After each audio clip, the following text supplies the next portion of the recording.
Welcome to the UFC 327 watch along here on MMA Junkie. I'm Gorgeous George, and that's the Goze. We're the MMA Junkie Radio team. We're going to be with you guys for the next 9 fights in about 5 hours, including 1 title fight. And we're going to have a good time. We're going to make some money together. We're going to get drunk together because it's a fight party, for crying out loud. And yeah, deep card that the UFC's put together. I've been fighting with my colleagues all week that this card is awesome.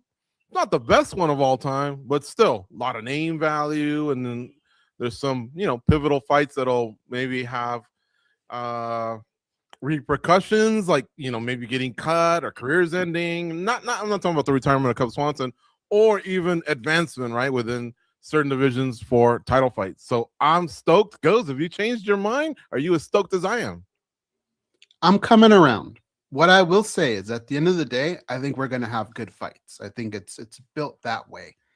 As far as excitement is, like, what is the blueprint that this is laying out for us?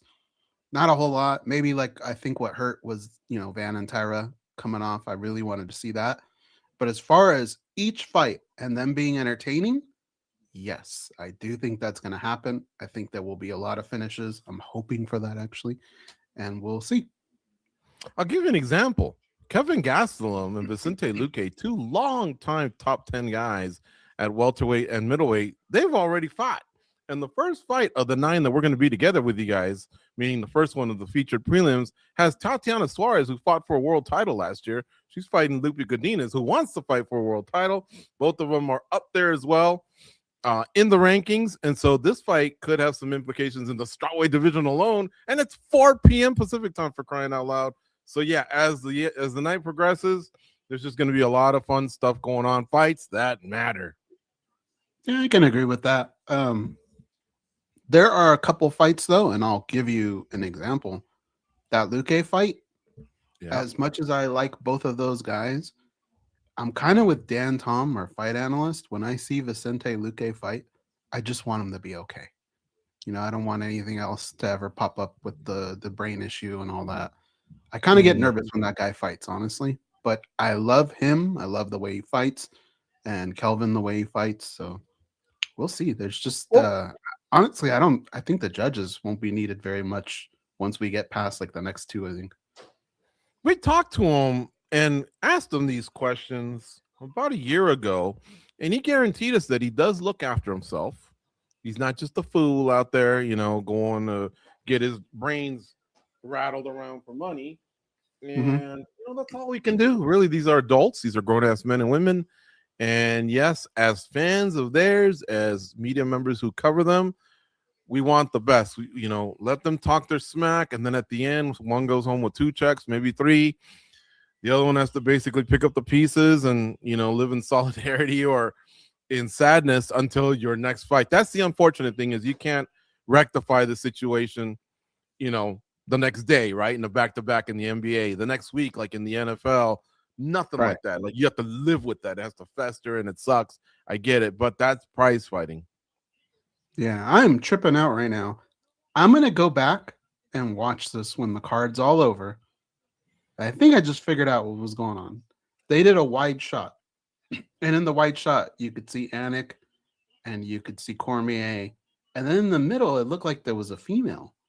So I was wondering, maybe somebody going to get inducted to the Hall of Fame, or what's going on here. But then when they zoomed in, it was Rogan.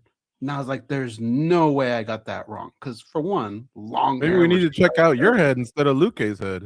Well, that's what I'm saying. Long hair versus no hair. Come on, you're just not going to miss that. But I think I know what happened.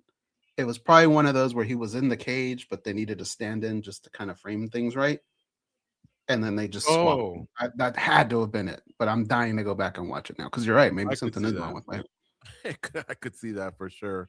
But look, there's already blood spilled on the canvas. We've had some really good fights the first 3 of the night.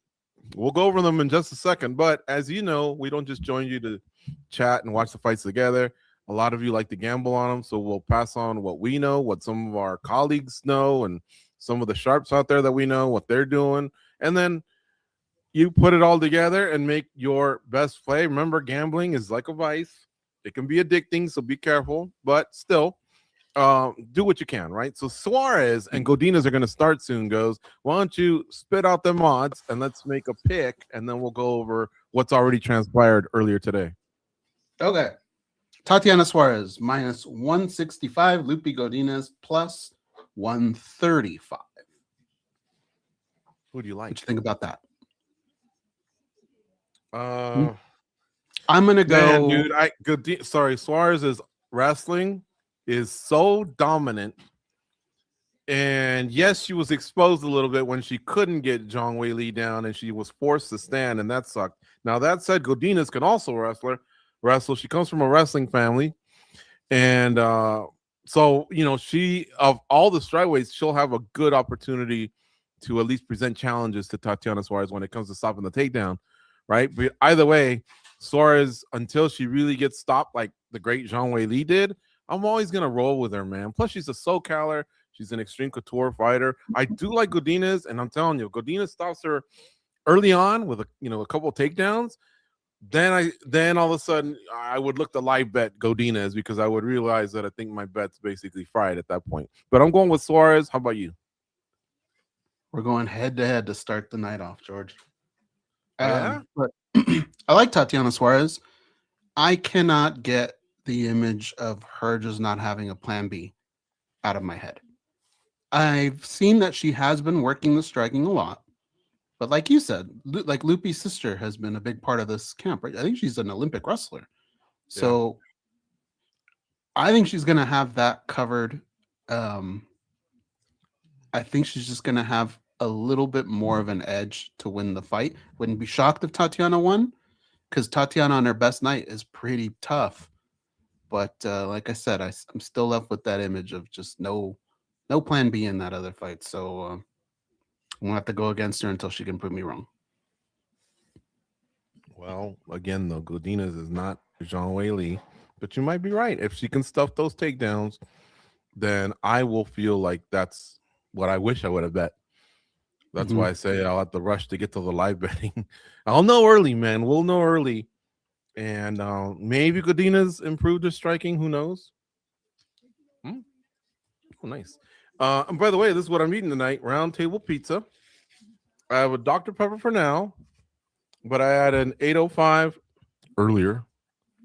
So, and I think there's Modelo's in there. So I'm curious to see what you all are eating at home. What are you eating? What are you drinking? It's a fight party. Hopefully you have friends over and you make a good time of it. Because like I said, the UFC's just been killing it when they go to Miami. They've done that for like 3 or 4 years now. They're off to a great start. And it's a fun card. And, I guess I'm also trying to psych everyone up and get in that mood. Yeah, look, at the end of I'm tired of saying at the end of the day, but when it's all said and done, we're left with fights, right? Just make the best of it. There was Tyson Fury earlier today, right? Last night, Masvidal had his thing going on, which was pretty good, actually. A lot of finishes in that one. And then PFL today, UFC. Look, if you're a fight fan, you're going to be happy at some point. PFL is on ESPN Deportes and then ESPN2. Also, I believe some of these fights are also on CBS. So if you just want to go straight to the TV, you can go to CBS wherever you are and watch these fights there. At least I know these 4 featured prelims were going to be on CBS. So I heard Joe Rogan because I was rewatching. 35 years of age for Tatiana Suarez, 32 for Lupe Godinez. Suarez 5'5", Godinez 5'2". They both weighed in at 116. But here's something we should keep in mind. Suarez has a 5-inch reach advantage at 66 inches to Godinez's 61. I was saying, Goze, that I was watching the weigh-ins, and Rogan mentioned that they were going to be on CBS with these 4 featured prelims and hopefully some of the main card. That's always great, and that's a great benefit of the UFC's new relationship with Paramount Plus. Yeah, for sure. I do want this fight's just about to kick off, but before it kicks off, thank you to everybody who's reached out for our 19-year anniversary, which is today, of MMA Junkie Radio. Really appreciate it. A lot of nice things, and I'm going to go through one by one and answer all of you. But thank you for that. If you hadn't mentioned it, I might have forgotten it. Now, I knew it all year, but because we've had a lot going on in the last week or so, I guess I froze until I saw your post earlier today. I go, that's right. How could I Well, forget? I had forgotten about it for the same reasons you mentioned.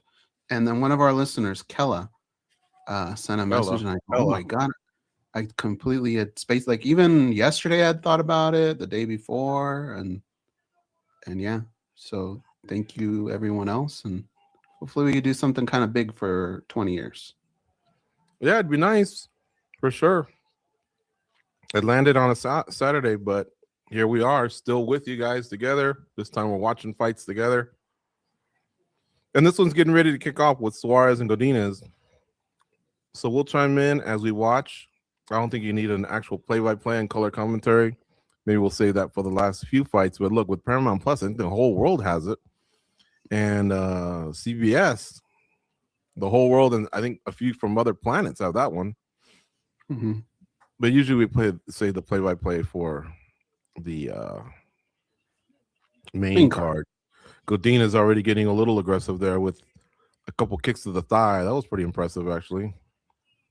You know, Suarez, I think, had a serious knee injury a while back. So I wonder if that ever just goes away. You know what I'm saying? Like a nice little threatening kick like that. Like it was like to the thigh, but it was kind of like a linear kick.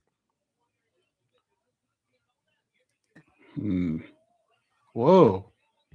Oh, nice left hook lands for Godinez. She's got Suarez down. And now she's punching her in a ground and pound position by like taking her back. She's more concerned with the ground and pound versus going for a submission. I think Suarez has gotten her bearings back, and now Suarez tries to do a switch and turn back into Godinez, and she's unsuccessful. Remember, you can pull that off against almost anyone, but against a fellow wrestler, good luck. And now Godinez is actually taking her for a ride. Godinez is still framing in a way, using underhooks to not let Suarez get under her and put her on her back. Now they're back to the feet. Each of them has a collar tie. Go ahead, Jose. I think Suarez is still dazed. I don't know that.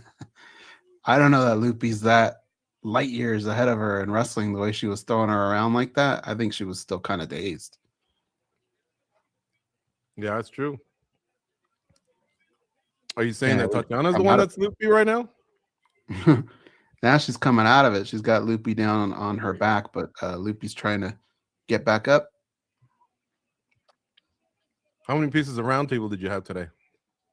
I had 3 little guys. Okay. I got left with a bad hand. You know when you go to the pizza and people have like kind of chosen the big ones, and then you get stuck with like, I had on one end a little guy and on the other end a little guy, and I'm embarrassed to be the guy that pulls it apart and then goes after the guys in the middle. So I just had to take it on the chin.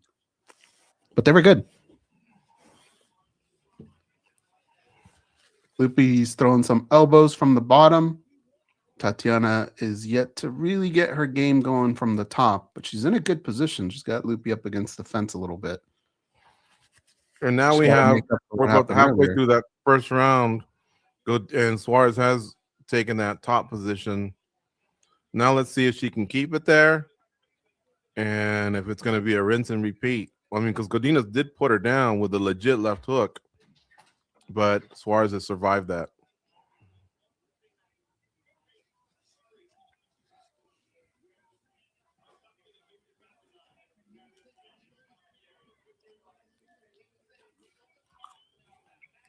Still not doing a whole lot from the top.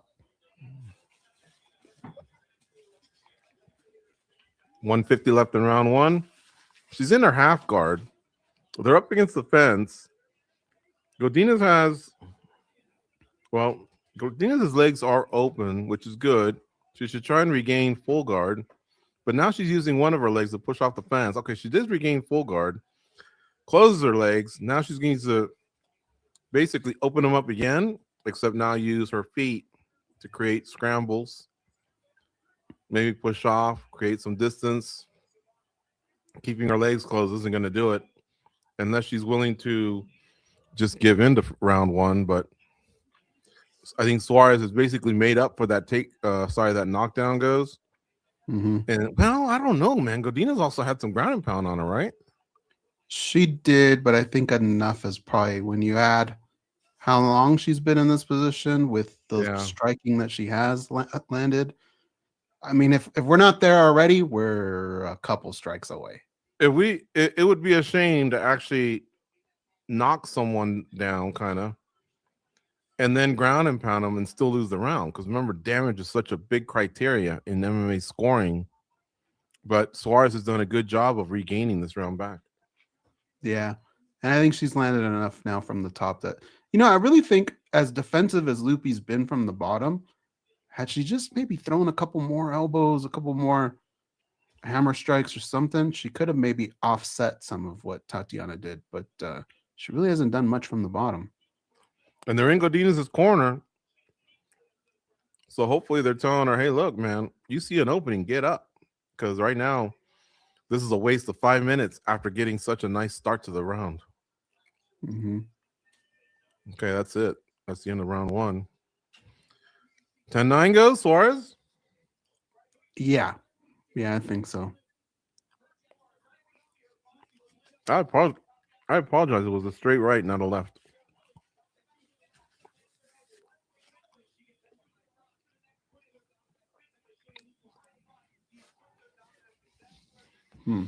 In this fight, the wrestling was actually fun to watch. I know so many people have come down on wrestling in the last year or so, but it's because we saw wrestling mixed in with ground and pound. It's that smothering control wrestling that just turns so many people off. Do you agree with Joe Rogan where he believes you should never stand them up? I don't agree with that. In a way, I kind of do. I don't think it would be the most entertaining thing, but I mean, defend the takedown, right? Mm-hmm. Learn takedown defense. Yeah, but be effective with it. Advance it. Like there's that entertainment factor. I know this is sports, but still. I don't know. I just to say never stand them up. No, I think there should be. It's up to each referee's discretion. Some do it a lot quicker than I would like, so I'm with them there. But then others, man.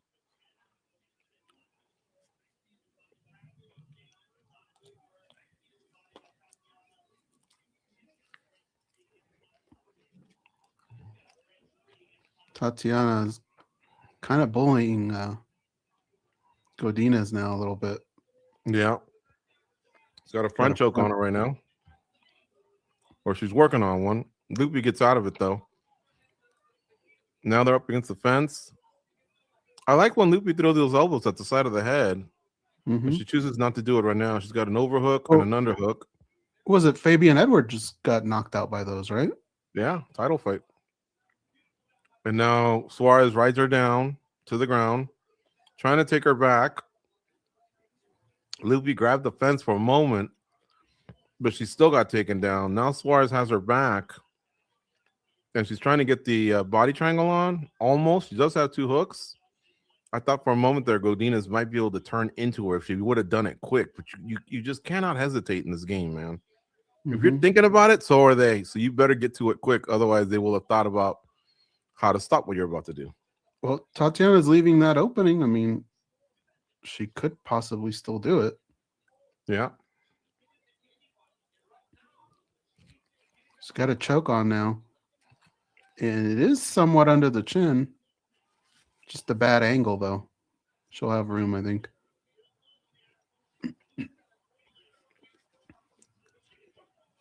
This could be monumental for Suarez, man, because between her and her fiance, Patchy, and the bad year they've had, it's like almost they've been cast aside. They were like a big power couple about a year and a half ago. And then a couple L's. Yeah, she taps.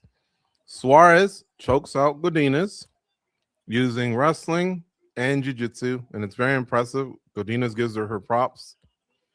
Wow. So I was saying, and during this time, Zhang Weili went up, tested herself at 125, is thought to have come back down against Dern, or the thought is that she might, but then you got Jillian Robertson also making noise, Mm-hmm. So who knows what's going to happen with Suarez here? If I think she's going to have to take another fight, honestly, But look at her; she's very emotional right now. And don't forget, just the day-to-day of being a fighter, this is your show and win and a finish bonus, right? Like that just helps change your life. Here's my issue with this though, George. Not to be a negative Nancy. I think what she did was very dominant. I think Lupi Godinez is a lot better fighter than she gets credit for sometimes. But she did it with something that we already know she's very good at. I was just hoping we would see a little bit more of the striking to see how much that's improved. Right. But it's a good win. You know, it's a good performance and a good win. Agreed. Let's see what she says. This is their chance to captivate the crowd a little, plead her case, campaign for a title shot. Let's see if she can, do something that stirs up social media, gets the matchmakers' wheels turning. A lot of times fighters fail at that. Sometimes they don't even get the interview. Well, she's going to get one more than likely. And then we'll see. Because we don't know what Jillian Robertson's dealing with. We don't know what Zhang Weili's dealing with. Now there's contract problems, visa problems, injuries, pregnancies. For all we know, it could be Suarez and Dern in 3 months. The UFC's got a schedule. They need bodies. I'm sure they picked up the phone and they go, hey, what would you think of? And if it's within reason, sure, they might work with you, especially if you're a powerful figure in the sport, like a former champ like Zhang Weili. But I'm telling you, man, the UFC easily will go, well, maybe some other time, huh? And then they hang up and go to the next person. Yeah.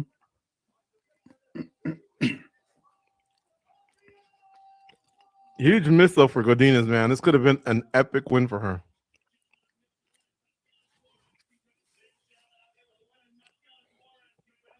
Let's see what Rogan gets out of her.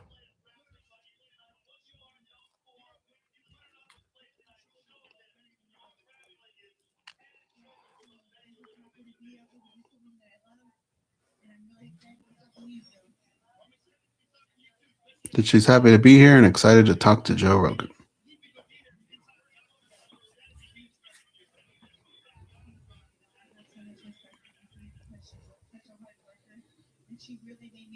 First fighter to finish Godinez. Really? Uh-huh.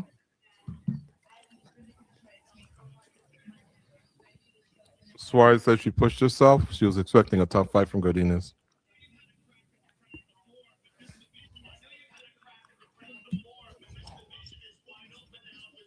He's asking her about title shot. What do you think?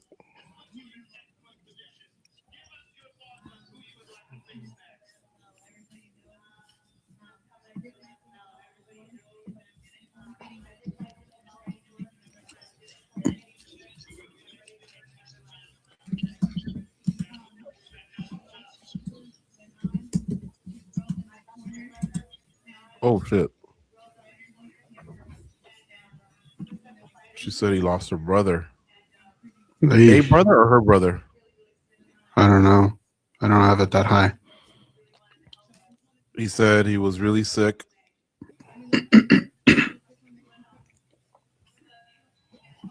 Wow.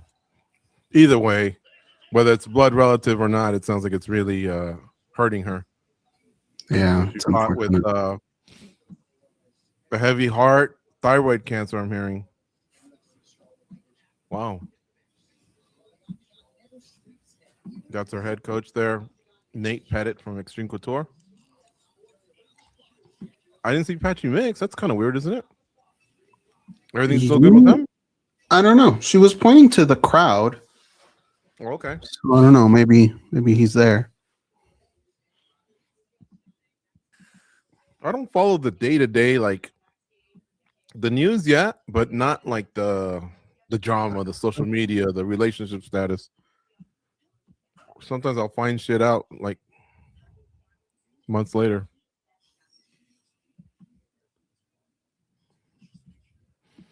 Now, I know there's a lot of new fans all the time. That's Mateus Gamrot's coach. Well, it says training partner, but it's a coach. His name's Thiago Alves. Thiago Alves was in the co-main event of UFC 100. He actually fought GSP in the co-main event of UFC 100. So he was a top 10 welterweight for many years, and now he's a coach at American Top Team.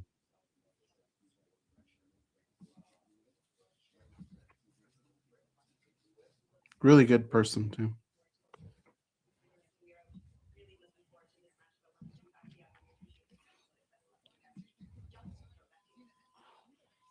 All right, you want to get the next pick in? Let's do that, and then we'll go over those early prelims. I've yet to give the results. All right. Esteban Reabix against Mateusz Gamrot from Poland. Gamrot is minus 235, and Reabix is plus 190. I think we talked about this earlier, right? And were we against each other there too? I was leaning towards Reabix because obviously I think, like, if you can do what Dan Hooker did and stop Gamrot's wrestling from taking over, I think he can light up Gamrot with the hands. Gamrot is a strong wrestler, but he does fade a little bit. Reabix has great gas. So, like I was telling Goze earlier, I think Reabix is going to win round 3. Gamrot's going to win round 1. It's who can win round 2, or can Reabix stop all that from going that way? Because Reabix will probably want to win rounds 1 and 2, and then decision them by surviving round 3. It could be that Gamrot's gas tank improves, and maybe all that is thrown out the window, or Reabix can't stop the takedown, and then all of a sudden he gets blanketed 30-27. What I did like was at the weigh-ins, Gamrot looked good, really lean and strong, and so I think I'm going to go with Gamrot goes. Again, if Reabix can stop those early takedowns, I'm telling you, rush and make your live bet for Reabix, because that's basically the battle right there, is can he stop the takedown? Yeah, no, I'm on excuse me, I'm with Gamrot on that one. I like him. I think he's a tough fighter. He's just kind of had some bad breaks here and there. But I wouldn't be shocked if Reabix won the fight, but I think Gamrot's a safe play. So we're both on the same one on that one. Yep. All right. So let's go over some of these earlier fights that took place already at UFC 327. These are called the early prelims. They were on Paramount Plus and UFC Fight Pass. And in those fights, the first one of the night, Charles Radke defeated Francisco Prado in a unanimous decision. But man, smashing, man. What are you owing? Oh shoot! Did they screw up the judges' cards? Yes, the Padilla. How did Padilla? Because remember, there was a point taken away in the fight. I just didn't think Padilla lost round 1. The eye poke. Okay, so I'm just trying to see here. Okay. It's a draw.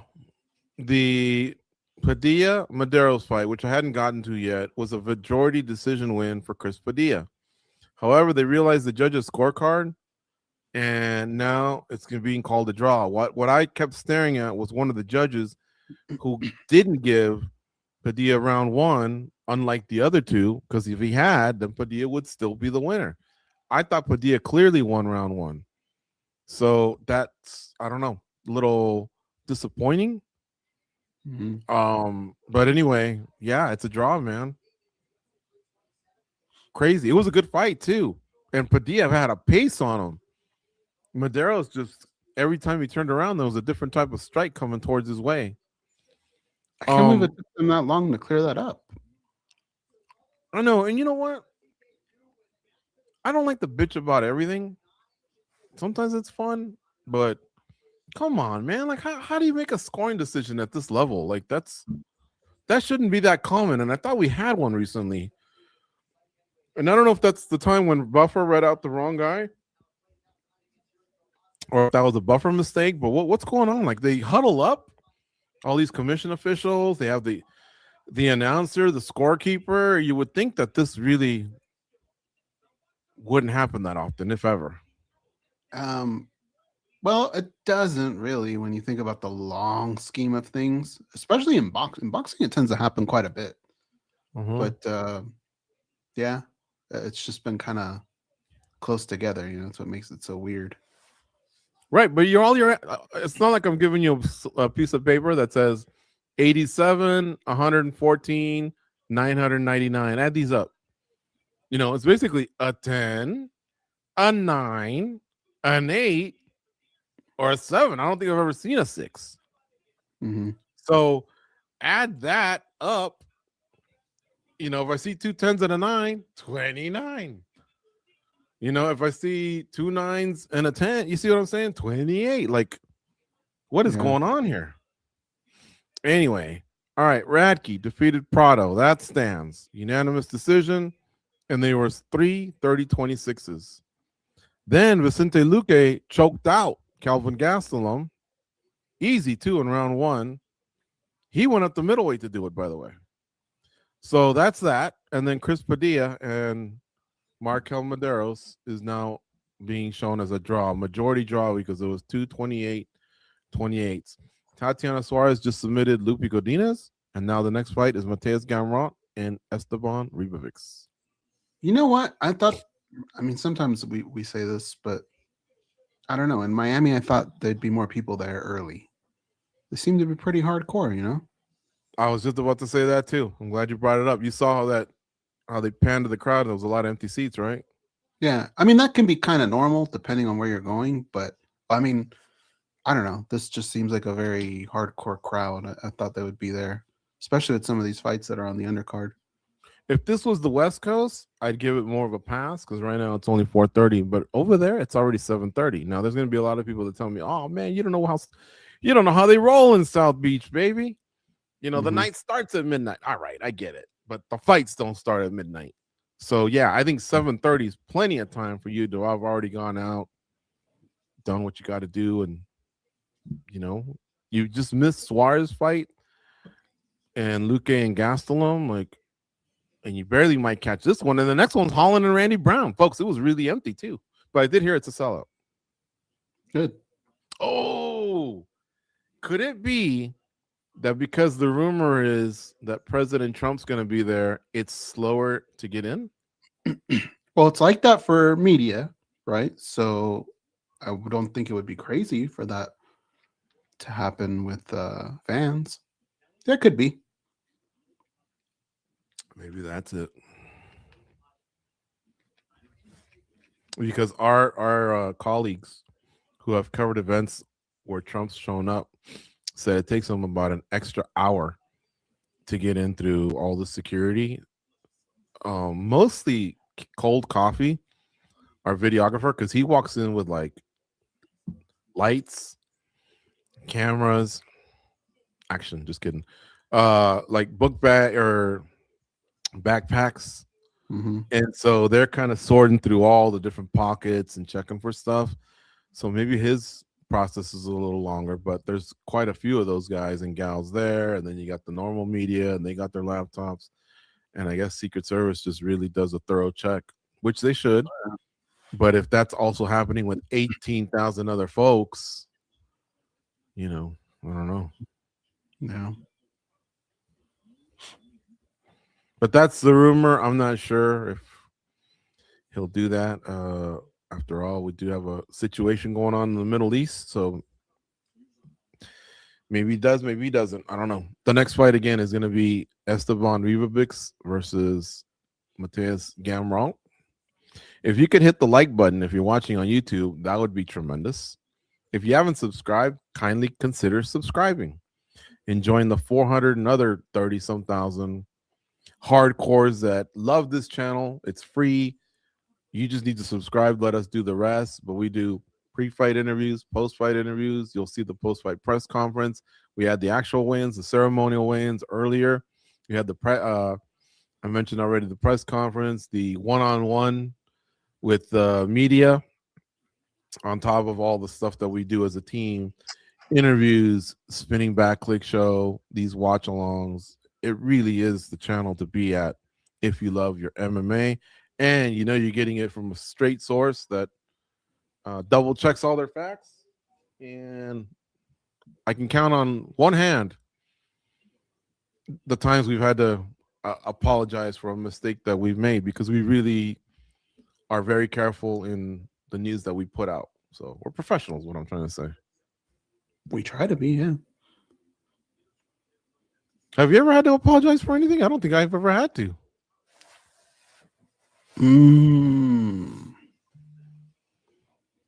When fighters have called me and said, hey, why'd you write this? Well, first of all, I didn't write it. Second of all, I spoke with the writer and you said it. But was it taken out of context, or did you? I mean, and most of the time they're apologizing to me. Yeah, not that I remember. It was scary though, a few times. Yeah, there's quite a Answer few. your fucking phone. I got from one hard hitting former welterweight, light heavyweight, heavyweight. I could tell you the name. I could tell you the name. Actually, I think he was supposed to fight middleweight and missed there too. But we considered him a friend of the show. And this isn't like a big deal, right? But it was just a misunderstanding. So it was Anthony Rumble Johnson. Good guy. I couldn't believe he went that soon. He was in tremendous shape, man. We saw him not too long before that too, or before that. A couple times actually. This was a guy that was about 6'2", and when he wasn't fighting, probably about a good 230. Looked like a strong safety, free safety in the NFL. One time we gave him a shot of tequila. Was it tequila, Goze? Yeah. Was it 1 or 2? I can't remember. It might have been 2, no? It ended up being 2, yeah.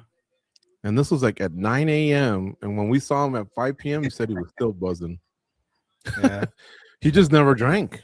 And if he did, it was rare. But he goes, man, you guys jacked me up. But then the next time he came in, we did it again. So he must have enjoyed it. All right, here we go.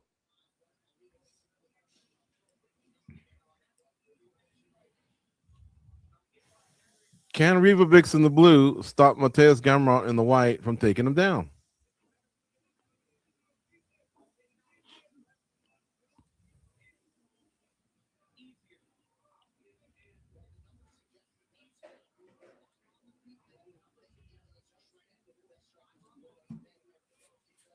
Gamrod's letting Reabix get in too close. Some of these strikes, gotta pop a jab.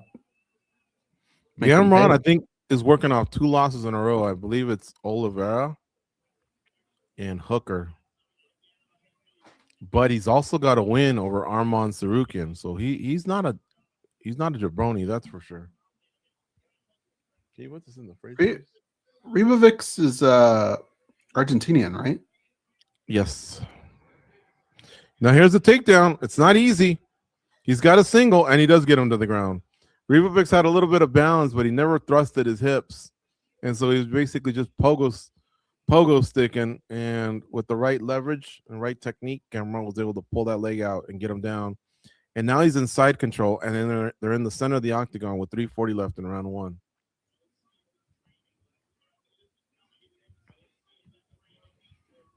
Rogan saying Esteban knew this was coming. Let's see if his training can help him get out of this. Let's see if Mateusz maybe from side control tries to pin an arm, start dropping some elbows. He's doing a good job of making sure Reabix can't get to the fence. It looked like he was trying to pin that arm down and trap it with his leg.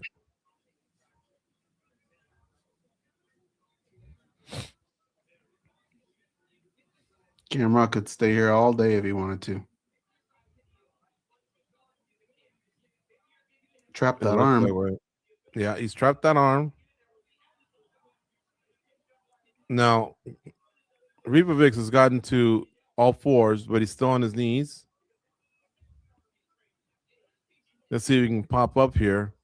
And let's see if Gamrot can hold on to him and then take him for another ride. Because a lot of times fighters will get up, but they haven't released the the hold around the waist that the other guy has, and you wind up getting taken down again.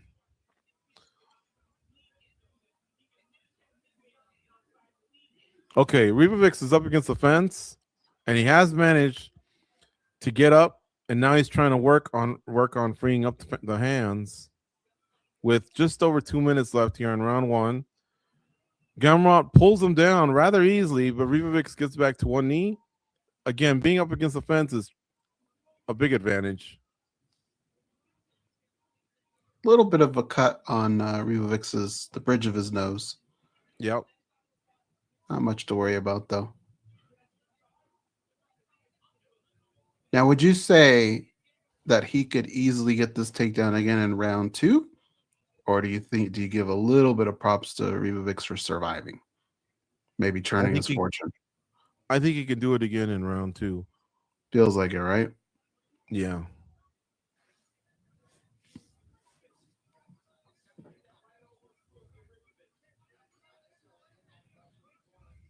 So they're still in the same position. Reabix is kind of sitting on his butt against the fence. Mateusz Gamrot's behind him, but he only has one hook in.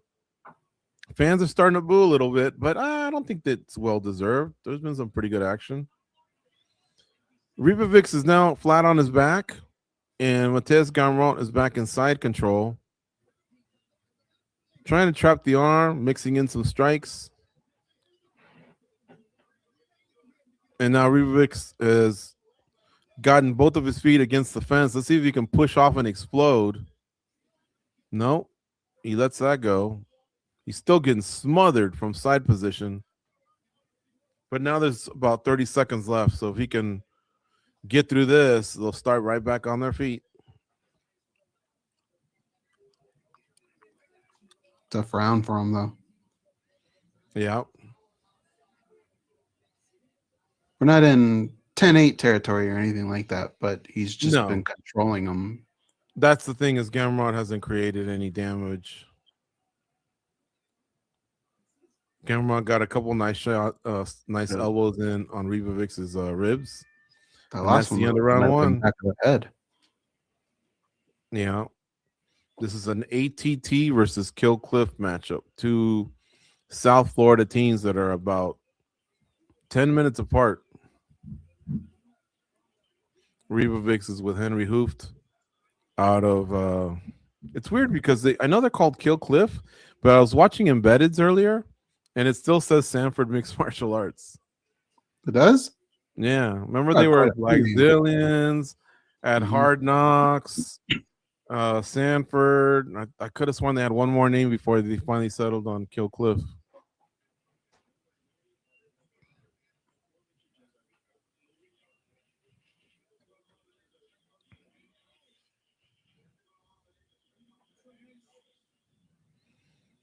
All right. Let's see how Reabix can deal with Gamrot's wrestling in round two. I'm looking at Reabix goes, and it looks like he still could fill out that frame and add some muscle. I think so too. Look, Gamrot's in great shape, man. Here we go. I wouldn't have even touched gloves. Reabix was a little tired. You get so close when you do that, and that guy could just pull a Shemaya versus Kevin Holland on him. The front kick that Reabix threw to start the round was so lazy and so inviting for a takedown. I think we're just going to see more of the same. Mm-hmm. Kick to the head is blocked by Gamrot.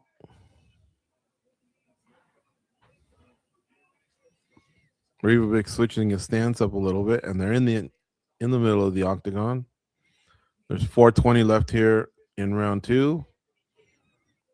I don't see how Reabix did not lose the last round, so we'll say 10-9 across the board for Gamrot. And the thing is Reabix, he didn't look like he could stop the takedown or do much once he got taken down.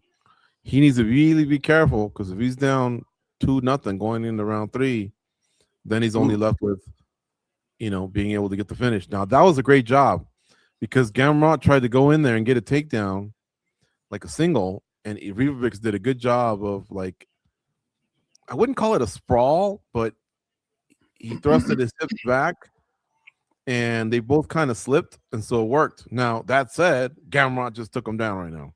It's great timing, too, on that takedown. 3:30 left, and he should just let go of his head. There you go. Get back to the fence. Start trying to get up. Gamrot's trying to pull his legs out.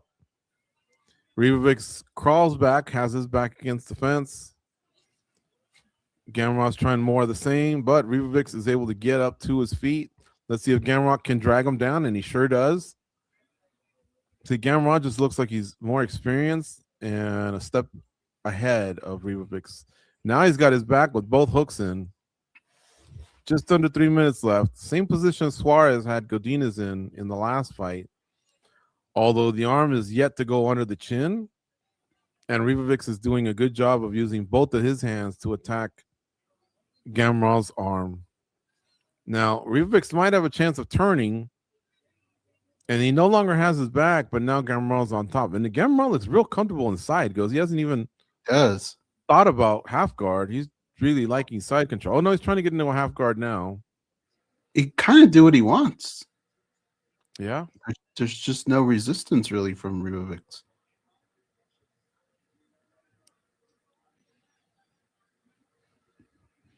Like, honestly, here, if he wanted to, he could probably get out. It's not that Reabix is defending against it. Yeah. I think he's just comfortable. By the way, that little mini sprawl that he did, I think it looked more like a slip on both guys. So I don't think Reabix will have an answer to this in round 3 either. I could see a 30-27 here. Now, Gamrot also does get in and out of different types of dominant positions. So if I was him, I would maybe try and look to start to go for a finish. Finish is always way better because you make yourself eligible for a $100,000 performance bonus. A little bit of momentum off your win. A little bit more of a statement. The fans, right? The fans are cheering and not booing. Yeah, but, I mean, it's dominant. It's very entertaining if you love grappling. Trust me, what's going on is very entertaining. But most of the fans in the arena probably can't wait for this to be over.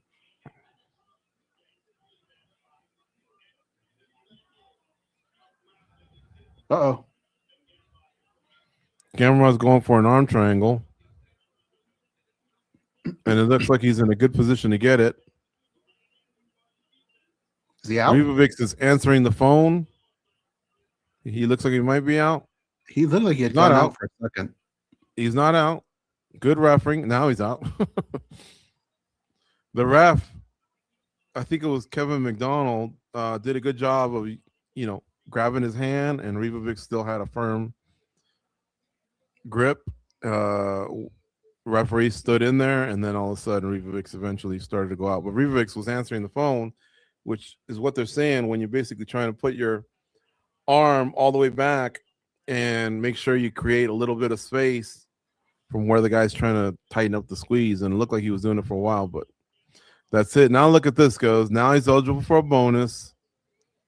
And now there's going to be a little bit more of a, how would you call it? I guess it's just more of a statement win. Like, for one, Rogan's probably going to interview you. 2, not everyone gets interviewed in the post-fight press conference. It's usually Dana White and like 4 fighters, right? And I'm not saying it's going to be Gamrot, but there's a chance it might be Gamrot. Yeah. But the bonus is a big deal, and Rogan time's a big deal. So, yeah. Now, do people that go to a decision still get interviewed by Rogan? Yes. But there's a chance they might not as well. Mm-hmm. And if you don't get the 100,000, you get 25. You don't have to wait for no discretionary bonus or nothing like that, or hope that you're in the good graces of the team. That's one thing the UFC is committed to. It's a whole other argument whether you think it should be more, right? But that's what they upped it to, is $100,000 for 4 bonuses, and then a guaranteed $25,000 to every finisher.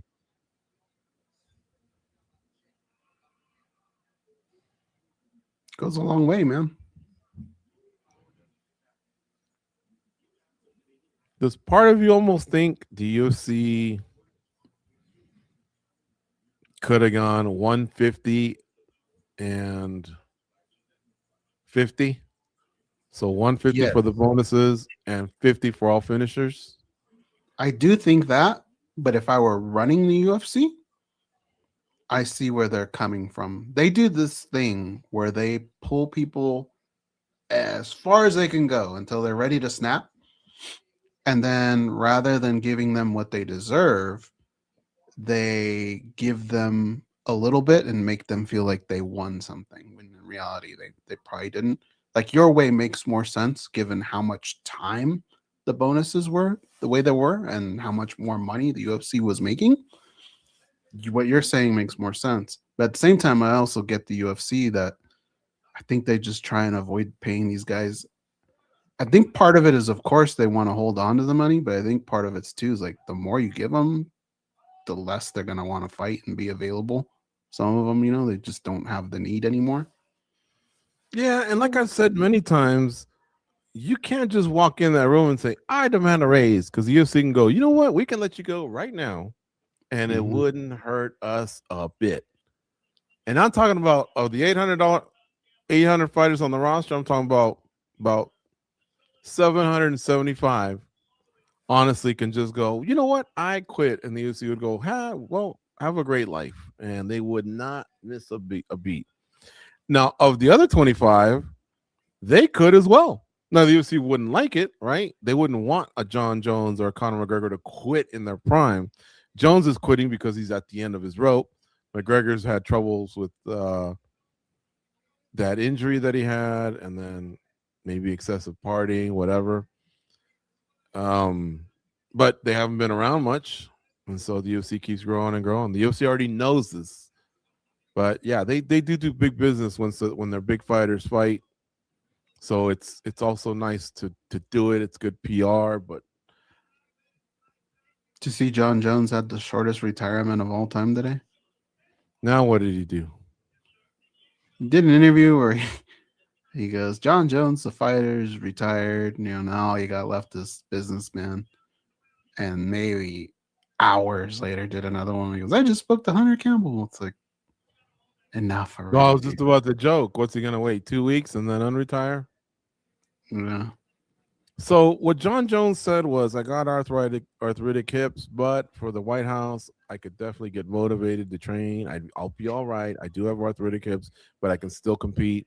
But I remember it was either him or Matt Brown said, you know, I need to get excited, right? Get my dick hard by a matchup. I think that was Matt Brown, but John was alluding to the same thing, you know. And so when he retired, and then 2 weeks later, the White House came into play, he was like, yeah, I'd love to do that. And all of a sudden, he did want to fight Tom Masvidal, but that fell through. So my question to you goes is, what do you think Hunter Campbell might have told him? Hey, would you like to fight Tom Masvidal now? Because as I look at it, it's Aspinall versus the winner of Gane and Pereira. Mm-hmm. What else would he have for John Jones? I don't know. I really don't. There's nothing there that really excites me. And I'm kind of just over him a little bit. But who knows if he's telling the truth? That's the problem too. Drew Dober's in the audience. Rashad Evans is in the audience.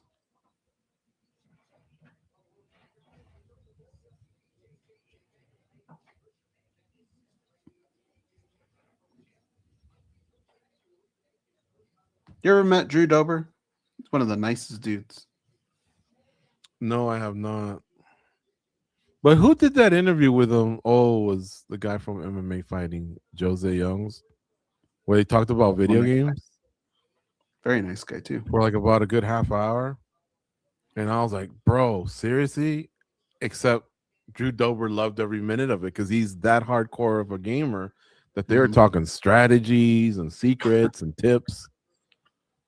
Jose Youngs is the only witness to me going into a completely different dimension because he was in the car also and could not, to this day, I cannot kind of remember the time when you and I somehow ended up in a loop driving to Vegas.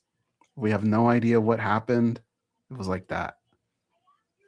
Where was this? What are you talking about? At McCarran Airport, we kept doing everything the sign said and ended up in the same place, the wrong place. And even when we said this time we're going to do this just to make sure we're not crazy, and it would still end up in the same spot. I got something to say about Jose Youngs. What's that? He blew it as a sports fan. And the way he tells it is almost like, ain't no thing, you know, like, hey, it's not a big deal. Like, I'm making a big deal about what I'm about to say. Here's what I'm about to say. He loves the Red Sox. He loves the Bruins and I guess the Celtics. I mean, he was biting his nails when we were watching a Celtics game one time at the Apex. So then I go, oh, shit. Okay, well, hey, at least you had one hell of a Patriots run, huh? And he goes, well, I was never a Patriots fan. I go, what? He goes, nope. And I was thinking, wow, like what could have possibly happened? And sure enough, he stopped being a Patriots fan right before they won 6. And I go, bro, you missed out on that whole run? He goes, yep. Now, then again, I guess I shouldn't expect him to just break down and cry, right? But he tried to play it off like, that's no big deal.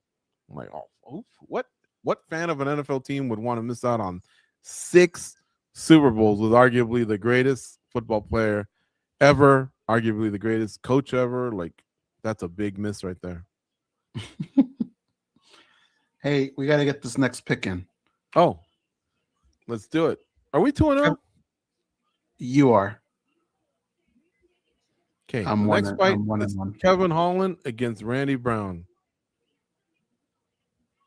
Kevin Holland is minus 140. Randy Brown is plus 115.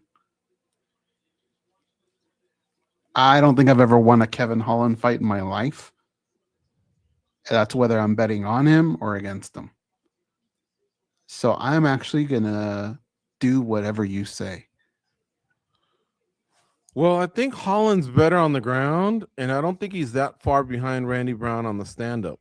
But the problem is Kevin just doesn't seem to take the sport that serious. And Randy made it well known all week that this is his life. He's serious about it, and you know, he doesn't want to be friends or nothing like that. And Kevin, I think, thinks, by the way, Kevin Holland's had 29 UFC fights. Can you believe that? That's a big number, dude. That's crazy. He stays busy. But Kevin Holland just I don't know, man. He just strikes me as someone who maybe doesn't train as hard as he should. He's got so much natural talent. And if he loses, it's no big deal. And I don't know why, because that guy could be a real big star. He started off on the wrong foot with Dana, then he won him over. But he just, I don't know. So I'm going to go with Randy Brown. All right, ditto. Laura Sanko just signed an extension with the UFC. They're showing her, Brendan Fitzgerald, Dominic Cruz, and I think the other one was Chris Weidman. They're outside that Kaseya Center. Is that what it's called? In Miami? Weidman's going to be wrestling Covington, right? At RAF? Yeah, he is. I mean, I know they're only they're only one weight class apart, 185 and 170. But Weidman's a big middleweight, and Covington's a smaller welterweight.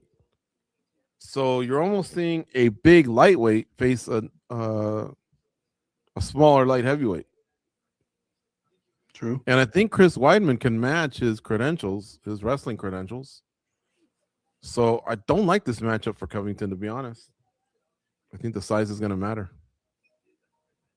It could. I mean, you're right. He is one of the bigger dudes. I always felt if they had like 165, that Colby could fight there. Yeah, I agree. In fact, when I talked to Soriano, he says if they had 165, he could make it. Really? He's a big dude. Yeah, well, I told him, I go, hey, dude, you're 4-0 at 170. That's good enough. You know, like, you just keep doing what you could. I thought he was going to say that if he made 165 and 175, he'd go up to 75 because he started at 185. But He says, no, I could make 165.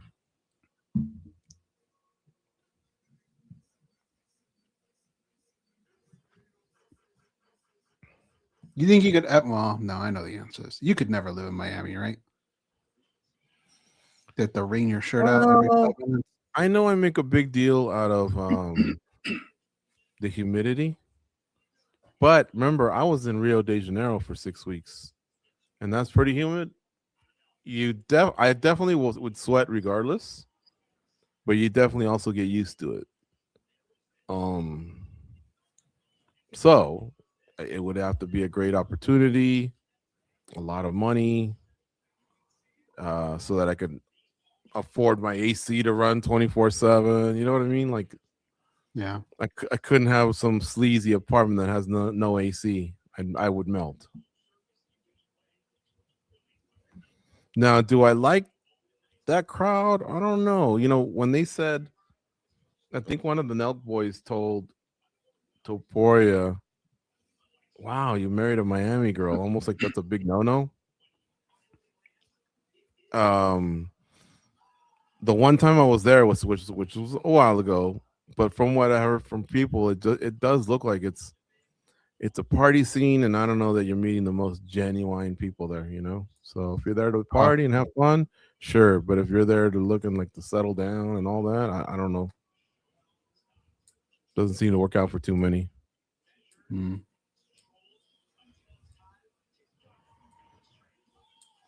Another thing that's there is mosquitoes.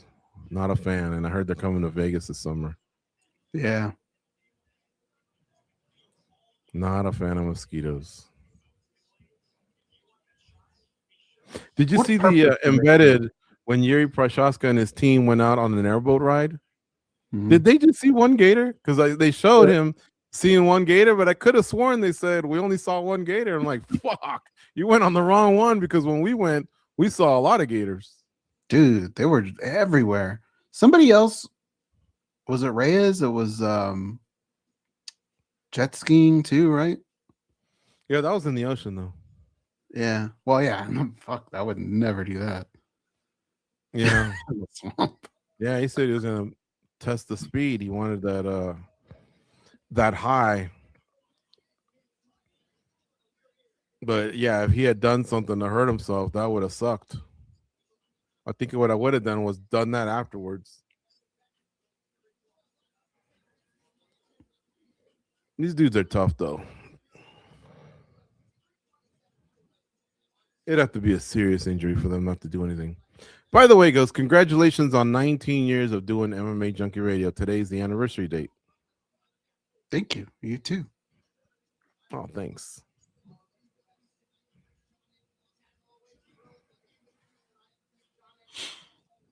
There they are, the A team: John Anik, Daniel Cormier, and Joe Rogan. You know, I'll give Daniel Cormier his props. They put him on there one time, and then he begged to come back, and then somehow he penciled himself in. Now, granted, he does a great job. I'm not saying he doesn't deserve it, but I think he just maximized it and convinced Dana White he needed to do it. And now this has kind of been the A team for like the last 5 years or whatever. Yeah, I was just thinking about that the other day. For the longest time, it was Goldie and Rogan. And Goldie's doing that, what was that defunct league that came back? GFL. Yeah. I used to like Brian Stan a lot, and then he went on to do college sports. But I thought he was pretty good at it. I liked Mir when he did it for a little bit.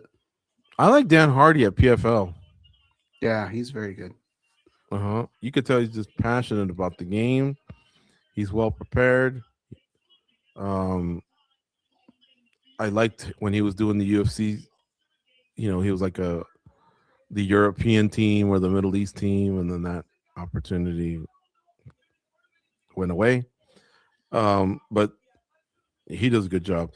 In fact, PFL has a card going on right now too. They're in Chicago. The main event is Sergio Pettis and a kid named Mitch McKee.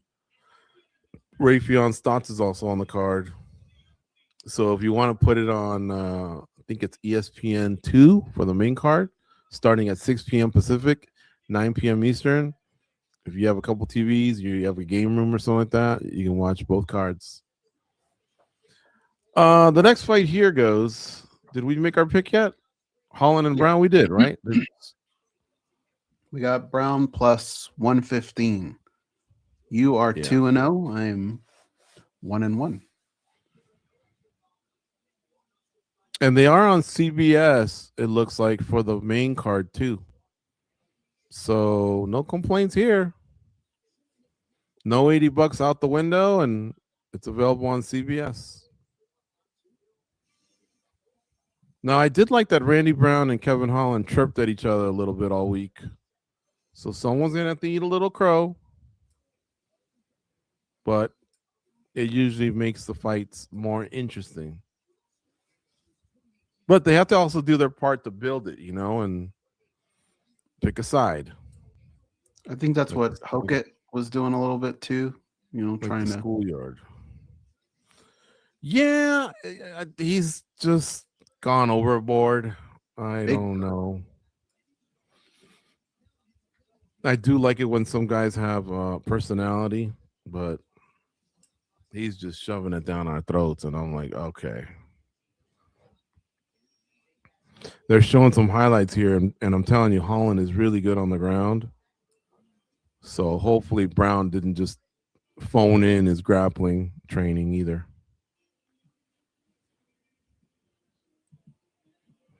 They're showing the arena. Is it filling up? Yeah, it looks like it. Well, there's only 7 fights left. Randy Brown's coming in first. He fights out of New York. I think he's born in Jamaica, or his family's Jamaican. Yeah, born in Spanish Town, Jamaica, living in New York.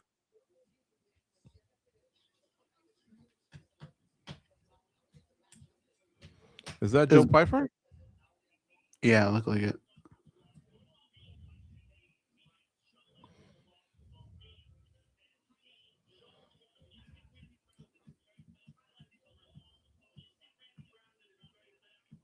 What do you think Usain Bolt's like walking down the streets in Jamaica? I think he's cool. He looks like he's charismatic. Like, I'd be shocked if someone said he rarely says hi to anyone and is rather recluse. Like, he looks to me like someone that's just, he'll start a conversation with you or friendly, give you the time of day. Mm-hmm.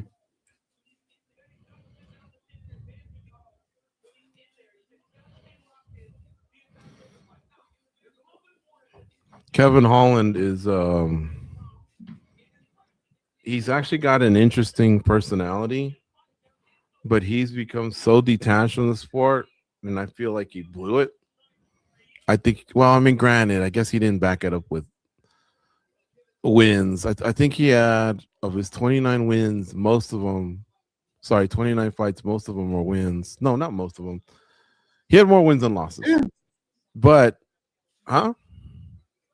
his record's not like horrific. Let me look at it.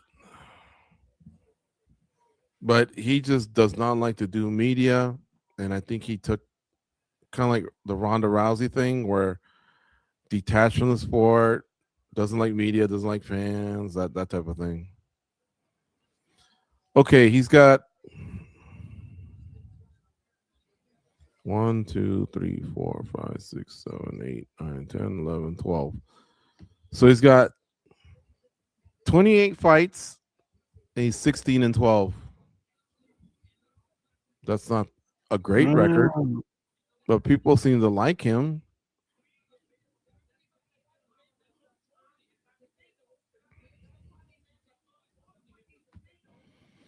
But 29 fights, dude, and he started fighting in 2018. So in 8 years, he had 20. This will be his 29th fight, man.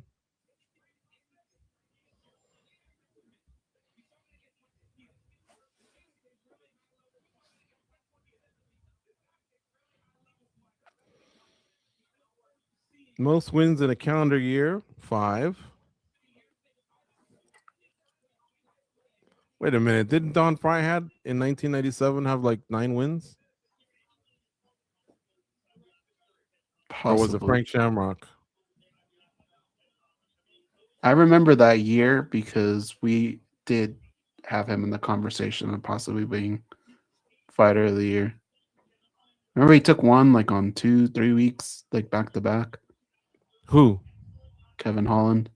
Oh, yeah. I thought he should have been that year.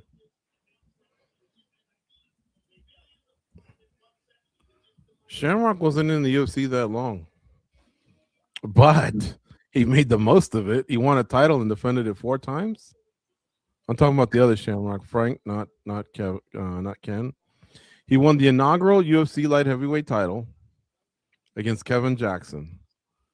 And that, I believe, wound up being,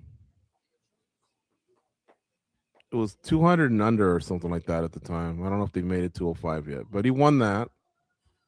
Then he fought most of his career as a middleweight, but he defended against Igor Zinoviev, Jeremy Horn, John Lober, and Tito Ortiz. He drew against Kiyoshi Tamura, but that was when he went outside the UFC and fought at rings. So he did have 4 title defenses. And he did all that in just under 2 years. And that's it. He was done with the UFC. Now, Don Fry, watch this, goes. He was in Japan and then came to the UFC and did like 2 back-to-back tournaments or something, right? That's how he got all those. Who, Don Fry? Yeah, didn't he do like a couple fights in Japan and then came to the UFC and did 2 tournaments really quick? That's how he accumulated. Are you sure? No, he started in the UFC, yeah. In February of 96. That year when he won a bunch of fights in 1 year, wasn't it because he had, didn't he do the year that way? Yeah. So in February of 96, he went 3-0, won the UFC 8 tournament. Then he came back in May of 96, and he had 1 fight when he beat the shit out of Omri Batesh. Oof. That was May of 96. Then in July of 96, he came and went 2-1. That's when Mark Coleman beat the crap out of him.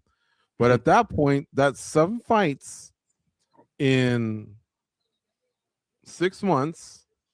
He's 6-1. Then he comes back and fights Mark Hall in November of 1996 and wins that.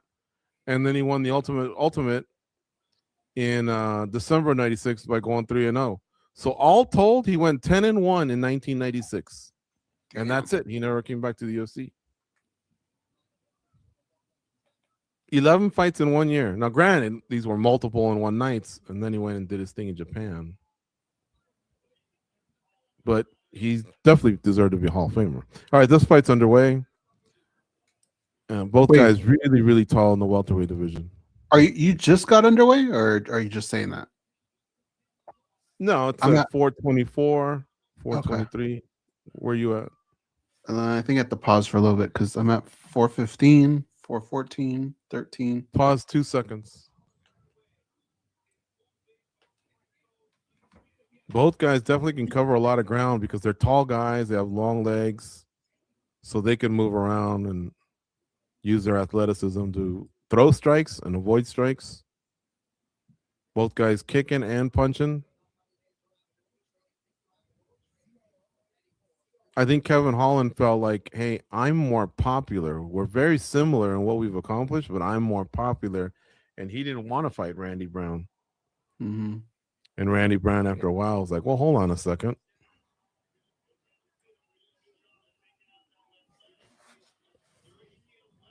Randy Brown just threw a nice body punch.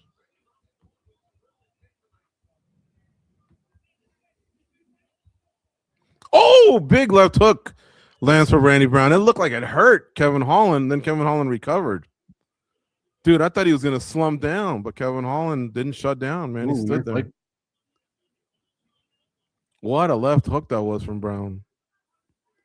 I think there's a little bit of swelling on Kevin Holland's eye now because of that. Oh, yeah. It's getting bigger. Oh, that was a big windmill miss by Randy Brown. Nice kick by Kevin Holland. And look at Randy Brown's left leg goes. The shin's got a knot on it. Huge. Can you see it? Oh, yeah. Ew. Yeah. That might be a problem. Kevin Holland should go right back to that. I mean, we still got halfway to go through round one, man. It's a big, like swelling, hematoma, whatever you want to call it. He went back to it right now, but Brown got out of the way. Brown now switched stances. Now he switches back. Kevin Holland went first low and then high, almost like a question mark. Missed, though. Randy Brown came back with a linear kick. Kevin Holland with a leg kick that missed. Kevin Holland now threw a left punch. Got a piece of Holland, or sorry, Brown, but not much.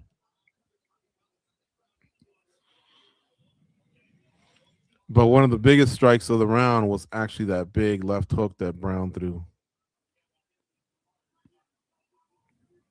Whoa. Holland dropped. I see them on the ground, now. but was it a slip or did he knock him down? I think it was a little bit of both. It was a good shot, but I think he also kind of slipped as well. Okay, so Kevin Holland's on top of Randy Brown right now. He's got a knee on belly, and he's trying to get some ground and pound going. Randy Brown is regaining his strict.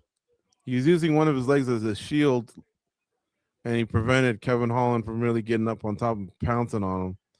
So now he's on the bottom, throwing elbows at the top of his head. And now he's trying to use a high guard, like a rubber guard, to neutralize Kevin. Huh? He didn't connect. He was just off balance. Okay. But we all have to wonder what the judges, how they saw it. Holland's still on top, but he hasn't done much. Randy Brown might be able to survive if he stays here. I think with 40-some seconds left. Oh, is he trying to attack an arm? But he lets it go. Now Kevin Holland slammed him down. Oh, but Randy Brown up-kicked Kevin Holland. Yeah, that up-kick was good, man. And now Randy Brown's going for another arm bar. He's missing. Holland still stays on top. We're in the last 10 seconds here. It's a fun first round. Yeah, it was. So Kevin Holland has the momentum from winding up on top. Did he win the round? That's going to be interesting. Oh, look at that up kick was good, man. I think he came back and won the round. That up kick did land pretty flush, though. I wonder if this fight might come down to that round if it goes to a decision, because a lot went in that round. I don't think it will. They had such a fast pace in round one. I don't think they can keep that up for 2 more rounds.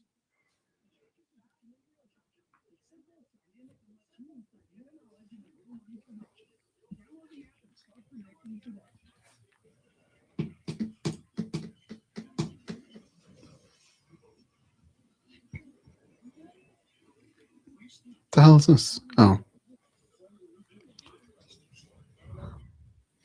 I think the most famous up kick probably still is not in the UFC, and it has to be Renzo Gracie, right? On Oleg Taktarov? Yeah. Yeah, just because his body just kind of went lifeless for a second. And Renzo probably should have been a welterweight, even though he competed one time in the UFC at middleweight. His body frame was that of a welterweight. And Taktarov won an old school one night tournament for the UFC, so he was considered like a heavyweight. Yeah, he beat Tank at the end. Yeah. Now, to be fair, Randy Brown is still jumping around, so that big knot on his leg doesn't appear to be bothering him too much.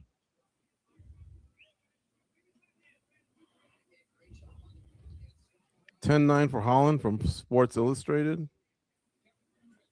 Stephen Thompson did not score it. DQVY. Scored it 10-9 for Holland.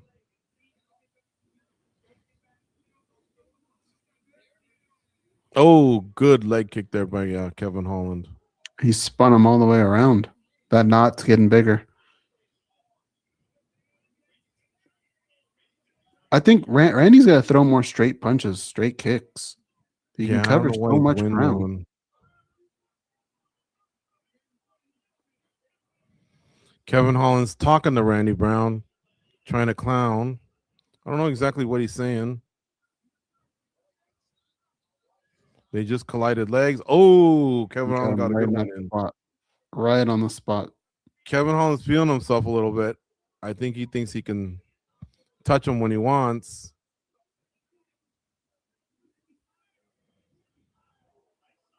Kevin Holland went with a side kick there to the abdomen, and then he follows up with a leg kick. Kevin Holland's just fighting at a higher level right now.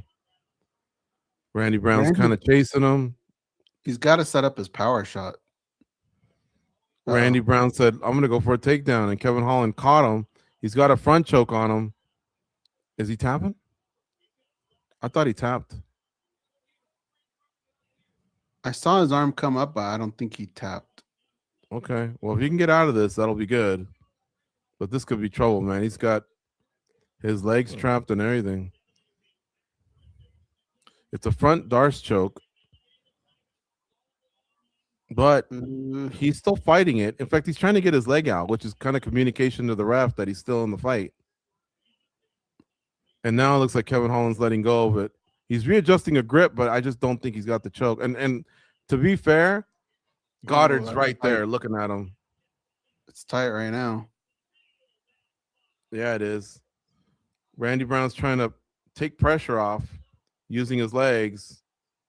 And Kevin Holland keeps readjusting, but Brown's still in it. Brown's still getting out of it. Wow. He's still there. You can see the choke is still applied. Now, I wonder, okay, yeah, I was just about to say, at one point, are you going to blow out your arms? He's let it go, and Randy Brown's getting back to his feet. Let's see if he'll have a little bit of momentum. Oh, he just threw a nice elbow, but a spinning elbow came back from Kevin Holland. Kevin Holland smiles at him. The crowd's really, really popping hard right now. But wow, tremendous from Randy Brown. Goes, I thought he was done. Me too. Now the question is, you're right. Let's see. You could even see Kevin kind of shake out his arms a little bit there. Yeah. Holland threw a nice head kick and then another kick to the leg. So he's mixing up his attack. Remember, Brown's we're not chasing a lot. We're not too sure what happened in round one. So Randy Brown's really got to put his foot on the gas right now. Yeah, he does. And as Randy Brown fought off a takedown, Kevin Holland spun around and hit him with an elbow. The crowd oohed and awed, and there's just over a minute left here. Brown definitely showing that he's starting to get fatigued. He's looking at the clock. Kevin Holland just kicks him right in the chest. Now he's got a hold of that head again, like a front choke. And Randy Brown's out of it. Now they're up against the fence. 40 seconds left. I don't like the direction this is going for Randy Brown. He's got a compromised leg, and he looks like the more tired of the two. He just needs to throw straight punches and use his length. Kevin Holland's trying to get another front choke, like a guillotine maybe. Randy Brown almost took him down. 10 seconds left, less than 10 seconds, I should say. Holland kind of clowning a little bit. It's the end of round two. Good round. I think round one was so close. I felt like Kevin Holland won it. So do I. I think he's up 2-0. Yeah. Randy Brown's had moments, though. That's the problem. Yeah, but he's running out of time. Oh, he's running out of time. God damn it. What the hell? Okay. He's running out of time, and he looks dejected. like demoralized a little bit because the one area he needed to win the fight was in the stand-up, and Kevin Holland is probably winning that too. True. Although he did have a moral victory in escaping that front choke. Not just us, but the announcers also thought his goose was cooked. Then again, Rogan says it's tight to almost everything.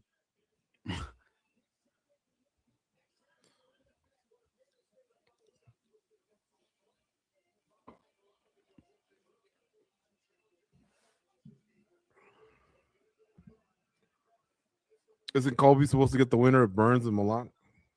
Mm-hmm. All right, here we go. Now that knot that was underneath Kevin Holland's eye, we haven't talked about that in like 10 minutes, it seems like. It hasn't affected him. Not at all. But the knot on Brown's leg looks nasty. Yeah, it does.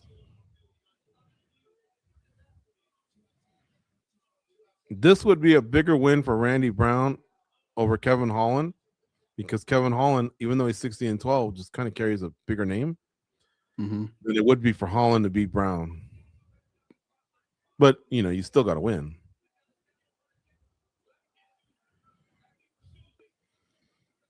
My streak of Kevin Holland fights might continue, dude.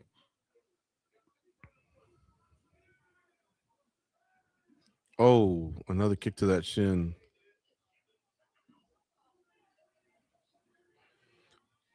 Randy Brown landed a couple strikes, and he's now pinned Kevin Holland up against the fence.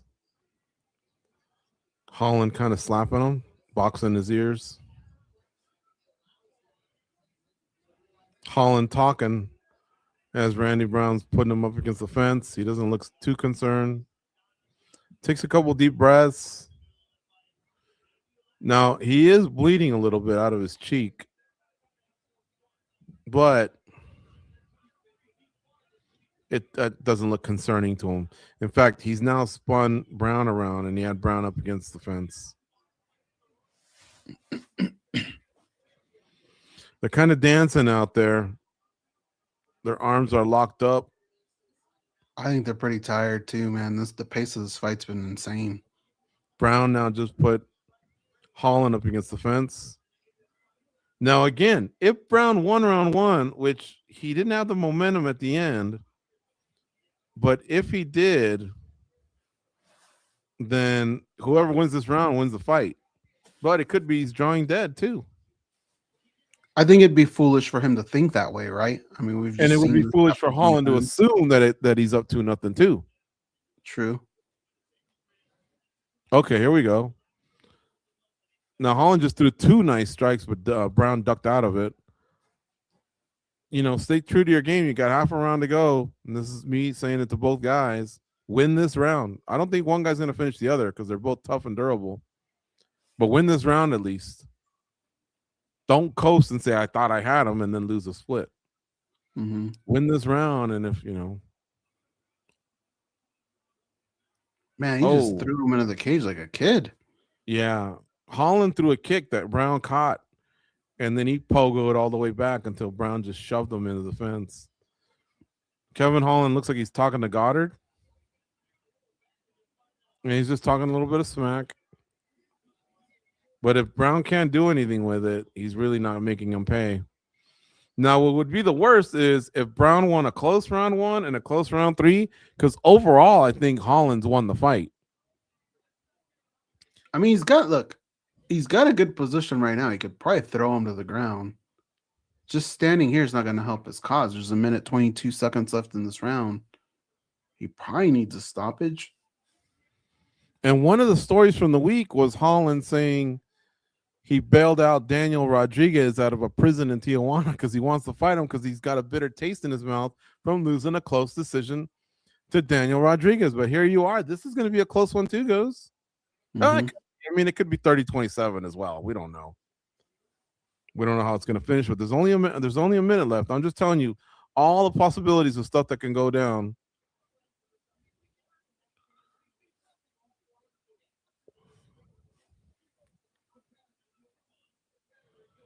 Now the fans are starting to boo a little. But Brown can't think that he needs this takedown so bad to win the fight. He's got to get it. He needs to disengage and just throw strikes.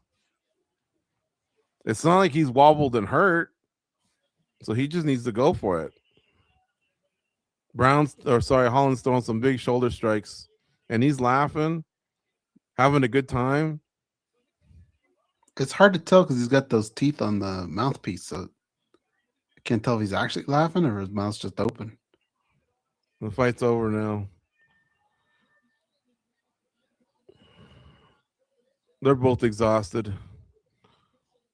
But I don't see why Randy wouldn't have wanted to finish with as much striking as he could in round 3. I'm pretty sure we're going to take our first loss of the night here. You. Oh, well. I think Kevin I'm going to get a Holland Modelo. On live scoring was minus 10,000. Holland was? Yeah. So I should tell you where. Yeah, I kind of agree. I mean, a lot of the media had him winning rounds 1. I know he won round 2. But again, 1 was close. Let's see what the judges say. If he says 29-26, or sorry, 29-28, Brown's going to be disappointed that he didn't turn it up a little.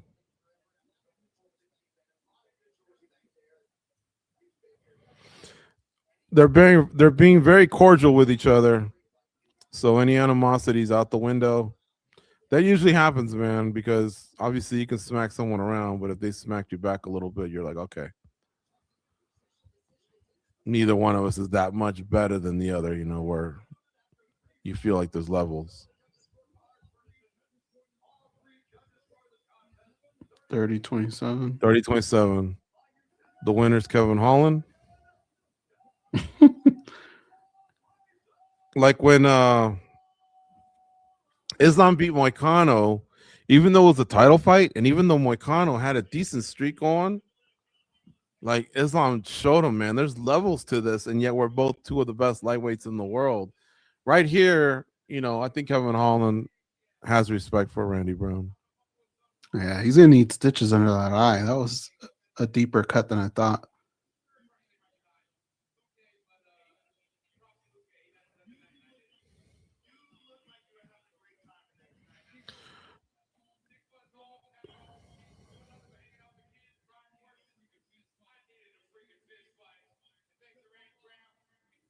Good fight. He's giving Randy Brown props for cutting his eyes. All right, he was very likable. Again, that's 29 fights. He's fought a lot of people. He's definitely not in a position to ask for a title fight or a title contender. So I think it's just a matter of, line up the next one. There's Terrence McKinney. Jamal Hill. Well, he kind of has a Chris Webber look to him. Joe Pyfer. That is Bird, the one that he's going to get married to? I don't know. I hope so. It better be. Hey, isn't that where Laura works? I don't know. I've never been there. That is. I was tripping out. I know that for the kids. Yeah. Oh yeah, Pereira was there.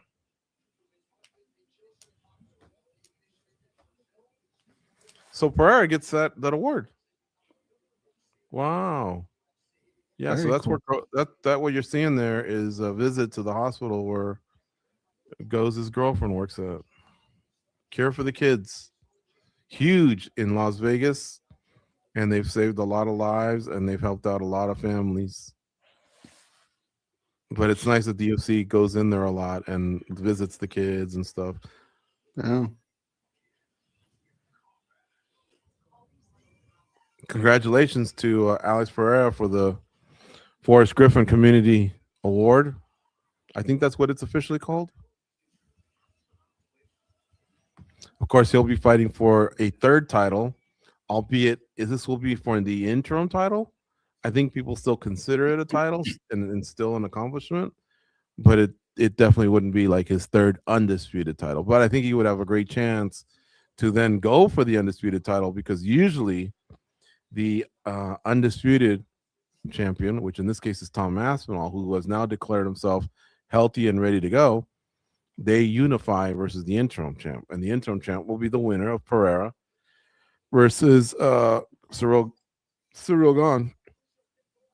But like Goze said earlier, John Jones had an interesting conversation with with Hunter Campbell. What the fuck's going on, man? Dude, it's so annoying. George, this is another one of those fights I was telling you about that, like, I'm watching it, but I'm kind of dreading it too.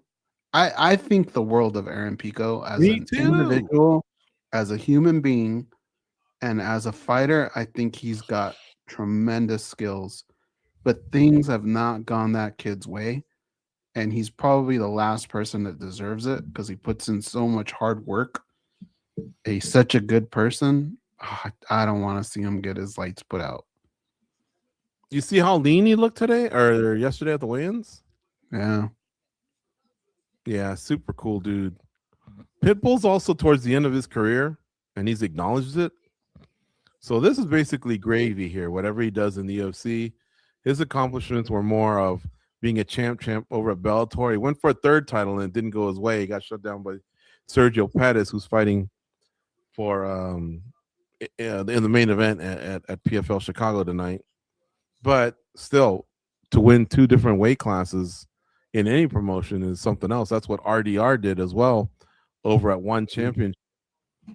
Dan Henderson did it at Pride, and there's been a few others, some that escape me at this moment. But Pitbull actually hung an L on Michael Chandler, who's obviously super popular right now in the UFC. They came from the same promotion. In fact, Chandler knocked his brother's mustache off in the row 20, and that's why he had a little bit of a rivalry. But everyone seems to have gotten past that. They don't like to talk about it much.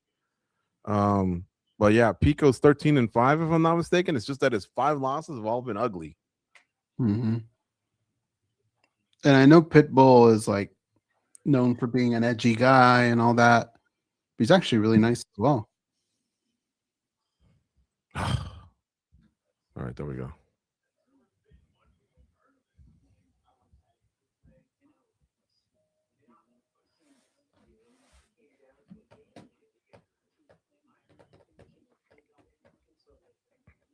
All right, so who you going with? Oh, yeah. Oh, man. All right. Well, believe it or not, Aaron Pico is minus 275. Pitbull is plus 220. I don't know that Aaron Pico can finish Pitbull. So he'd have to go to a decision, in my opinion. And that's a long time to not get hit by somebody like Pitbull.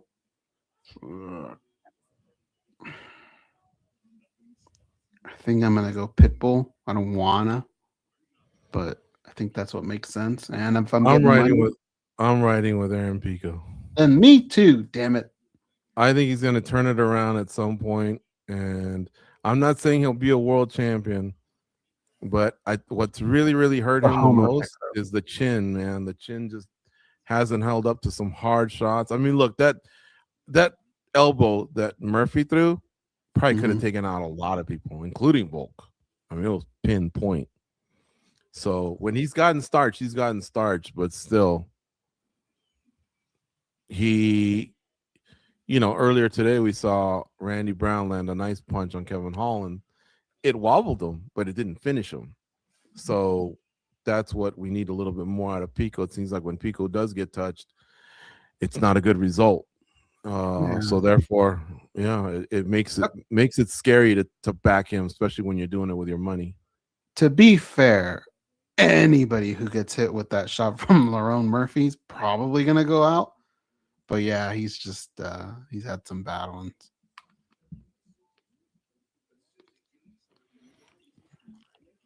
I think our Jack Russell Terrier is appreciating his day off today. Is he? Mm-hmm. I see him over there in the corner, and he's chilling. He wouldn't turn down his walk, but he's had a good week.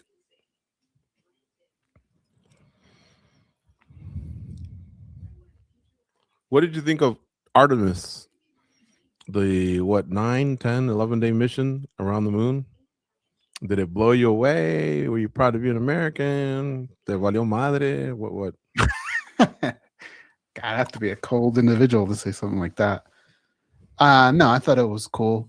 I think you think about technology and what they're able to do. Some of the best, clearest images we've ever seen. I thought that was great. I'm a little.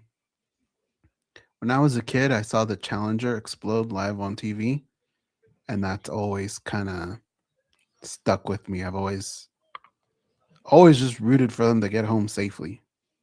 But yeah, what they were able to do is pretty tremendous. They didn't show it in terms of where they were in the sky to where they were in the ocean. But to me, it just felt like if they're coming down 25,000 miles an hour, which is what I heard, and when they penetrate the force, the atmosphere, it was supposed to be very hot. Didn't it look like to you like more than 5 parachutes should have been in play? I mean, I don't know what kind of a braking system they have, but the way it was falling, I was like, you're really counting on these parachutes to kind of do all the work? But sure enough, 2 of them came out, and they came out lazy. One came out really lazy.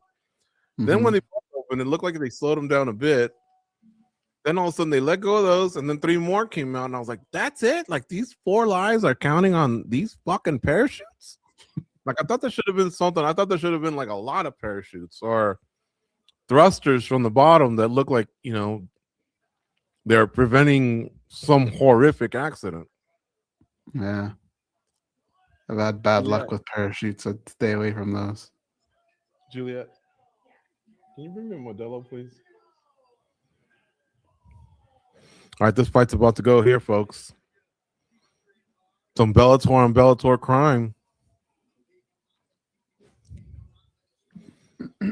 Hey, Keith Peterson was no nonsense earlier. Did you see how quick he took that point away in the Padilla fight? Good. The guy's fingers almost went through his head. Here we go. He was no nonsense. And speaking of that, him and Dominic Cruz apparently made peace a few weeks back. Mm-hmm. Can you though? Can you make peace from something like that? I don't know. Dominic Cruz is a little bit weird, honestly. So you can't tell he's either being very genuine and he'll stick up for him for the rest of his life, or it was just a moment and he'll still keep badgering and being sarcastic. I don't know. I can't figure out Cruz. When Cruz did what he did to Daniel Cormier, that kind of rubbed me the wrong way. That's a no-no in guy code, bro code.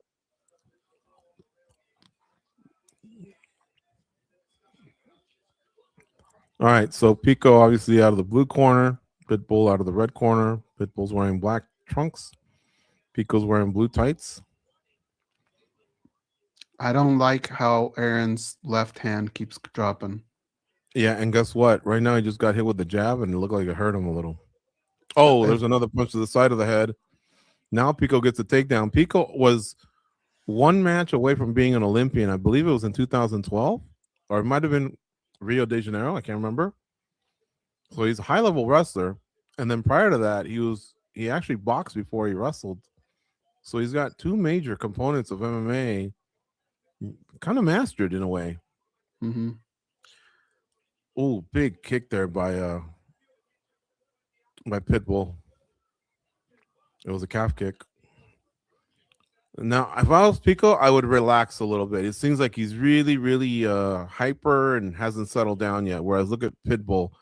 He's tense. He's seeing everything. He's seeing everything come in. He's covering up. Okay, it looks like Pico's starting to relax a little bit. I think what Pitbull's seeing is that he can land that right hand. I think he's setting that up. He's going to counter every time Aaron Pico throws that left hand. He's going to counter with the right, and I think eventually he's going to hit it. That was another heavy low red calf kick, by Pitbull.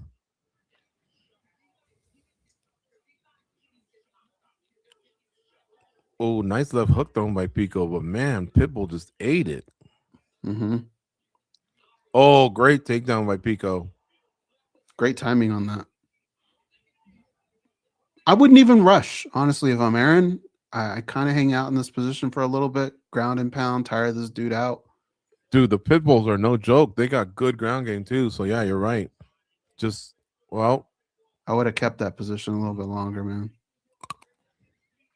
let's see if we can get some ground and pound going. Dude, what the hell was that? Did you just break a knuckle or something? Well, it's some candy there that's like an M&M. Oh, but they're good. They're addicting. I've heard bones break before. It sounded just like that. What are they? Boston baked beans.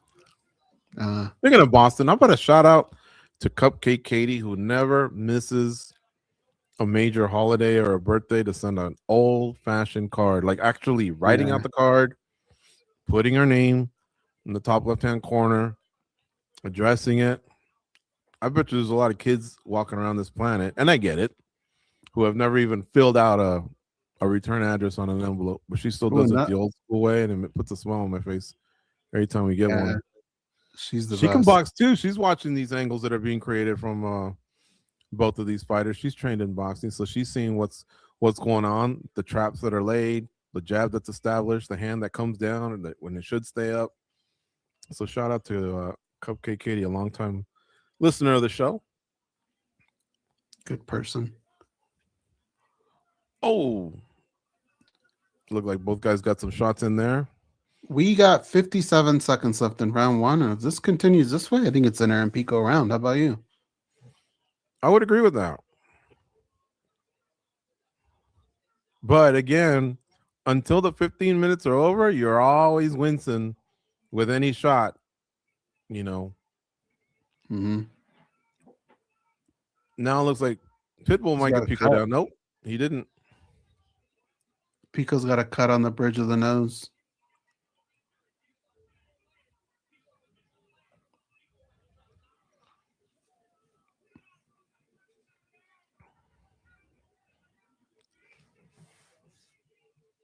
$15 seconds left.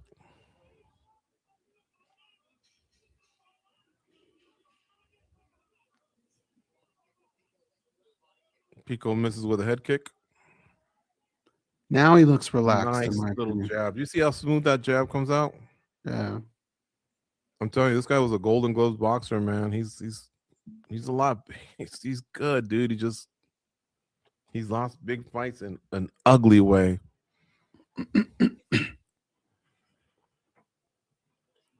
There's El Capitan, Eric Albarracin, who, speaking of 2020, I thought that was a good year for him to get Coach of the Year, and I got outvoted by the Junkies. He's longtime coach of Henry Cejudo. He's worked with Eraser, who's Paulo Costa, and he's worked with both Pitbull brothers.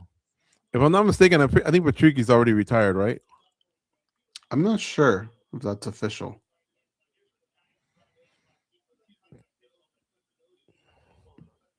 Oh, yeah, that was the shot that cut his nose.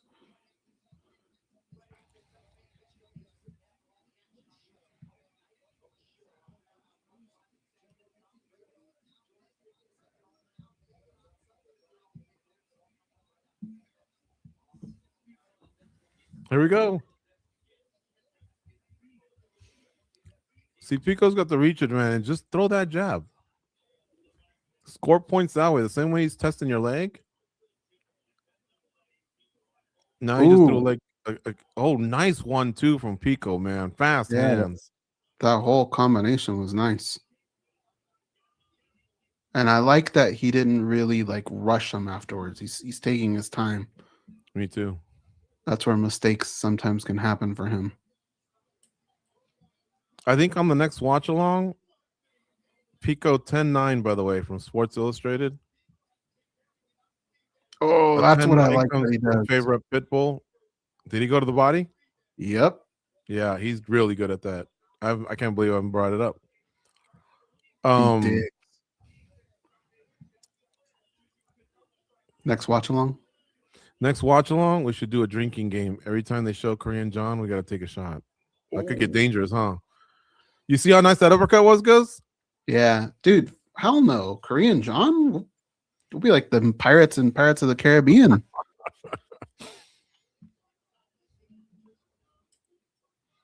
They haven't shown Aaron Bronstetter yet. I'll Or do did they? him, but They might have showed Korean him once. John is like always in the mix. He had a real nice message on Twitter about our 19-year anniversary. So shout out to Aaron Bronstetter as well. Yeah, he's a top dude.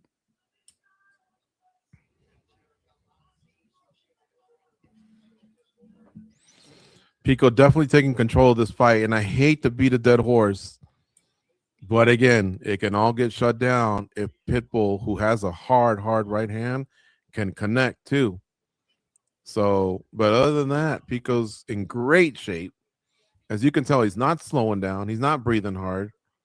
He's got really clean boxing, and then when he needs to, he will wrestle. But he also has to make sure his defense is on point. Pitbull doesn't seem like he's completely out of this fight. Yeah. Oh, but there he's goes kind of back to doing the same thing. Nice calf kick from Pitbull. That uppercut just missed for Pico. And that uppercut earlier in this round really hurt Pitbull bad. Mm-hmm.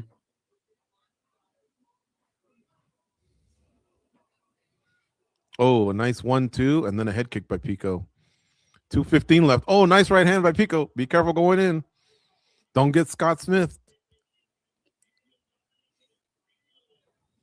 Some blood now coming out of Pitbull's nose.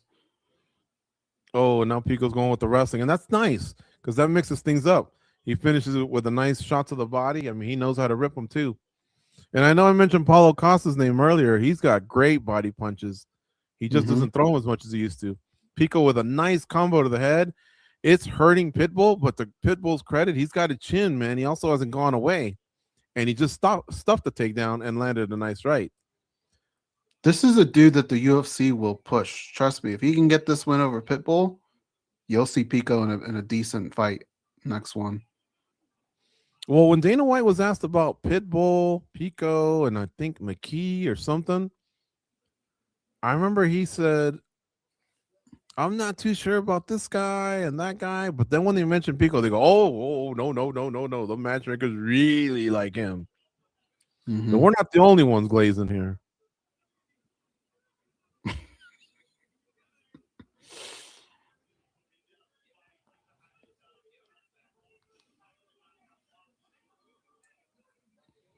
Pico needs to throw kicks a little better than that.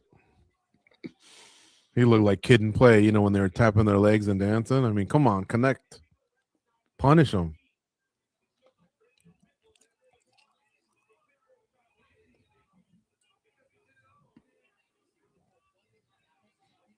Pitbull's face is a little bloodied. Very red. Nice left lands for Pico, and then he follows it up with 2 straight rights. Oh, Pitbull's hurt goes. This is a clinic. Now Pico takes him down. Very smart. Instead of walking into a hook, protecting his chin, he uses his wrestling. Big elbow. Let's see if we can get some ground and pound going. But remember, these brothers are good with the jiu-jitsu. And right there, Pitbull was threatening with an armbar. Pico stayed out of it. Some ground and pound to finish out round 2. That's in the books. No nonsense. Keith Peterson breaks them up. A lot of blood coming out of Pitbull's eye now, it seems like. Dude, that right eye's messed up bad. This is what everybody's been talking about for the longest time. Like, it's so funny because people always use the word prospect, right, with Aaron Pico, but he's past that already. Like, now it's time to either shit or get off the pot. But this is what people always talk about, the potential. Yeah. It's finally coming to light. Not very many people do something like this to Pitbull. They just showed Pitbull in the corner, and he looked like he was pretty shaken up. There's that uppercut. Look at that. Oh. That looked like the same type of punch that Grasso put on Barber last week. Mm-hmm.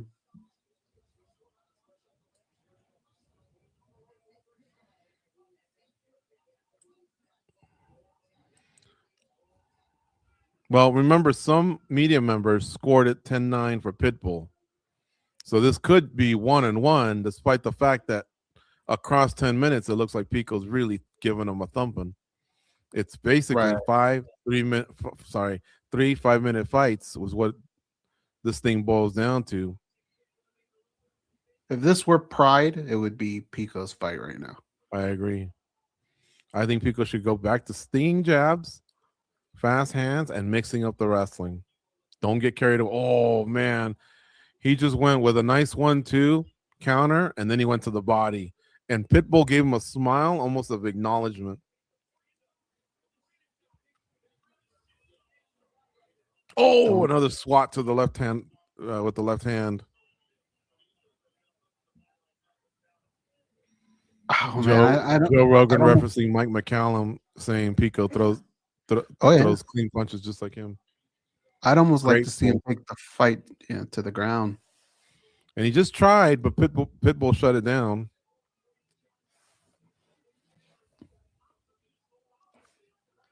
These guys better be wearing raincoats because blood's about to splatter all over them.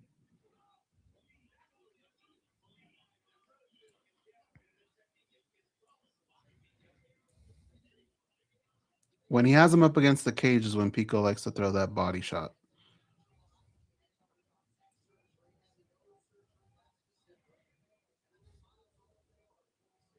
Fans are starting to boo a little bit, but dude, when one guy can make another former champion's face look like that, I don't think he deserves to get booed.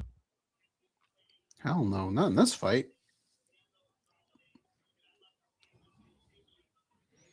Now there's still over 3 minutes left, and the guys in the broadcast booth are almost matchmaking Pico for his next fight, coming off a win. I mean, hey, you never know, man. Pitbull still packs power, but yeah, his face is crimson red.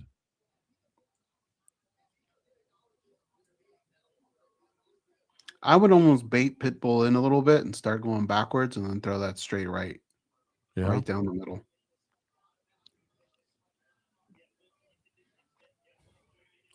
Or fake a shot. Went in for a takedown, and Pitbull turned into a fire hydrant. He didn't move at all.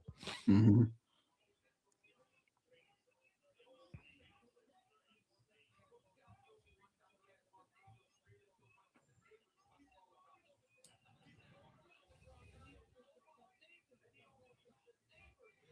They're still stuck in the middle of the octagon right now.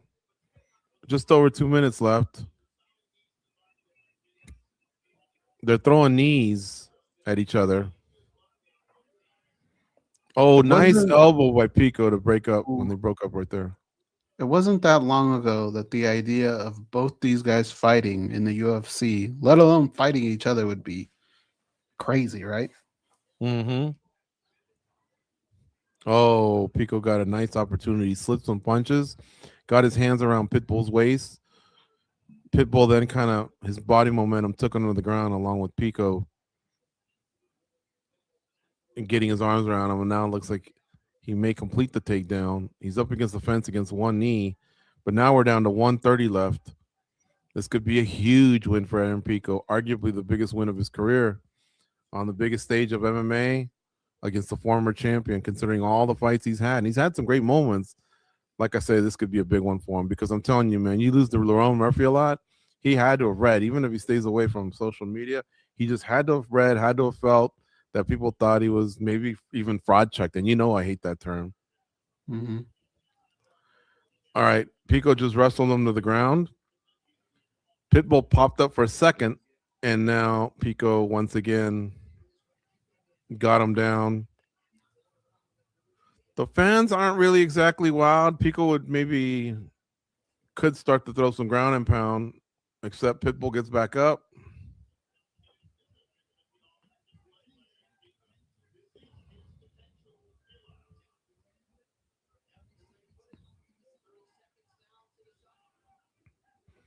Now there's less than 30 seconds left. They're up against the fence. They're standing up, but basically Pico's got his back. Now they've disengaged. Let's see what happens. Pitbull will probably throw everything he's got in these last 20 seconds. Actually, 15 now. If I'm him, just point to the ground. That's all you got left. And now Pitbull's gesturing as if, come on. Pico's telling him, I'm using my head, and he's going money. Because Pitbull was kind of like, come on, man. But, dude, Come on, Pico did pick you apart really, really good and knocked you down a few times. I don't think that's a card you can play. That uppercut. But that little gesture goes when he went like this, I'm using my head, money, money, money. That would not have worked in the first season of Dana White Contender Series. Dana White would have said, you know what, you're not ready, kid. Because you know how that happened to Kevin Holland a little bit. Yeah. But in a way, he's got a point. What's that? Who is the famous one that guy from PFL, England. Lockman. What about him? That happened to him. That happened to him, remember? What? Going for a takedown instead of trying to get the finish. Oh, yeah. And Dana White Contender Series, yeah. What happened to him? We haven't heard from him. I think he's just taking some time. I wonder if Pitbull might retire. That's one thing I'm wondering. The gloves aren't coming off. And two, will Pico get mic time goes? Because they farted around so much filling in some other stuff. And I'm seeing right now it's 6:01. I think they will. Do you see a Rogan standing around anywhere? That Bruce might cost them some mic time.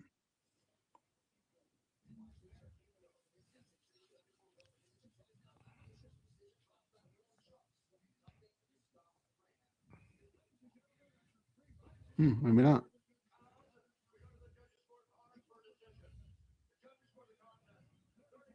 $30-27, 30-27, 29-28. So one judge did give Pitbull round one. I don't see Joe Rogan, so that kind of sucks. But he did get a win, man. Big win for Aaron Pico. Hey, it's a mistake.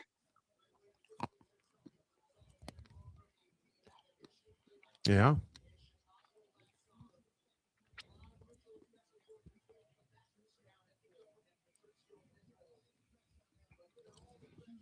All right, next up is the main card for UFC 327, including Cub Swanson versus Nate Landwehr, Dominic Reyes versus Johnny Walker, Josh Hokett versus Curtis Blades, Azamat Merzakonov versus Paulo Costa, Jiri Prochazka versus Carlos Ulberg. Unfortunately, no Joshua Van versus Tatsuro Taira. That fight fell off a couple weeks ago, and it's been relocated to UFC 328 in May. This will be Cub Swanson's final fight in the UFC. And it looks like the president is on scene with a big entourage there behind him. I think that's his daughter.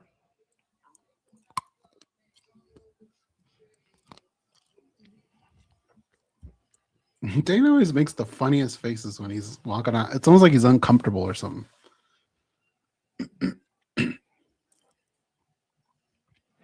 Well, this crowd definitely loves him. And I know he's big in the state of Florida. But the more and more videos I see, he's not as popular as when he won. But he's still the president.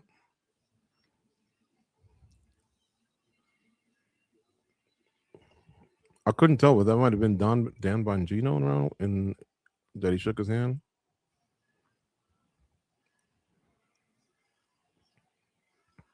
And there's Marco Rubio, the Secretary of State. Oh, it's a Republican National Convention here. There's a lot of people there. Now, Joe Rogan's been very critical of Donald Trump lately, so it was interesting to see them shake hands.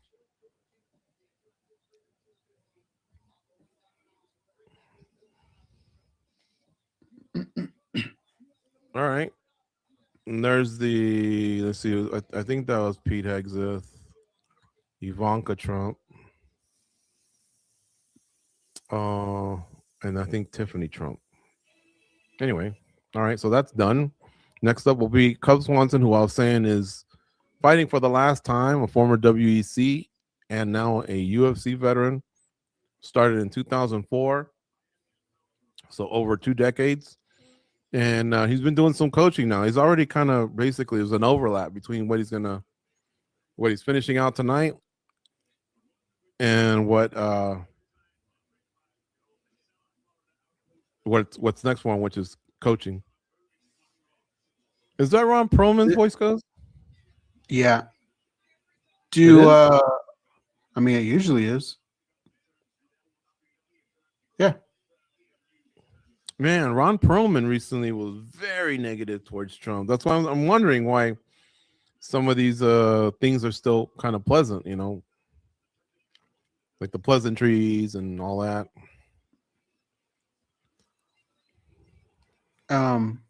You're not gonna. We're betting Cub, right? I imagine minus 135. Gotta ride with Cub Swanson. We sponsored the kid, for crying out loud. All right. When I saw Ron Perlman say what he said, I was like, "Oh, that gig might go away with the UFC because the UFC loves him some Trump." Mm-hmm.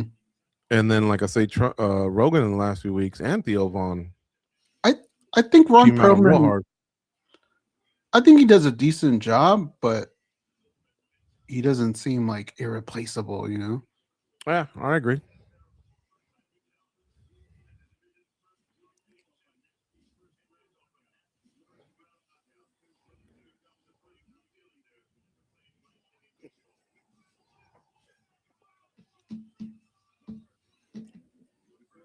Main event should be fun. That can't last that long, right?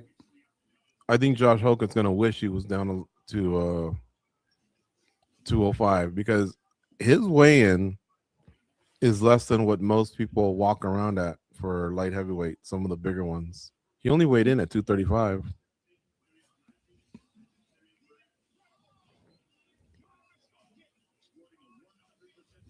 Well, Kane didn't really weigh that much. He was like 240, 245.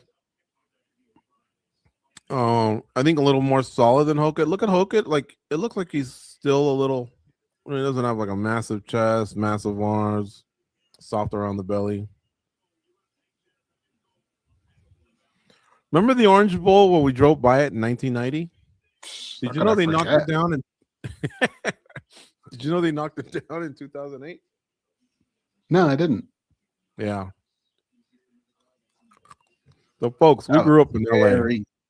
And the LA Coliseum is in a really bad area of LA. The Orange Bowl made the Coliseum look like it was actually in Beverly Hills. That's how bad that surrounding area was. We took one or two pictures and then I hightailed it out of there. What I didn't understand was like there were literally front yards that were maybe 50 yards away from the stadium. How could you live like that? I don't know. Now, from the top, I grew up watching sports and I still watch them. But I still remember back in the day when January 1st came, it was always the Cotton Bowl at 10 a.m., the Rose Bowl at 1 p.m., the Sugar Bowl at 5 p.m., and I think the Orange Bowl was at 5 p.m. as well. What? Sorry. I just figured it out. I'm a moron. Forget it. Go ahead. And what was the last one? Oh, the girl? Yeah, they were showing them. Oh, that's a Spanish announced team. Yeah, that's Alexa Grasso. Okay. All right, so finish it up. And what time was the Orange Bowl? I think the Sugar Bowl and the Orange Bowl would go at the same time. But I remember it would always be like Don Criqui and John Brody live to you from Miami at the Orange Bowl. I wanted to be there so bad, and I'll tell you why. Because I just loved the teal and the orange. It had the dolphin colors. That's the way the sign was. And then obviously everyone was so casually dressed in the stadium because it's great weather year round. It just looked like, wow, like what a laid back place. What a cool place. And that's when Miami Vice was popping.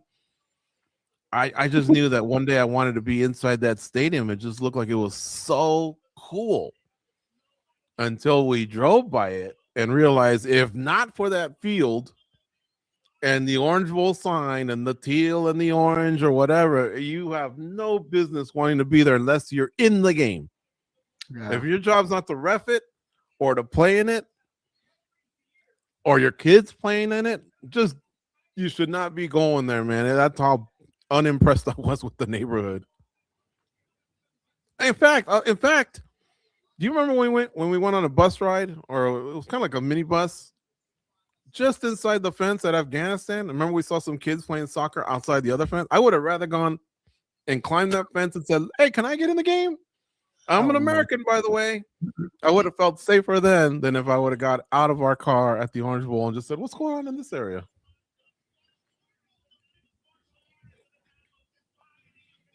I still remember the guys that would serve your food. They would just stare you down, man, like they wanted to kill you. Where? Oh, in Afghanistan. Yeah, that was scary, man. That was scary. That took a while. That's where movies and TV influence you a lot, because you saw a face that you had seen in a movie or a television show, and I wanted someone to try my food, like in that movie Gladiator. Mm-hmm. Remember when the Spaniard gave it to the other guy to test it first? I thought, man, the way he handed it to me too. Remember, whatever it is I asked him for, he just handed me like this. They never broke eye contact. They just stared you down like that and gave it to you. Here you go, American. Take your fucking food is what that looked like there. And, you know, later on in the trip, we spoke with so many Afghani that were very cool, including some elite soldiers and stuff like that. So, yeah, you just have to experience it and not be ignorant and be open to the fact that, yeah, if there are bad people, it's just like, you know, I don't want to turn this into a whole political science class. I'm just saying, but don't judge and book by its a whole cover. Group of people, by the one or two things you see in the news. I just found out like 5 days ago, I had a friend thank me for that trip. And it turns out he was there, like he missed us by like 3 weeks or something. Oh, yeah? Yeah. That Rudy guy? Mm-hmm. Oh, okay. Yeah. Rudy Gomez, I think. Mm-hmm. Doesn't he live in Georgia now? Yeah. Like right on the border of Georgia and Florida. I'm like one social security number away from just blowing up his whole personal life, huh? Well, because the other day, here's his full name, here's where he lives. Because sometimes he's like, I'm in Florida, but like he lives so close to the border that like yesterday he went to go get Chinese food in Florida. He's like, I'll be home in 10 minutes.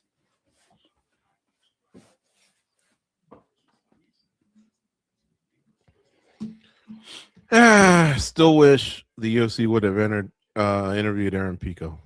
Get his name out there. He's still very young. Mm-hmm. And like I say, I don't know if you heard Cormier or Rogan, they were really giving him some nice compliments. I mean, Rogan threw out a Mike McCallum reference. Cormier knows of his wrestling skills because he's from the wrestling world. Well, I think he lost in a final at the Olympic trials, if I'm not mistaken.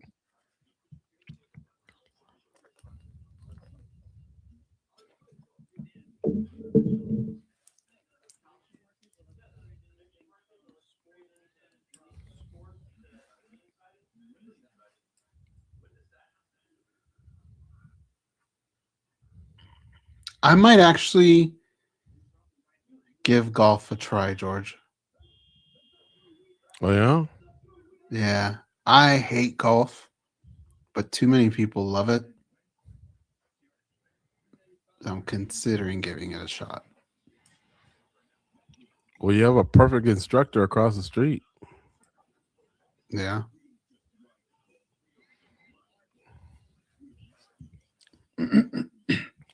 As long as he doesn't just take off for Hawaii the day you schedule a lesson.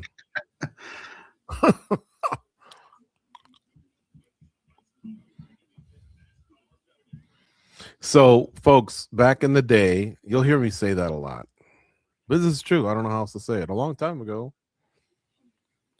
the UFC needed to start at 7 p.m. sharp because that was the 3-hour window that they had bought on In Demand, DirecTV, Dish Network, and I forget the other one. And those were satellite providers, right? And basically, the UFC had to get the show done in 3 hours. And that's why the second fight of the night was called the swing belt. Because if the first one went too far, meaning a decision with maybe a foul and referee taking 5 minutes, especially if they had 2 title fights at the top of the bill or something like that, the UFC would tell the swing bout, hey, hold off. And then they would do the next fight. If the next fight calibrated everything over again, meaning there was an early finish, then they would bring those guys out and everything was smooth. Because if you went over, you'd get a big fine, and the UFC didn't want to pay the fine. So you never, well, I shouldn't say never, you rarely had the UFC not start at 7 p.m. But ever since they went to ESPN and they got away from those satellite providers and they were basically streaming just like they are now at Paramount Plus, they could start at 6:01, 6:07, whatever. So why not invest as they're gathering everyone in the ring? Rogan can come up to you and say, hey, we got to make this quick, but I want to give you some time. And then they announce the winner. Or I guess he can't say that technically, right? But he can still say something to him as he pulls them in. Ask him 1 or 2 things. But that's how you make your stars. That's how you make that fighter connect with the audience, the one that just won, you know? I think so I have why a not theory. do that?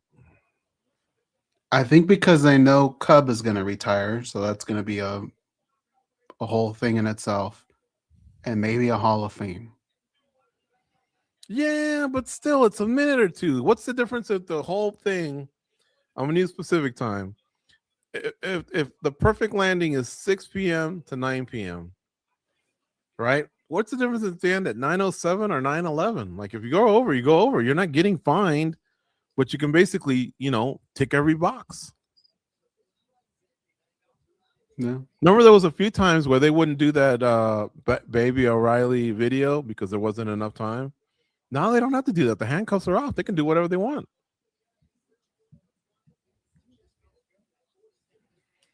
Goze, arguably, you gave him that nickname, Killer Cub? I gave him that nickname at, what's that place called? Cheesecake Factory. And he didn't like it at first? No. He said, I'll think about it, but he kind of laughed at it. And then he made gear out of it. Mm-hmm. So if we ever get him back on the show, you deserve more than just thanks, right? Like you deserve an acknowledgement. I don't think you're asking for royalties. He hasn't acknowledged it 100%. He says like, yeah, I don't think I've gotten the full credit for it. Like he doesn't remember the incident? I think so. So I can't check it off on the bucket list. But he has to go, well, from what I know about Goze, he's not a liar, so I got to take his word for it. Mm-hmm. Now, to be fair, I also suggested the dumbest nickname. What was it?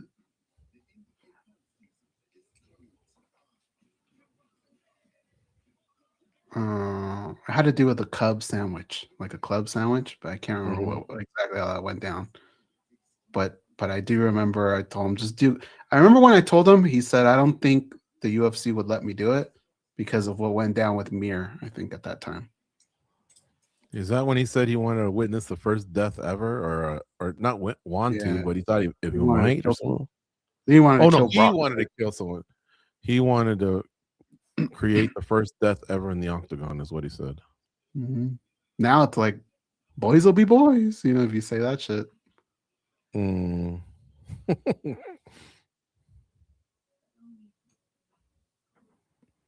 Wait, is this a new series, Dutton Ranch? Yeah. I thought Marshall's was a continuation of It's part of it. Oh, okay. I mean, they're different characters going in different directions. Huh? Boy, that Taylor Sheridan must just have the incredible ability to write stuff, or he's found a writing team where he goes, you know what I'm thinking, right? Write it. And then they go and write it, and he just kind of looks and goes, yeah, that's what I would have written. Because he's behind so many of these. Aljo can't say he doesn't get love from the UFC. They got him that spot. I just saw Toyo Tires. I don't know if you did. Yeah. Nate Landwehr. We used to cover this guy. Here we go. Back in the day when he fought for M1. It was a Russian promotion. And he used to talk a lot of trash. And he wanted to get in the UFC so bad. But he was really good at talking trash. He had that southern accent, and he could really bring it. But along with that, he's also got this Artem Lobov vibe to him, where he just loves to get in these scraps, man. Where he'll block punches with his face if he has to, but he wants to get the crowd into it. I think he backed off Cub because Cub is respected. It's his last fight. And then to top it off, at the weigh-ins, Cub brought his kids out, so I think he just gave him his hand, shook his hand, and that's that. But this guy usually don't roll that way. This guy's usually smack talking all the time. And that's the MMA Masters team right there.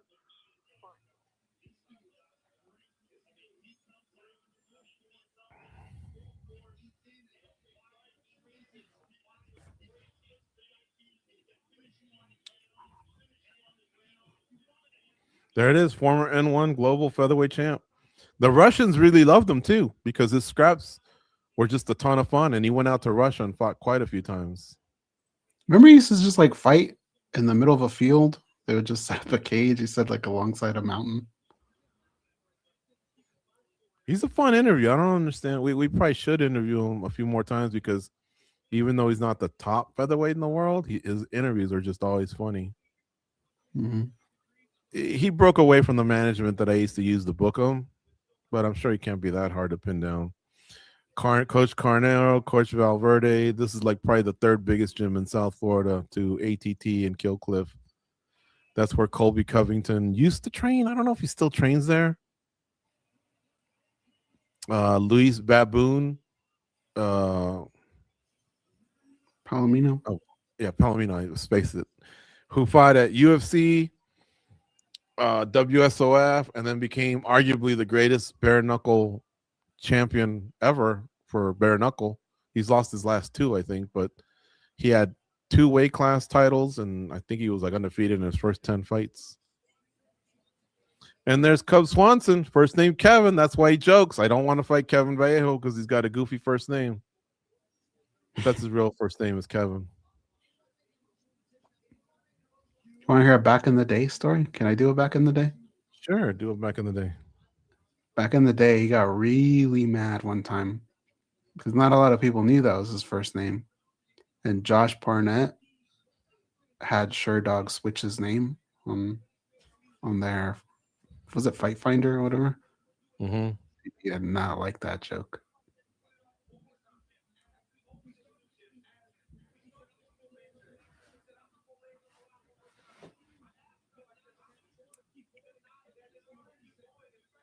Do you think this will be his last one? Yeah. I don't even think he needed to have this one. I mean, he really could have sailed off into the sunset after the Quarantillo win. He's lucky I wasn't in Miami because at the press conference, I would have got him one more fight. You know what I would have said? Uriah Faber? No. I would have told Dana White, you like Cub Swanson? And he would have said, yeah, he's a legend, whatever. Want to see him fight one more time? There's a nice little arena in Palm Springs. I bet you get him to fight one more time if you had UFC fights there. I agree. I agree.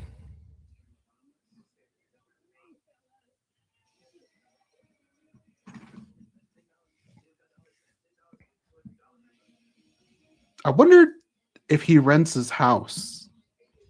Because right now it's Coachella. And he literally lives, well, he had a house. Like Yeah, right 2. across the street. 2? Right across the street Yeah, from but I know he sold one. I can't remember if he sold the other.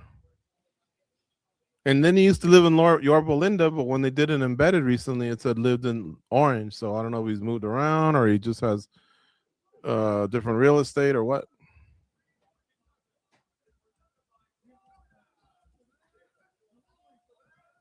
You know, watch Coachella tonight? Maybe.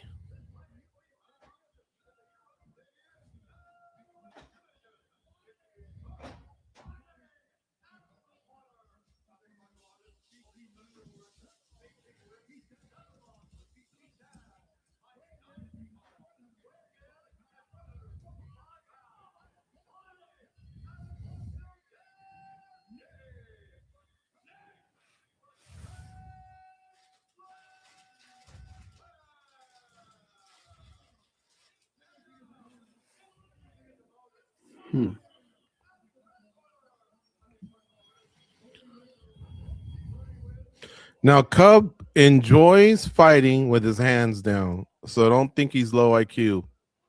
He just feels like as long as he stays out of range, he's safe. I've asked him about this plenty of times. But his hands will be low. He trusts his reactions, his hands, his head movement, his footwork. And he just, that's the way he rolls. And this is the last fight, so we're not switching anything around. And those are his kids. He's got a pair of twins, and I think it's a daughter boy and then another boy.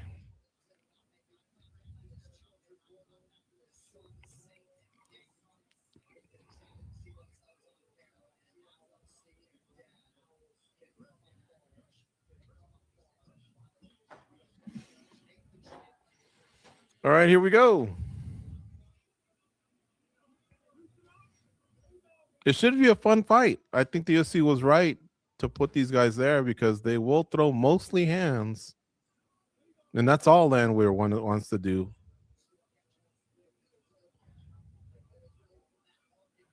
Lanwir is no spring chicken. He's 37, if I'm not mistaken. Is he really? Yeah.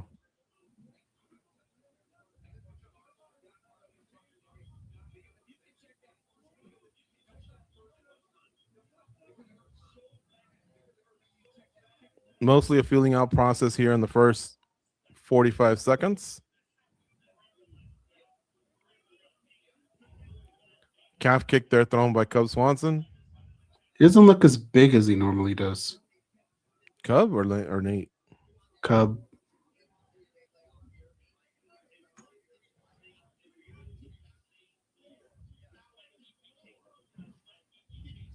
Now, this is the last fighter from the WEC promotion. Everyone else is retired.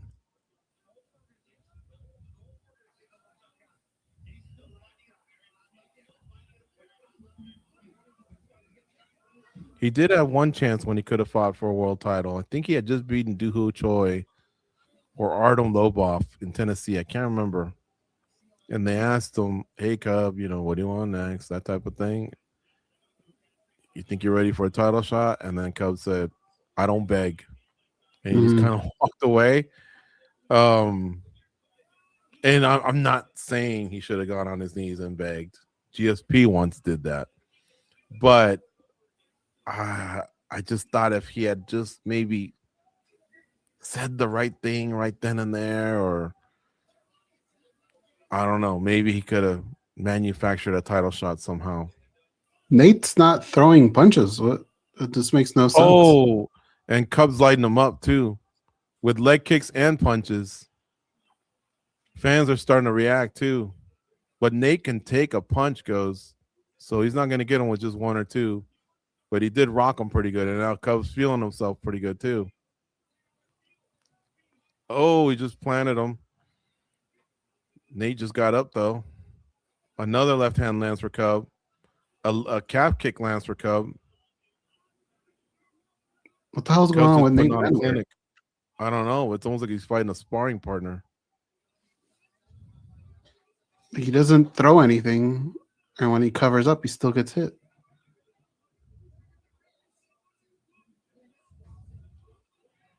Oh, and he just landed a nice left. Oof. Nate just went for a takedown. Cub just lit him up again. Referee's going to take a good look. Nate gets back up. Cub going to the body. You're right. When's Nate going to throw a punch?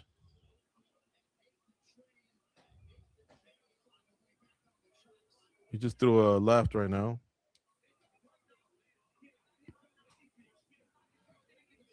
He just threw another left hand, but that's still nothing compared to what Cub's throwing. Cub's throwing 100-mile-an-hour fastballs, and Nate's throwing, it's like a softball pitcher, high-pitched softball pitcher.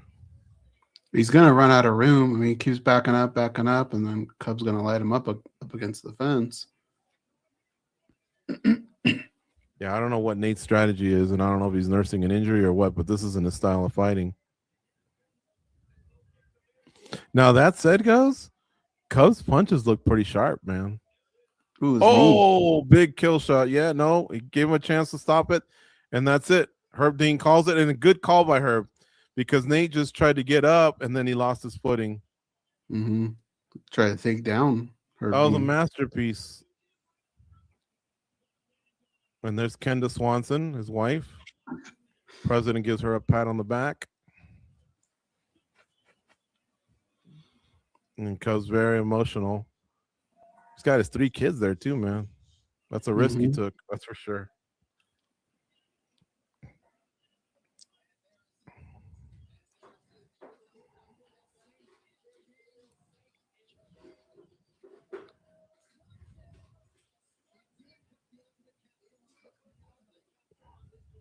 And he's taking out the gloves. Where's Nate the Great? Nate the Train, I should say.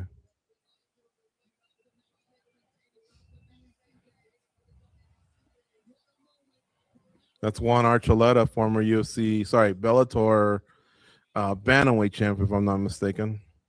It's a great way to go out. And you know what? He might get $100,000.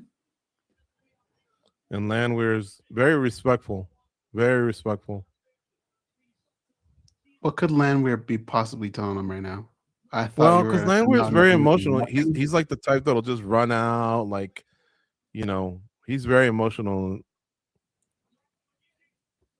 So right here, he punches him.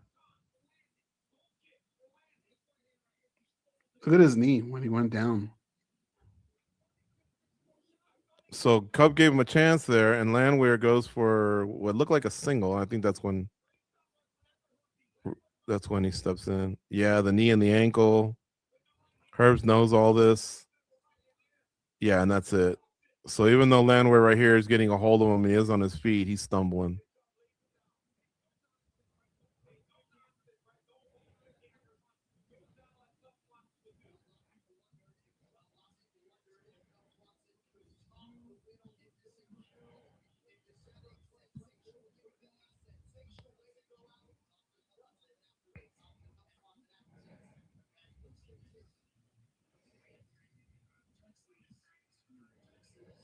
Good way to start the main card.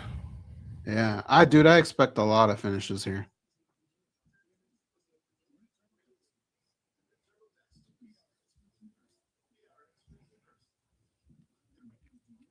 A lot of finishes on the main card, or you expected it from the whole card? The whole card, but yeah, even on the main card.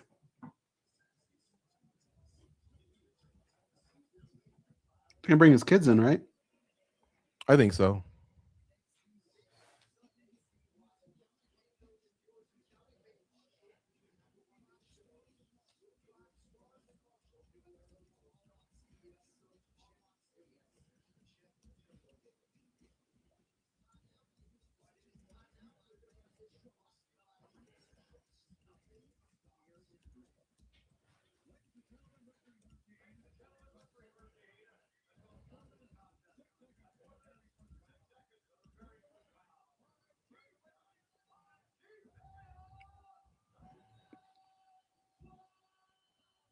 They gotta have like a vignette or something from him, right? Montage. I think they should.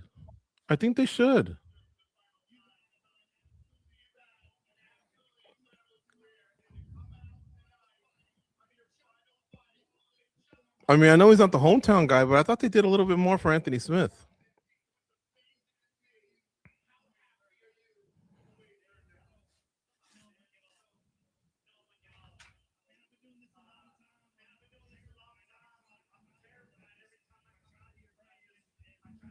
He didn't look terrified.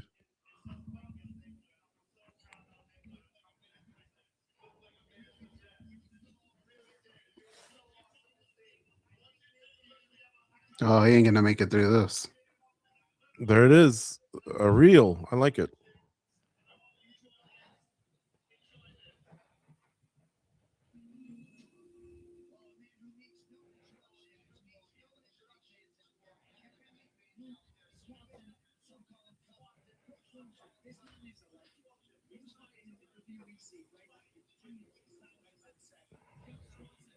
So there's his WEC highlights. Warrior wear. I forgot about them. Mm-hmm. There's Joker. Mike Joker Gaiman. Steve Mazzagatti.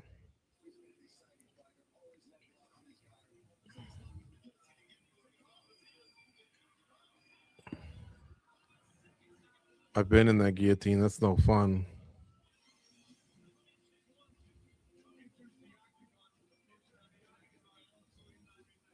Tap out. I wonder if there's some viewers that are just wondering, like, what are they wearing? What is all that? Praetorian. He just wore Praetorian? I didn't know that.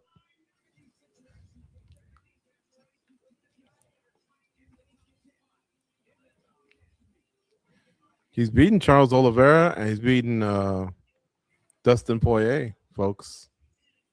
Like a lot of that you may not know because it happened over 10 years ago. This is the Hall of Fame fight that he had with Doo Ho Choi. It was a great fight.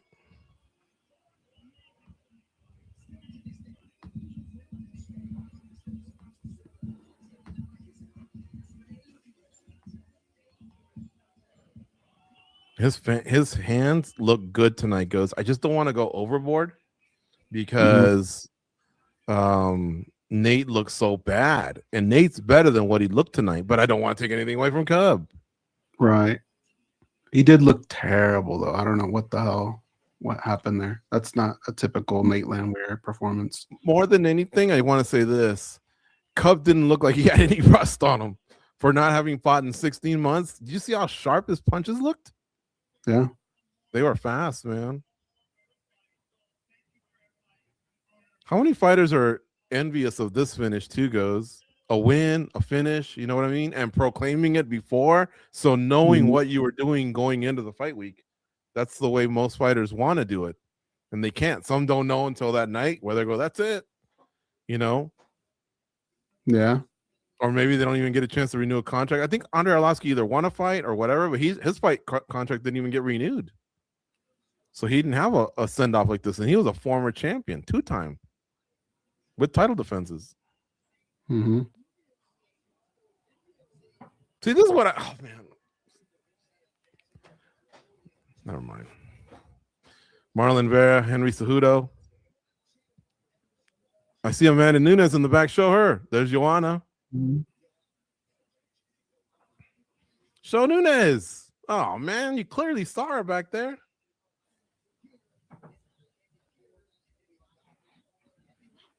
All right, you want to do the next fight? I do. Johnny Walker and Dominic Reyes. Dominic Reyes is minus 185. Johnny Walker is plus 150. Okay. I'm going to go I'm going to actually go Johnny Walker, George, in this one. How about you? I don't disagree. And I'll tell you why. I didn't like Dominic Reyes' lack of intensity when we talked to him last Tuesday. Mm-hmm. He seemed too blasé. And then even in the final face-off they had, Walker was all up in his face. And Reyes looked like he wanted to fire back, but I think he's like, so he told us in the interview, folks, he just became a father in December. So what was that, 4 months ago? He says he's got dad strength now, a new reason to fight, but it also seemed like it took something from him. You know, like he didn't match his edge.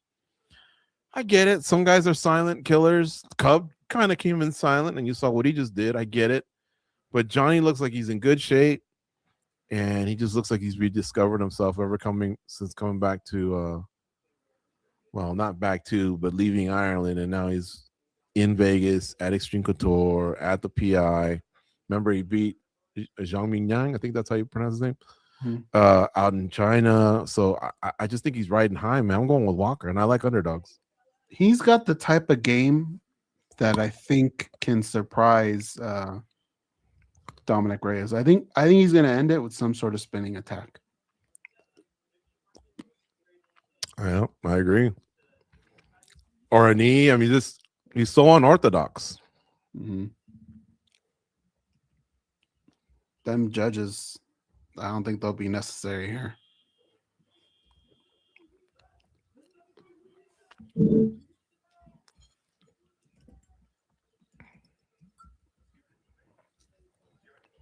What the hell is that?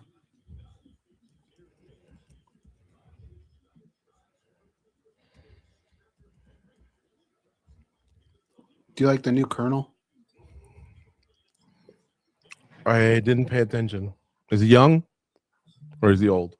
He's still old, but he kind of just acts a little bit younger. Not like an old colonel.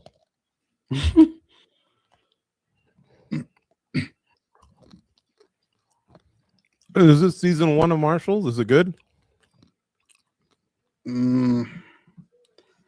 By Taylor Sheridan standards, no. Really? But it's not a bad show. It feels like it could take off and be a good show, but I don't know. It hasn't really got me. I watch it, it's not bad, but I don't know. So you could easily just be out of it as well? I'm loyal. I feel like eventually it's going to take off, but it just hasn't grabbed me yet.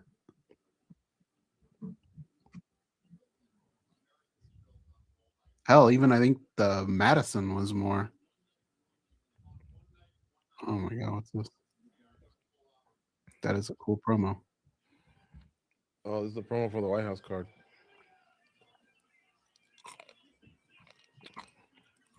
Fans can't go to it though, right? They can only stand across the street at the Ellipse in front of the Washington Monument.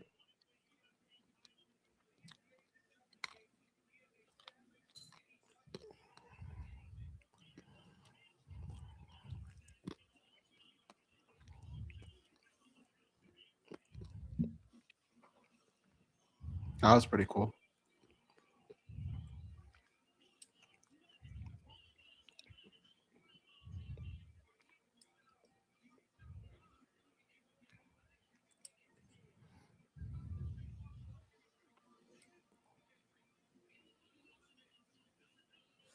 The most historic event of all time, sports event. That can't be true, right? No, fuck no. Well, historic. Well, historic, yes. There's Holly Holm, there's Justin Gagey. Who else? Historic, huh?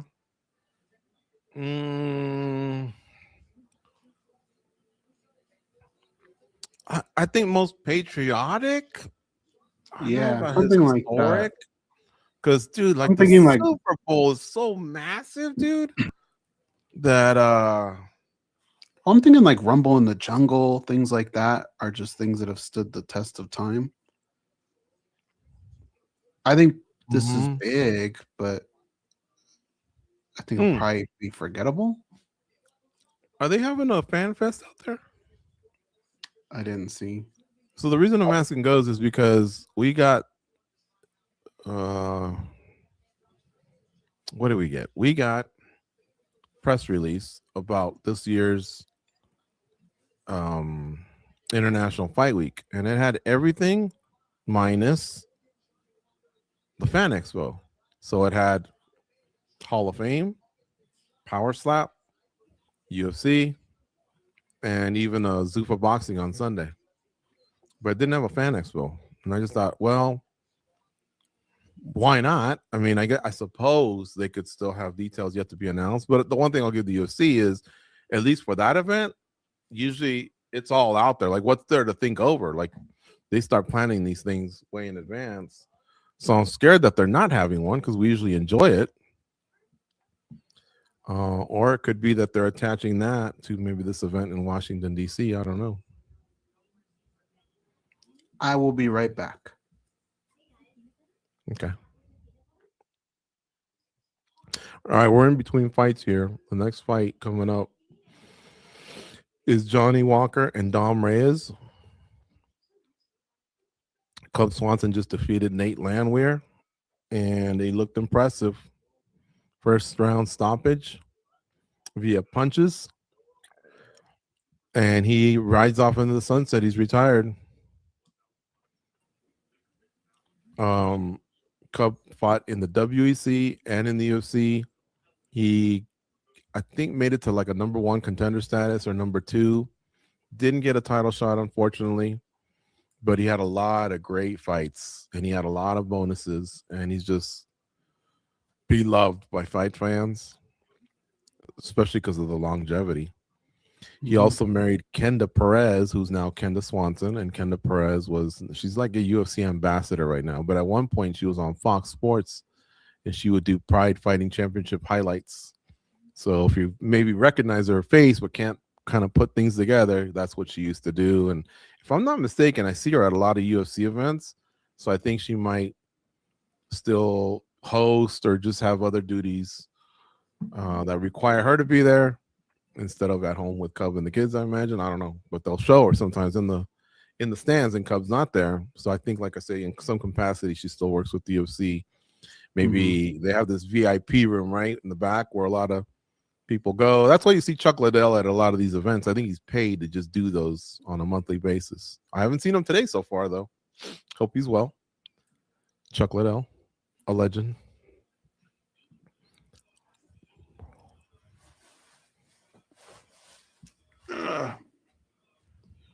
Annette Bening, Ed Harris. Like Ed Harris. A new Yellowstone series, except it's called Dutton Ranch.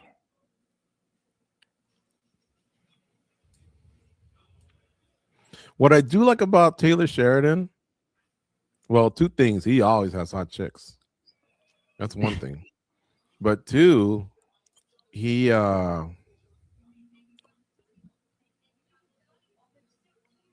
okay. He includes a lot of actors from other eras in his series. Like, for no reason, he just gave Samuel L. Jackson a role on a couple episodes of Tulsa King. So it's not a role that I don't think, I mean, it could come back.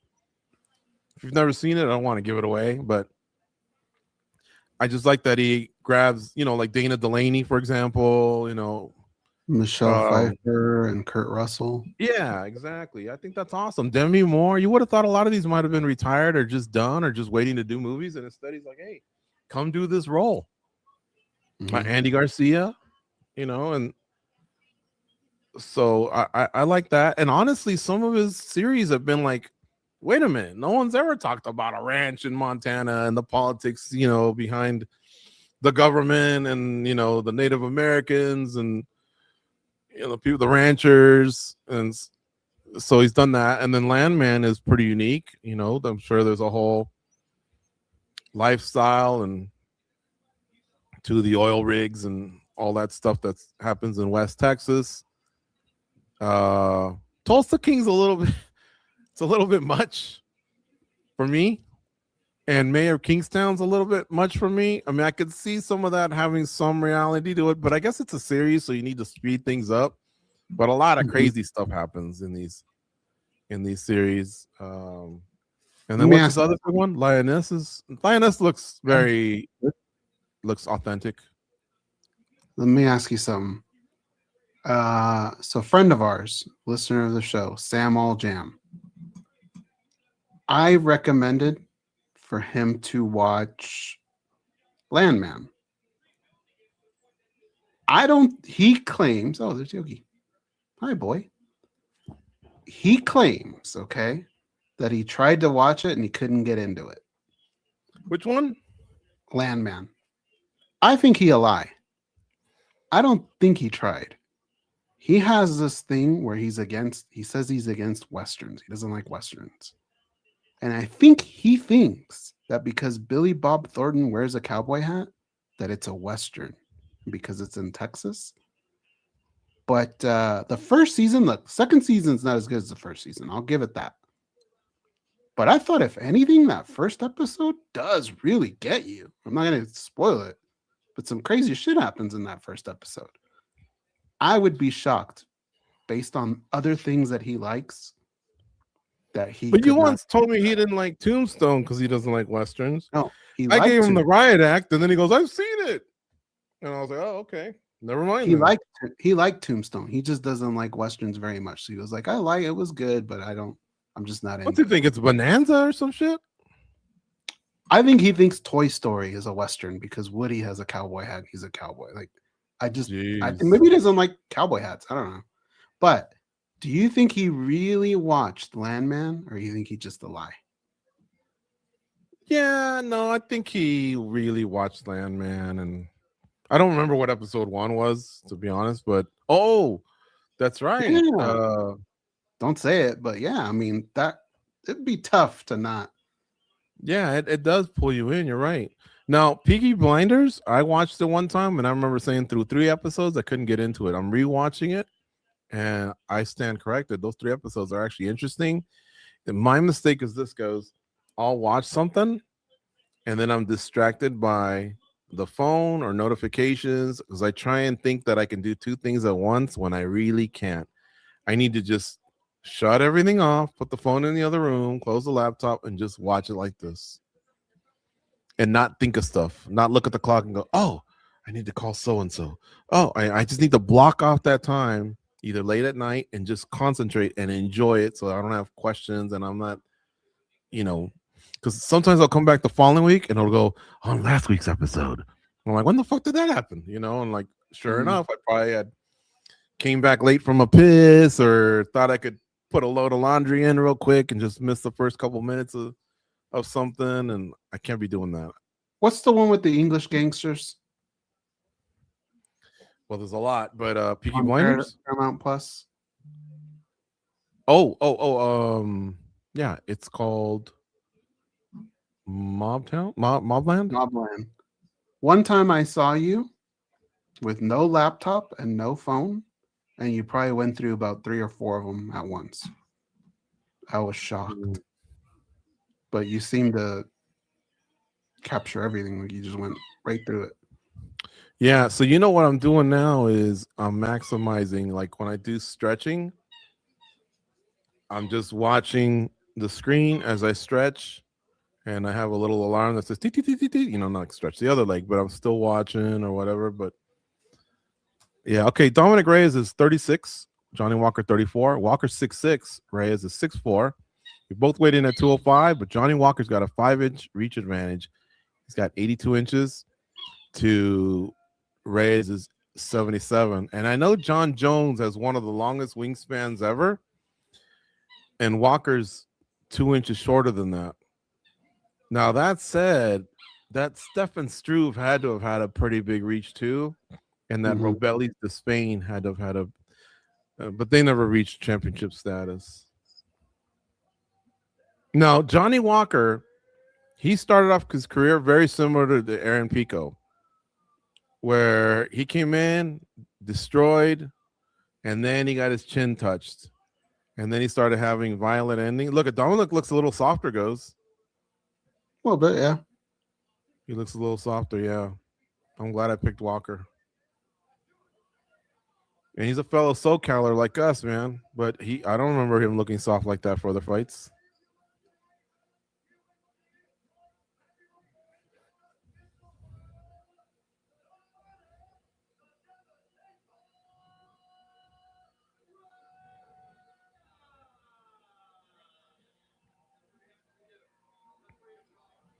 So what were we talking about? Your alarm, and you've been stretching, and that's when I think. Yeah. And that's how I can take in some shows, but I can't have the phone near me. All it takes is one little text, and I'm like, oh yeah, I got to get back to him, and then I start thinking about it, and then I'm lost. Here we go. This should be a fun one, folks. Do not turn away. I can't get over how soft Reyes looks compared to other times. Great calf kick, inside calf kick there by Johnny Walker. Nice right hand. Yeah. Right. Johnny Walker gave him a finger like, uh-oh, watch yourself. Now, Reyes is 6'4", folks. And he looks like he's dwarfed in size by Johnny Walker.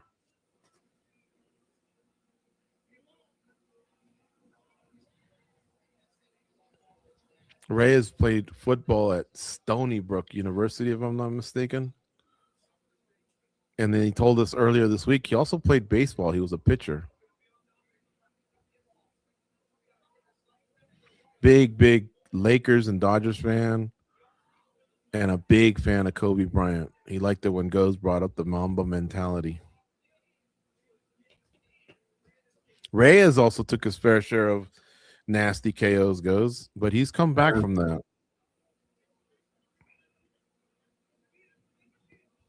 He's covering good ground with that. Look like the fastball he throws. That's now what? That's 2 or 3? Yeah, on the inside of the calf. Johnny Walker. Both guys are actually covering a lot of ground with their strikes. I remember the first 2 or 3 times I saw Walker, and I think one of them he destroyed Khalil Roundtree, and I think the fight was in Chile. I just remember going, "Holy cow! I think this is the guy that's going to beat John Jones." Then he started getting iced after that.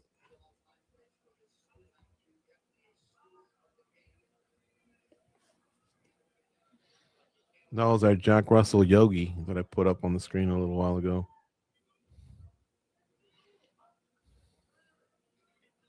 Johnny's brother, Walter, is a badass too. Oh yeah, footlock, leg lock specialist. Is that Yogi? Yeah.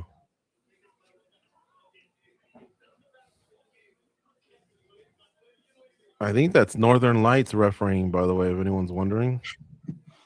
Friend of the show.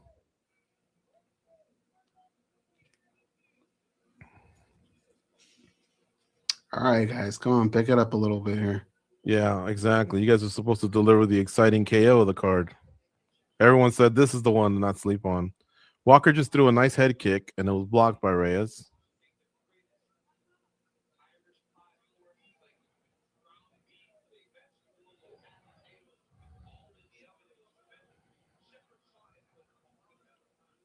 They're both just kind of looking to counter each other, but neither guy's giving too much out there.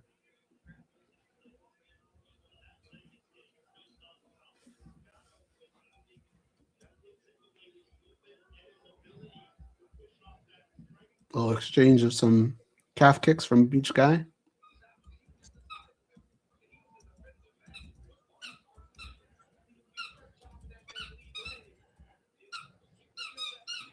I gotta take this toy away from this kid. All right. 90 seconds left here in round 1. The fans are starting to boo a little bit. No one's really selling out. It's just one strike at a time. Lazy kicks, lazy punches. There's not really a combo threat like what Cub just displayed. And these are big dudes too. I imagine 6'6" and 6'4", they had to have rehydrated it to about 225, 230.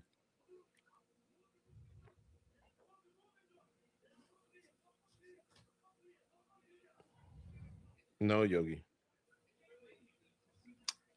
Man, not a whole lot going on here, guys. Walker's the one moving around. Walker looks like he's the one that wants to engage, whereas Reyes looks like he's the one that wants to counter. But Walker doesn't want to walk into anything too, so then he's being kind of hesitant.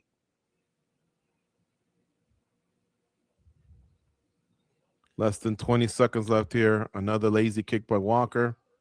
Oh, that was a nice little exchange from both guys. Mm-hmm. Nothing really landed too much. Reyes smiled back at him, but not a whole lot. Like, I think you're probably going to end up giving Walker that round. I think so too.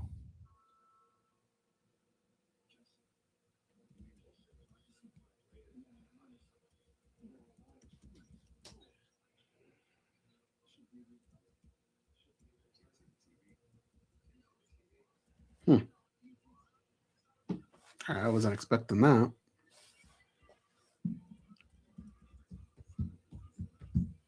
What are we going to have after this? Oh, get a blades? Yep. That one's almost even. Did you see Johnny Walker? No, what did he do? See what he's doing right now? Yeah, he's leaning against the fence. Yeah, he just turned around for a second and looked right at the camera and went. Oh yeah, he's a goofball for sure.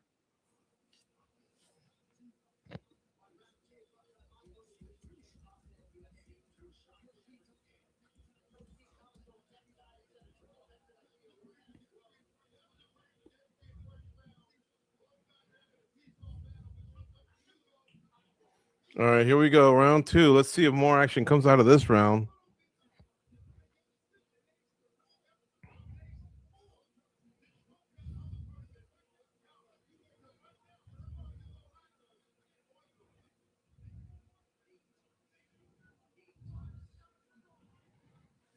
Walker throws a kind of a lazy front kick.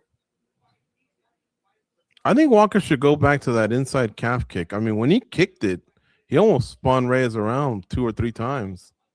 Mm-hmm. So why not take that front leg out and then, like while you're continuing to do that, there you go. Now, while you're continuing to do that, throw a few other combinations. And with Reyes, what's he doing? Like, he's got to get going. Your claim to fame can be, I almost beat Jones once, and if I win this, I win 4 out of 5. I should fight for a title, and you're not really delivering much here. I mean, it's not a pay-per-view. They don't call them that anymore, but it's a numbered event. This is a big event. Yeah. President's in the front row.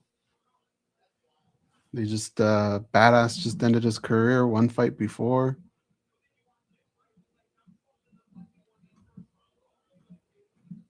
Oh my God, here come the fans, and these guys are going to freeze even more. I think maybe the referee should say something. Admonish them both, warn them for timidity. Let's see if it fires these guys up. Oh. There we go. Reyes came forward. He did. Yeah, and he might have just kicked him in the chin. Reyes did. But both guys are still standing. No one took a solid shot, but at least they're throwing punches and kicks now. That's the thing, though. When they do go forward, they do seem like they can cause some trouble. They do connect a little bit, but they just don't do much of it. There's a lot of off-balance stuff going on, too. Why not do, commit to just a straight jab with an overhand? Cub did it beautifully the last round. Aaron Pico did it beautifully the fight before.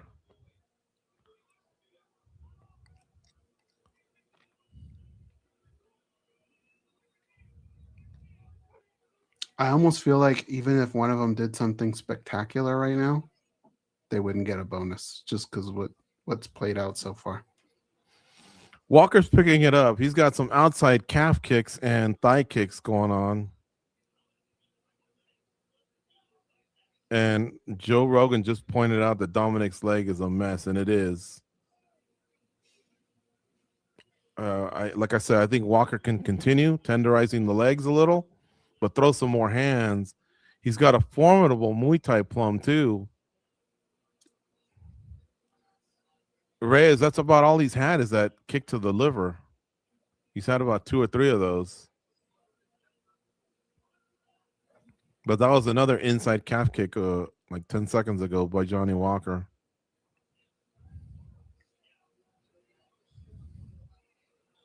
Reyes just came in with a lead right hook. Uh-oh, the fans are chanting, what? This is boring. Not good.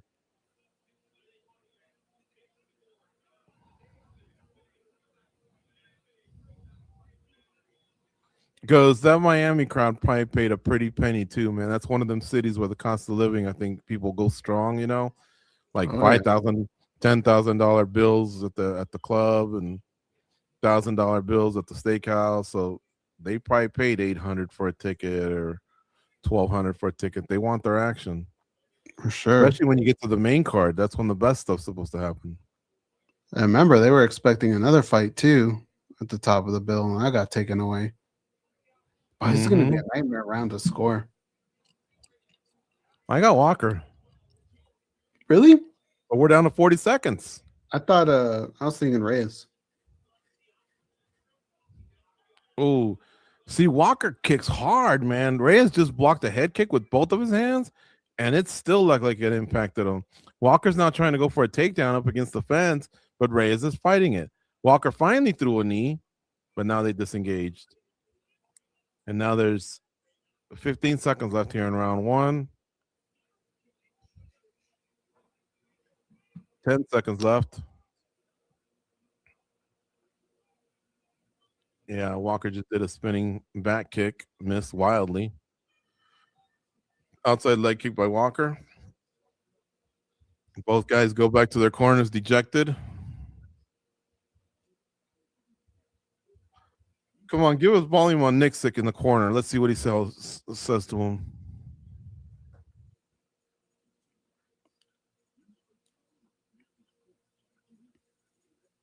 What the hell is Total Wireless? I've never heard one person say they have Total Wireless. I don't know.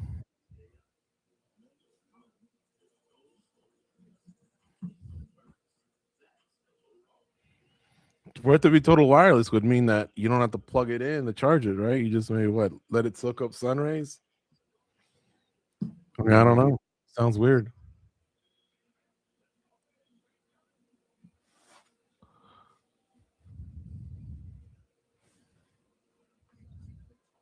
This is either 2-0 Walker or 1-1. But Reyes has to go. Of the two, he more than anything has to go to the finish.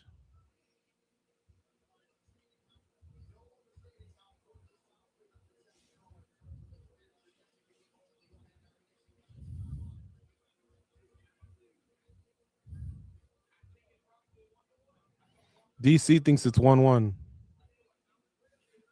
I think it might be 1-1. Joe Rogan says it could be anybody. Spinning back kick missed by Dominic Reyes. Both guys just missed with wild punches.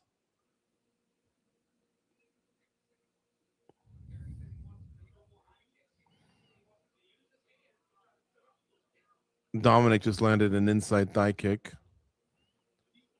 He just threw a head kick, but it was blocked by Johnny Walker.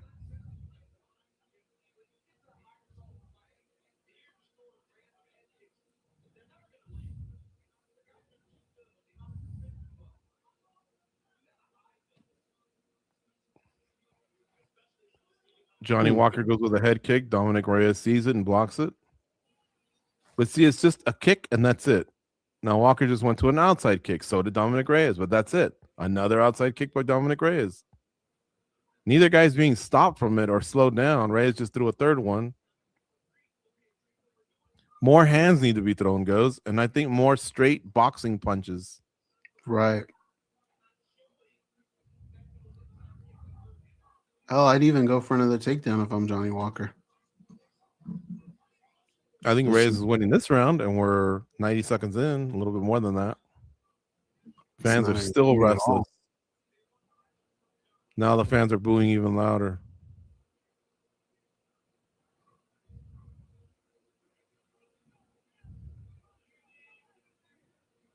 I'm not even the guy that's trying to say, like, be more entertaining. I'm more of, like, try and win the fight. You know, don't leave right. it in the hands.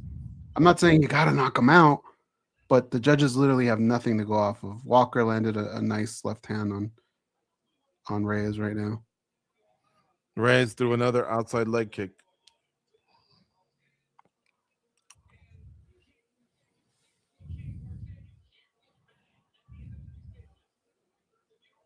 DC's already prepping it, saying you can't get mad at the end of a decision. It's true. He's not lying. And they're past the over. If the over was 2.5, which most of the time it is, and you had the over, which probably would have sounded foolish, you just hit it. Now you don't care who wins, if that's all you took.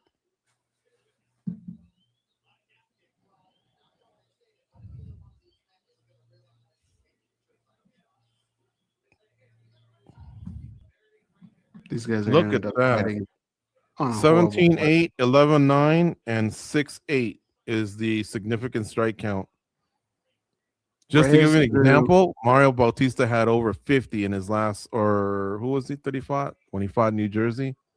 Not Umar, the one before that. It was Patchy Mix, I think. He had more than 50 significant strikes in all 3 of his rounds. Look at this. Gosh, 90 seconds left. What's his name? Kevin McDonald? Mm-hmm. Why isn't he saying something? Guys, we got 90 seconds left. Let's go. You each just trained 6, 8, 10, 12 weeks, endured a weight cut. Fans paid for you, and yet you're not.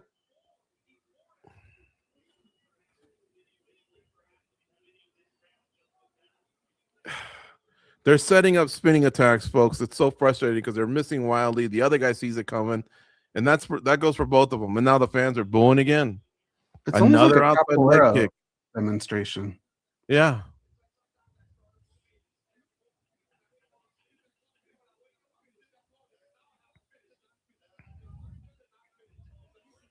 How mad would you be if they interviewed the winner and not Pico?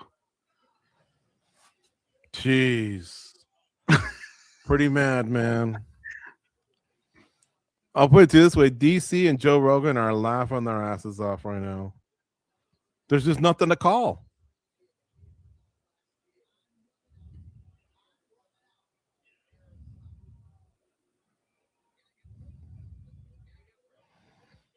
Walker just landed a kick to the stomach. Ooh, the lights are out. Oh, they're holding up the lights, the cell phone lights. Oh my God. That was a slip and the fight's over.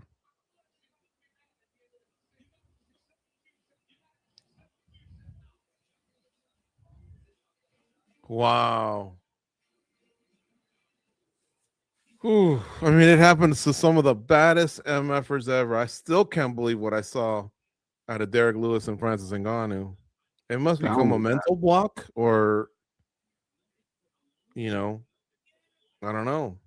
What do they call it? The yips, when you can't throw from second base to first base or something like that. But that lasts a whole season or two, and then the mental block is over. But something like this, you can't shake it to your next fight, whenever the hell that is. It ain't gonna be somewhere fun, I promise you that. Baku, Azerbaijan, or Shanghai, China, somewhere where they're gonna take 40% of your taxes. No one's gonna watch because the fight starts at 2 a.m.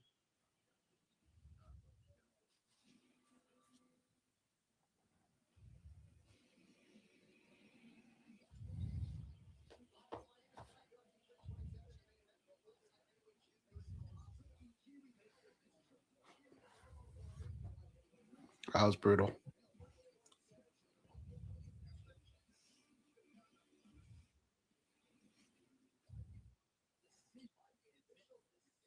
What if you had to take a piss? This is your first UFC, and you go, I'm gonna go now. And the guy that took you there says, No, you can't miss this one. This one's gonna be good. Trust me.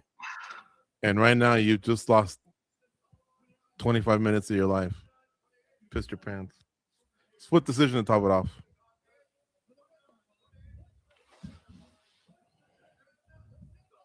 Dominic Reyes won. And he's not the one that even pushed the action. Oh my gosh. I thought of the two, Walker should have won. I thought he was a little bit more of the one that, like, we had to go to the second or third criteria because there was no damage. So there was no grappling, right? I don't think the fight made it to the ground. Johnny shot in for one, but couldn't get him.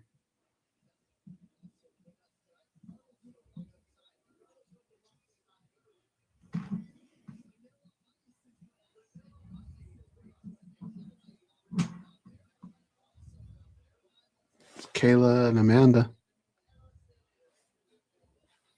Look at Nina. Still somehow gets in the shot. She's sitting right next to her. Yeah, I suppose.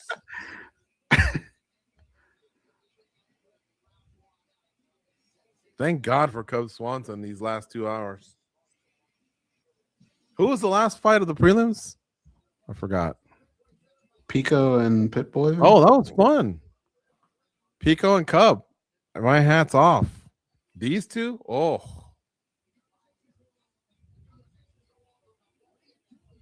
I think I would just hand them their checks and then just push the door where it says exit, They gotta have a trap door like Mr. Burns. and just say, I'm not sure if this is the actual exit. Just walk around the arena until you see the white van. Get the fuck out of here. I think I tell him. No shower. There ain't gonna be no interviews. Just go.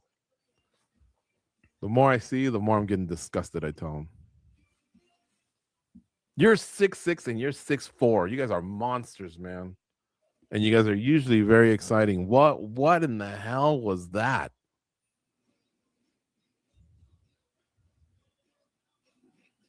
It was more quiet than when the 18th hole of the Masters when they were getting ready to putt. I mean, if not for the booze.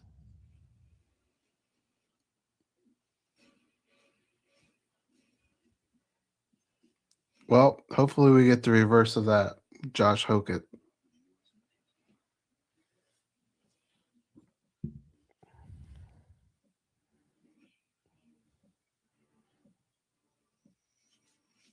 I want to see Lioness. Is it what, season 2 or 3?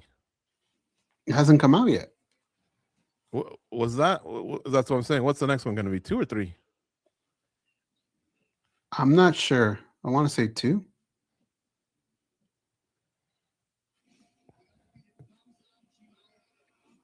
Oh my God. And the next one's Hamzat Shemaev, who's one of the most terrifying humans on earth. I'll give him that. But man, his last fight was a bore as well. You don't like Smash? I mean, when he's like him and Kevin Holland, I enjoyed. I thought Holland made a mistake early on, and then the other guy just was relentless.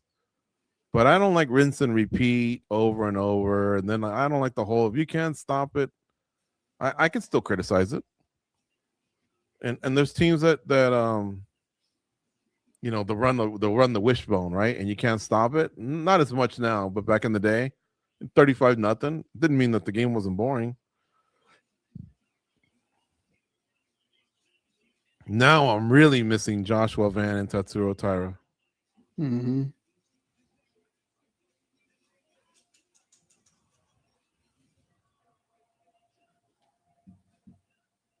So when is that? May 8th. I'm sorry, May 9th. It's probably 4 weeks away.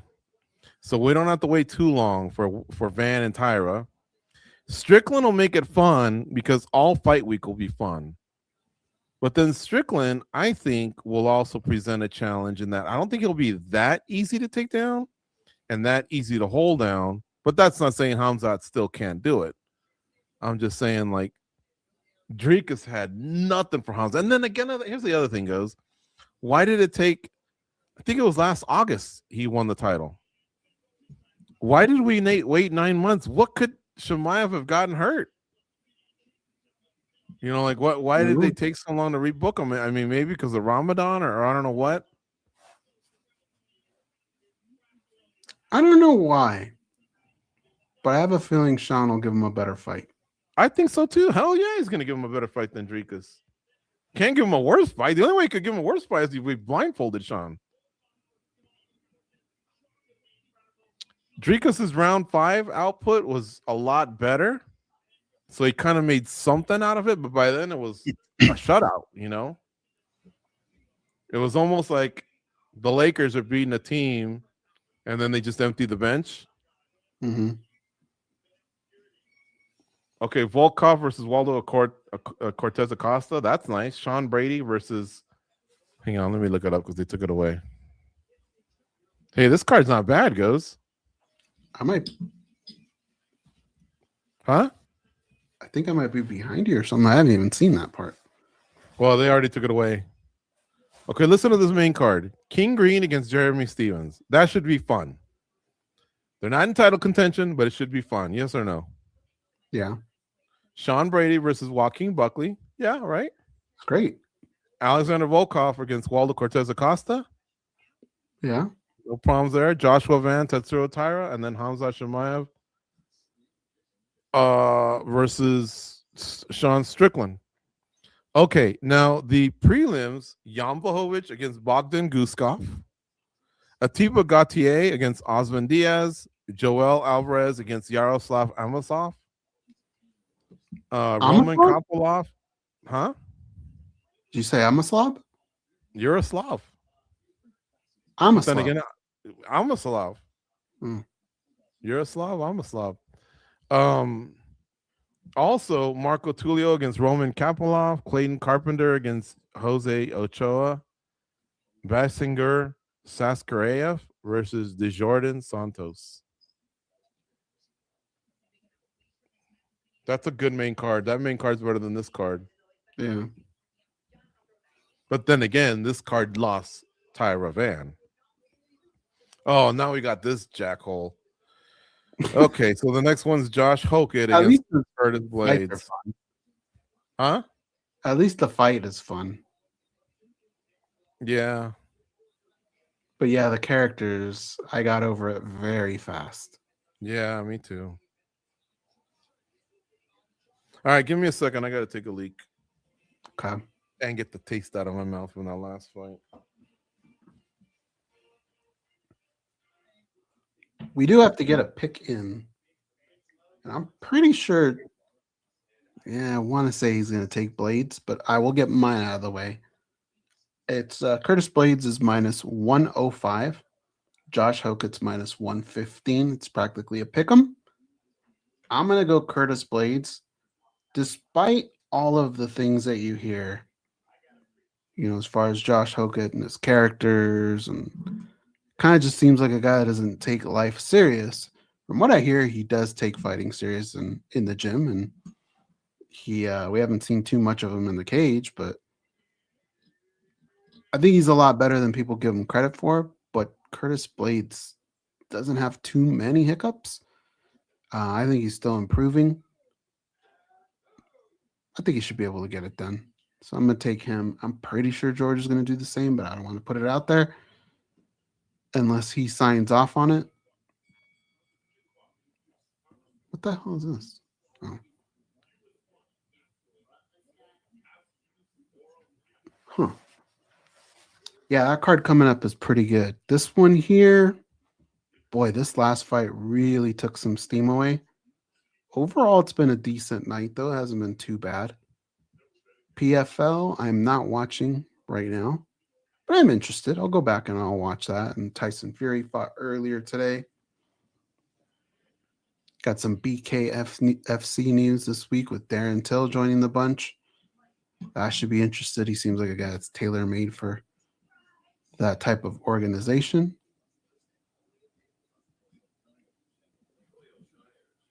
There's Mackenzie Dern getting licked by a horrific-looking dog.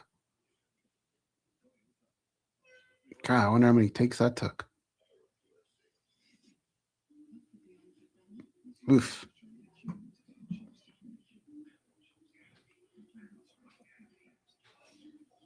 Dern's in a situation. We'll have to see what's next. I mean, it's got to be Zhang Weili. And I don't know, man. Like, if Mackenzie Dern was in the gym every day, which is what you should be doing if you're the champ, maybe talk me into it. You think Dern's in the gym every day? No, I'm saying if she was in the gym every day, like the way a champ should be, yeah, maybe you could convince me that she could beat Zhang Weili. But she just does not seem to be taking being a champion serious. I had people on spinning backlink in the comment section telling me they swear Zhang Weili's not coming back to 115. One guy, I think. I don't know if it was one or two. Just wasn't hearing it. Yeah, I wasn't hearing it. I'm like, why not? I don't remember her really having weight cutting issues. I mean, every fighter will tell you it sure was easier to make the next weight class above than the one you were just in, but that doesn't mean there was issues.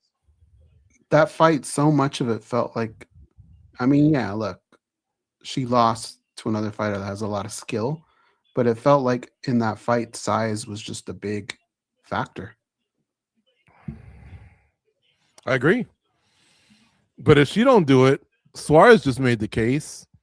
And if they don't want Suarez to do it, like because they planted those two young ladies, in the, what was it, the first fight of the prelims, feature prelims.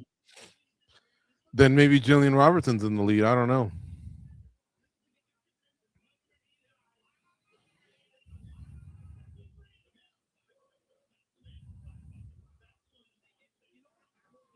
All right, this is Hokett's chance to basically right all the wrong from all that cringy stuff he's been doing. If he can beat Curtis Blades, who's a tough out, as tough as it gets. Let me look at who Curtis Blades has lost to. He does not have a long list of fighters that he's lost to. One of them is Aspinall. They split actually once because Blades beat him by injury. Mm-hmm. So he's lost to Aspinall, Pavlovich, Derek Lewis, and Francis Ngannou. That's it. 2, 3. Well, Ngannou twice. Of the 5, 3 of them have been the undisputed champions, and then the other ones have been Derek Lewis and Sergey Pavlovich.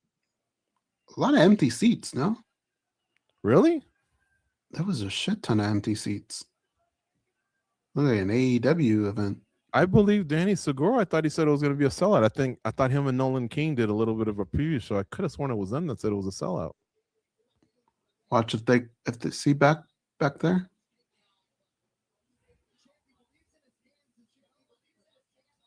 I don't know.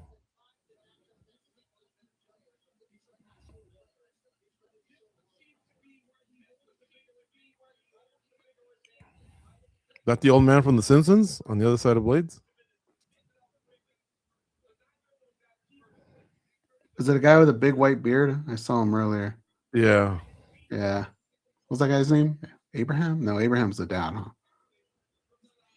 There he is. Oh, wait. You couldn't see him.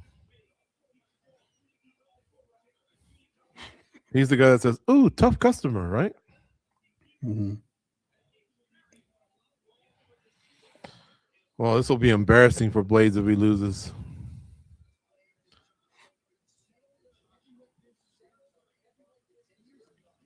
Blades did not want to get involved in trash talk or anything, so he just let the other guy talk and almost dismissed him. But was he the one that told us that he lived in a group home where they would make them fight or something like that? Who, Curtis Blades? Yeah. I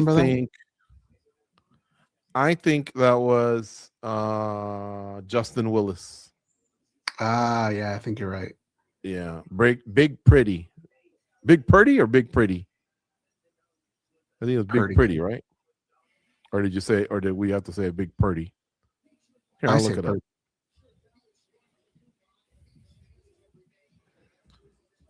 Justin Willis then went on to PFL, was supposed to fight, and then something happened there.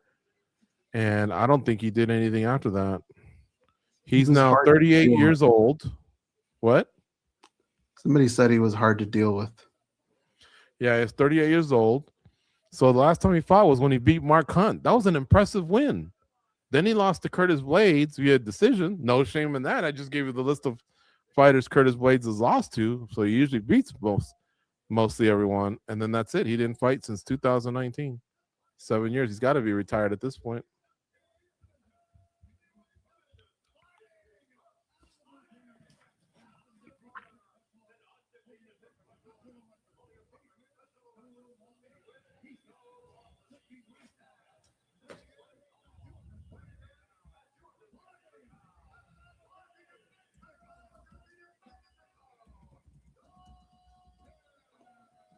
Oh, what's Josh Hokett doing? It's going up. He went all the way across the cage to put a middle finger in Curtis Blades' face. I think he's all in now. He's just all in on the cringe. And luckily, Blades isn't even giving him the time of day. But, you know, like I say, Blades can possibly rip his arm off or, I don't know, take it all out on him right now.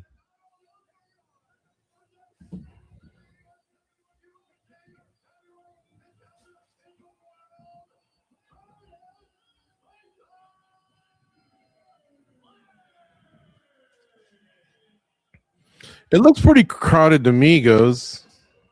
Watch when they pan out. When they zoom out, seems I see a lot of red. See up there? I see Brooklyn. Soon we'll see red.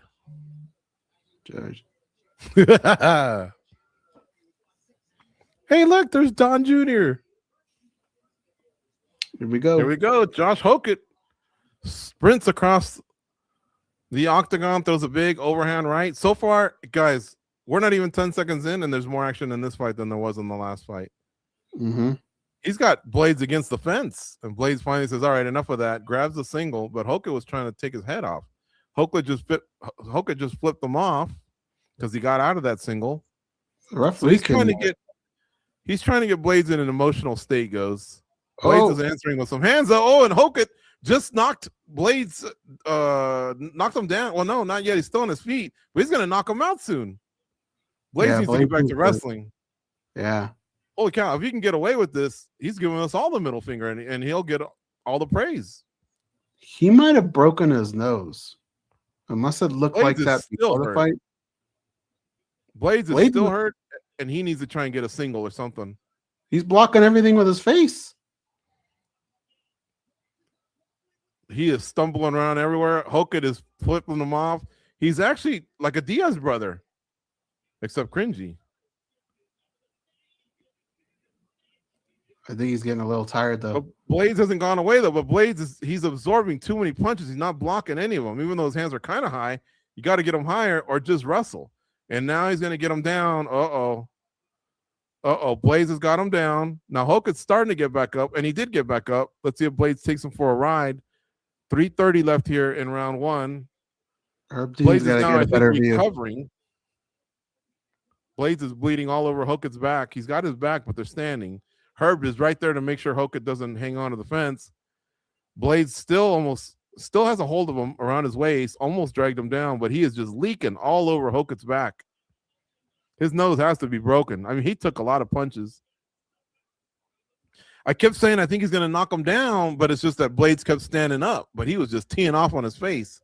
And Blades likes it better when they wrestle. Go ahead, Goze. Hokett's taking deep breaths. I think he's already starting to gas a little bit. If Blades can get out of this round, I think he could come back on this guy. He took it away from being at 10-8, I think. Yeah, it's true.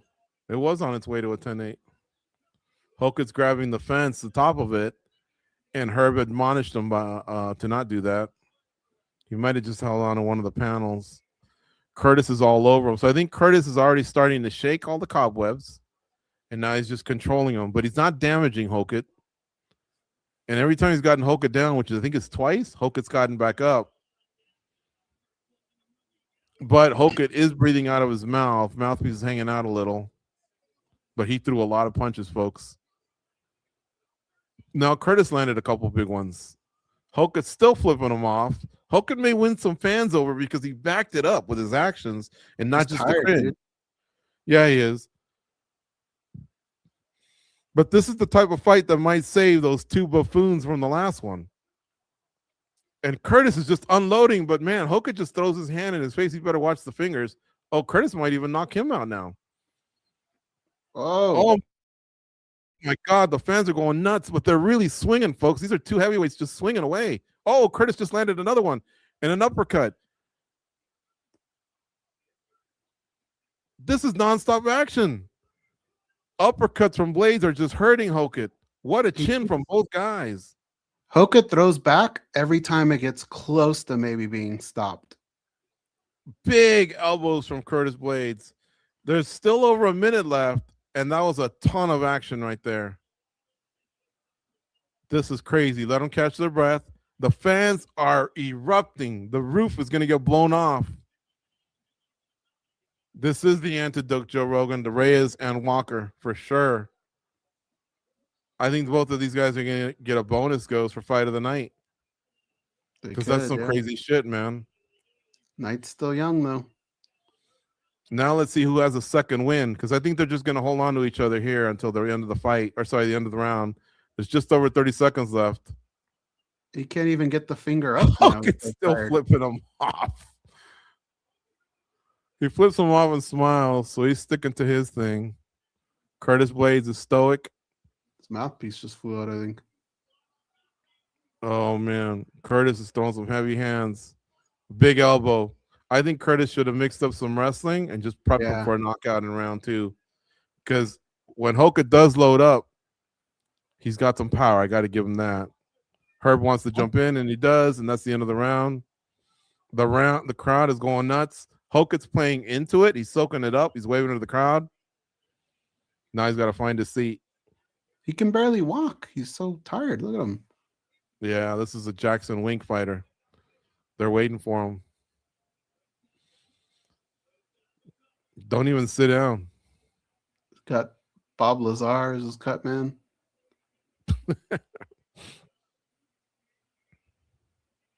He's not even bothering to sit down. I think Blades' team's going to tell him, get a takedown, wrestle him, take the second win out of him, don't get hit in the first 30 seconds, and then put him away. But I'm talking about Blades could have been put away. Blades has quite a chin on him. He came back and won that round, right? I think so, yeah. That's insane.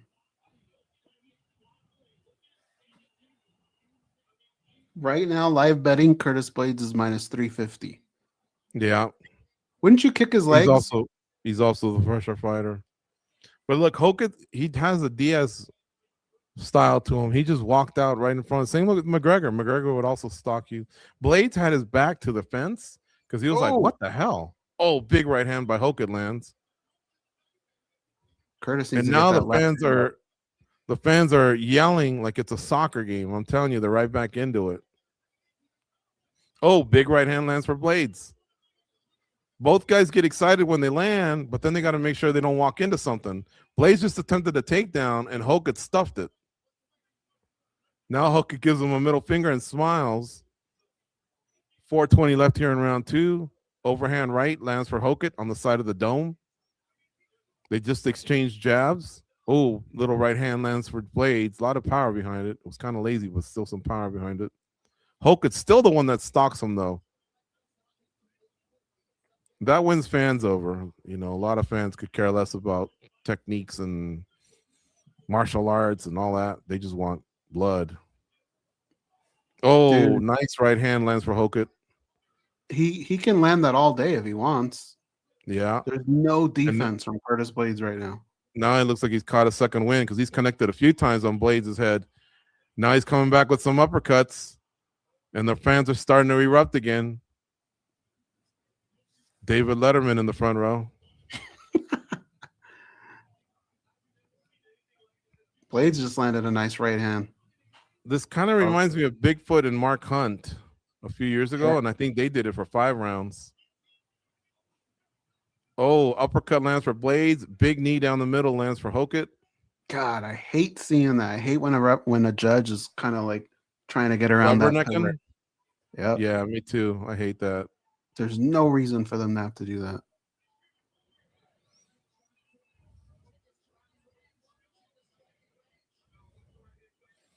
I mean, Blades' face is marked up. Hoka's face don't look too bad.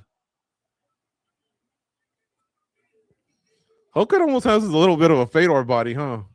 Mm-hmm. Jeez. Okay, now they're both locked up. Collar ties. Watch for elbows and uppercuts right here. Now they disengage. Halfway through round 2. Both guys' hands are low. Hoka just landed a right. Blades hasn't wrestled this round, and now Blades is on real wobbly legs.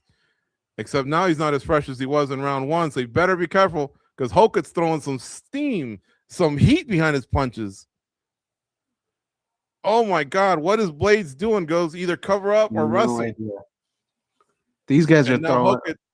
Hoka's tired, and now he leans into Blades, which might give Blades a chance to recover.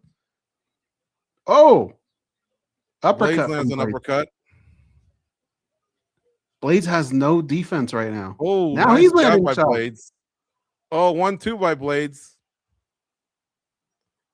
Kind of reminds me of Doug Rhino Marshall goes. He kind of had that edge to him. Remember, he used to flip people off and throw hands. Mm-hmm. Remember the Rhino? Yeah. Speaking of WEC.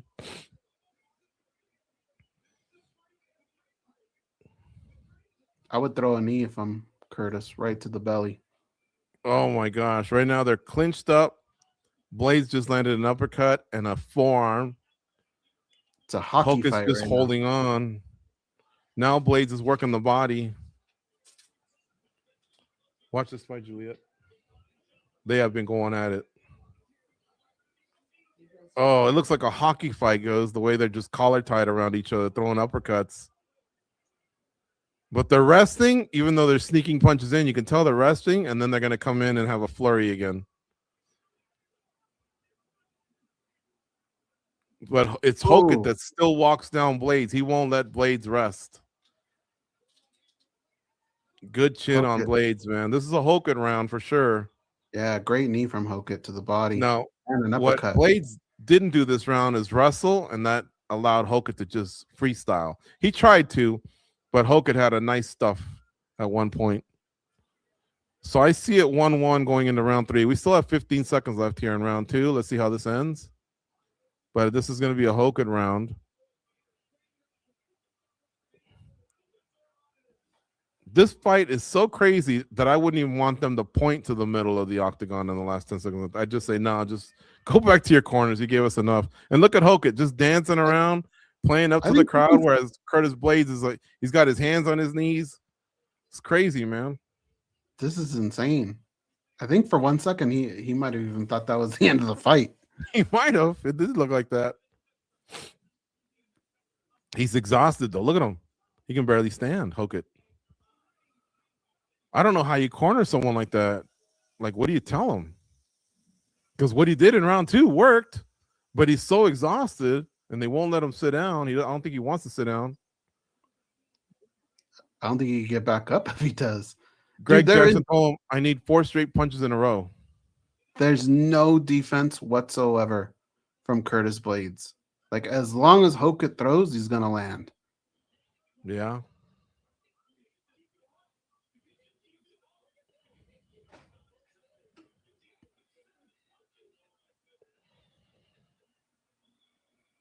This is crazy. This could be crazier than Bigfoot versus Hunt, even though that was an extra 2 rounds. This has been nuts, and I think it's because Hokut's a character, you know. Mm-hmm. Whereas the other 2 guys are more serious, both Bigfoot and Mark Hunt. But the fans are on their feet. It's a great fight, folks. It really is. It's messy. Curtis needs to wrestle. He does. If he wrestles and throws hands, I think he can win the fight. See that kick? How he caught him off balance right there? I think he needs to throw more of those. And he just tried to wrestle, and he was unsuccessful. Hokut just points at him. So Hokut's not scared of the wrestling. Oh, Curtis just landed 2 big, heavy rights. Now they're locked up again like a hockey fight. So they got collar ties on each other. Watch for uppercuts here, and then watch for the elbows when they disengage. Oh, and the knees. Hokut just landed one. 4:15 left here in round 3.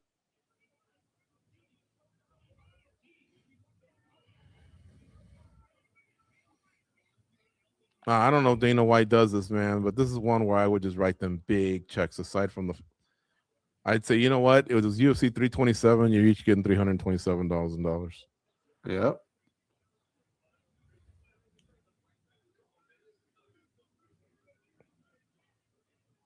Okay, so it's slowed down a little bit. 3:45 left here in round 3. I think John Attic may have just referenced Hunt and Bigfoot.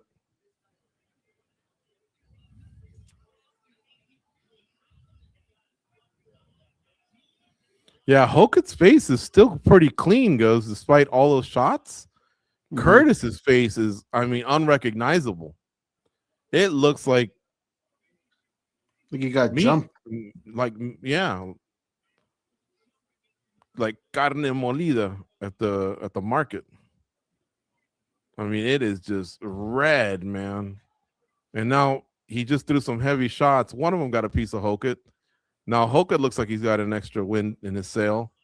Hokut can't mess around though, because he'll lose the round. The shots aren't hurting him. It doesn't matter. They're still scoring. He does a good job of rolling with the punch and not absorbing full impact. And Curtis, what he does is he ducks his head down so that they can hit the forehead. Oh my gosh. Big shot there by Hokut. and a forearm and another forearm. Yeah, Curtis needs to wrestle. I don't think if he just strikes, he's going to lose this round and he'll lose the fight. If he can wrestle, though, and mix it up, then I think he can win. 2:30 left here in round 3.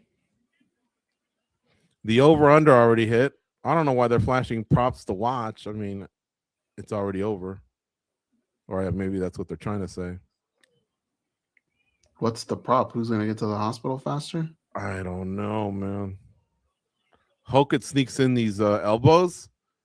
So even though he's exhausted, he's still smart. Like he's got decent fighter IQ. He's throwing some good punches at the right time. He's exploding at the right time. And then he's making sure he doesn't get taken down. That one had to hurt. Curtis Blades landed a nice right hand over the top. Yeah. Oh, Hokut's winning this round in my book.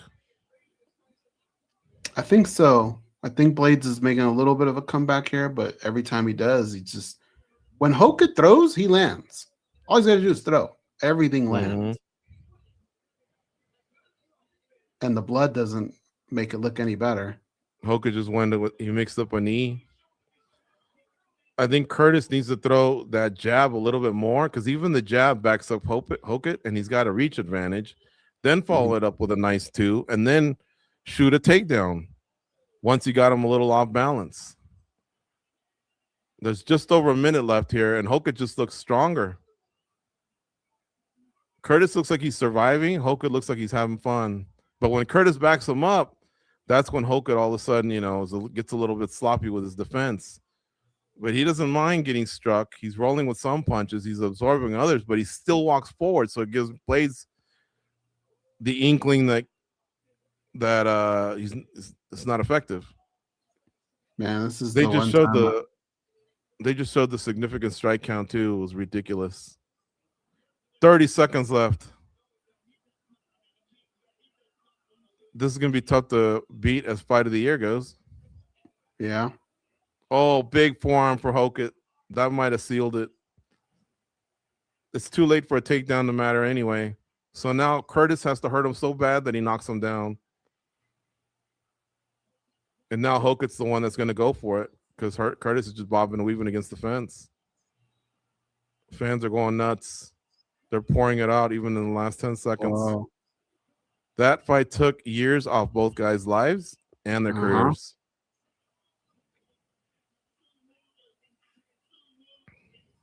This is the one time I hope they don't do an interview afterwards.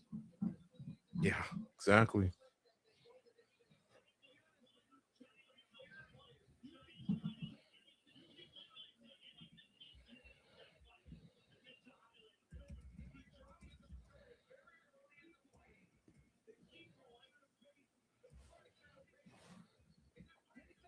He went over to Dana White, Hokut, and did the money sign. Which is the equivalent of George having a giant pizza and me walking over and going, "Can I get a pepperoni? Come on, please." And George goes, "You got it, kid. Here's a pepperoni." And I go, "Yay." Yeah, fuck $100,000. No less than $327,000 each.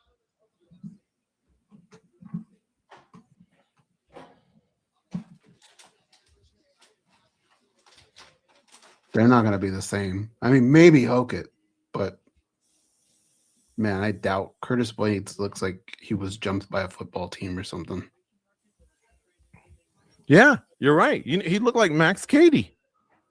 His face. Remember Max Cady, how he looked at those 3 guys? And those guys had bats on them.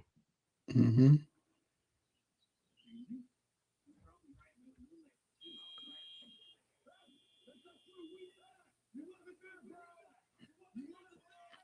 Well, that definitely woke us up.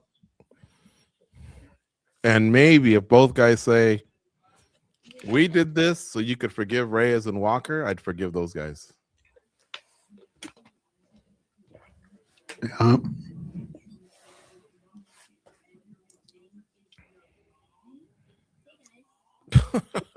I still can't believe what we witnessed. Just one round of that would have been legit.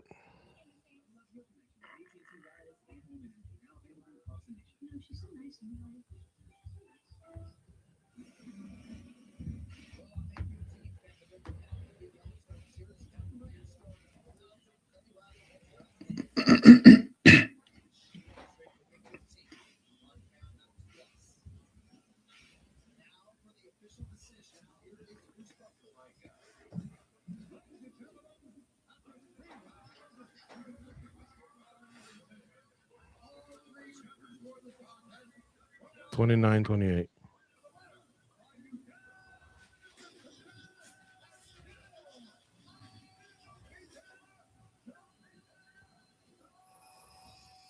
Feel bad for Curtis Blades, everything he endured during the week, getting flipped off over and over. Yeah.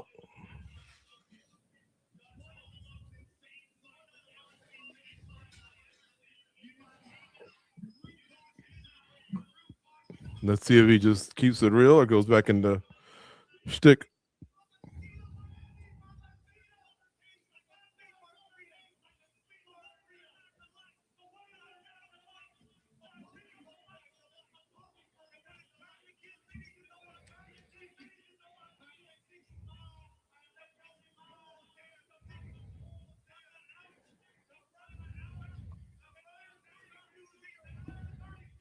That shirt's done with.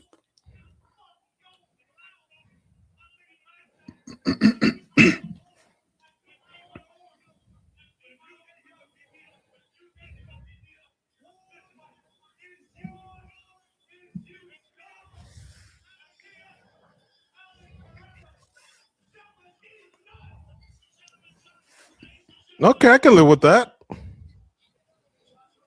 I'm surprised he remembered all that after I that know. fight. That's the part that I have to tip my hat to.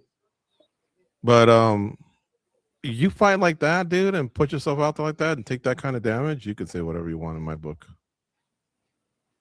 Look at that. His trunks are like red. Michael Irvin. Speaking of the Orange Bowl. Oh, Chris Fowler. Njoku. Alexandria Pantoja. Why is Piper stepping outside of that relationship? This lady's legit. The Zach Brown band. So imagine that Zach Brown goes. Mm-hmm. All right, we got to make our next pick. Oh, I guess this guy will be performing at the Fan Fest. Merzakonov is minus 275, Costa plus 210. Who you got? I'm a big Merzakonov fan. And I'm not joining the bandwagon Legos.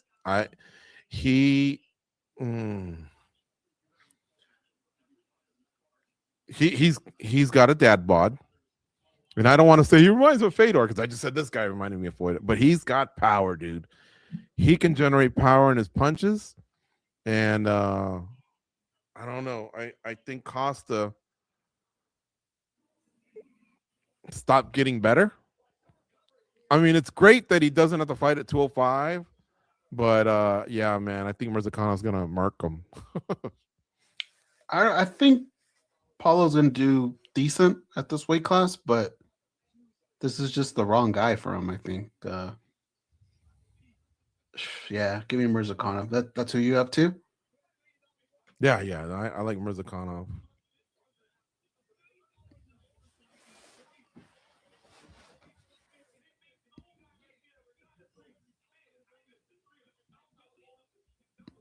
I'm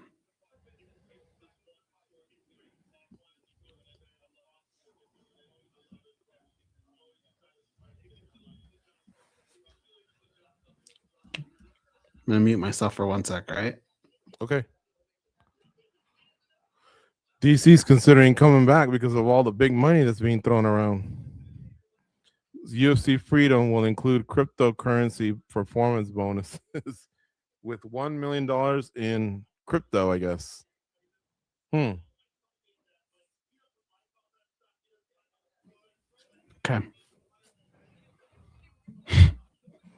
Yeah, Dana White is going to change his tune on Josh Hokett now.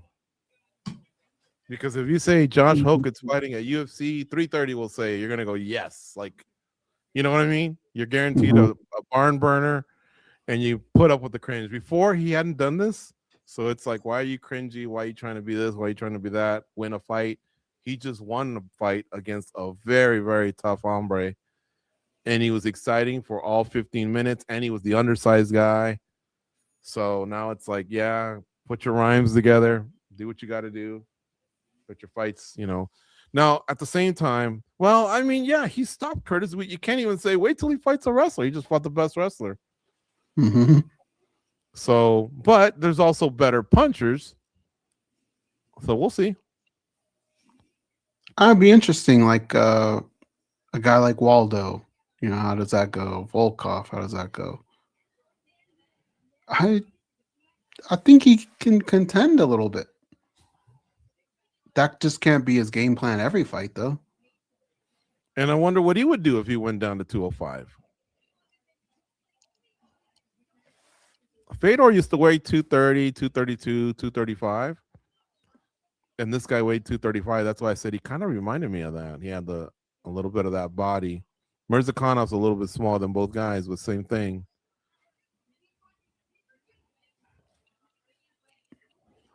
What do you think of that new kit right there? Would you rock the shorts? Would you rock the top? I don't think I'd rock them together, but would you rock either one? Nah, they wouldn't be my favorites. You like the nickname The Professional? Huh? No te gusta nada. What are you talking about? I'm the one who likes Holloway's and you don't like it. Seems like my last 10 times, I'm like, what do you think of this? You're like, nah. Well, it's just kind of boring. Like, I like Pantoja's. I think his is dope. I like Brandon Moreno's. I like Poeton's. I like Poeton's as well. All right, Goze. Rate the card now. First, 1 to 10 with 2 fights left. Where are you sitting? 7.8. It can't get to 10, right? It can't. No, not with that Dookie fight. Okay, it can get to 9 and 9.5. Oh yeah. All right. You know, that's actually a pretty accurate number, I would think.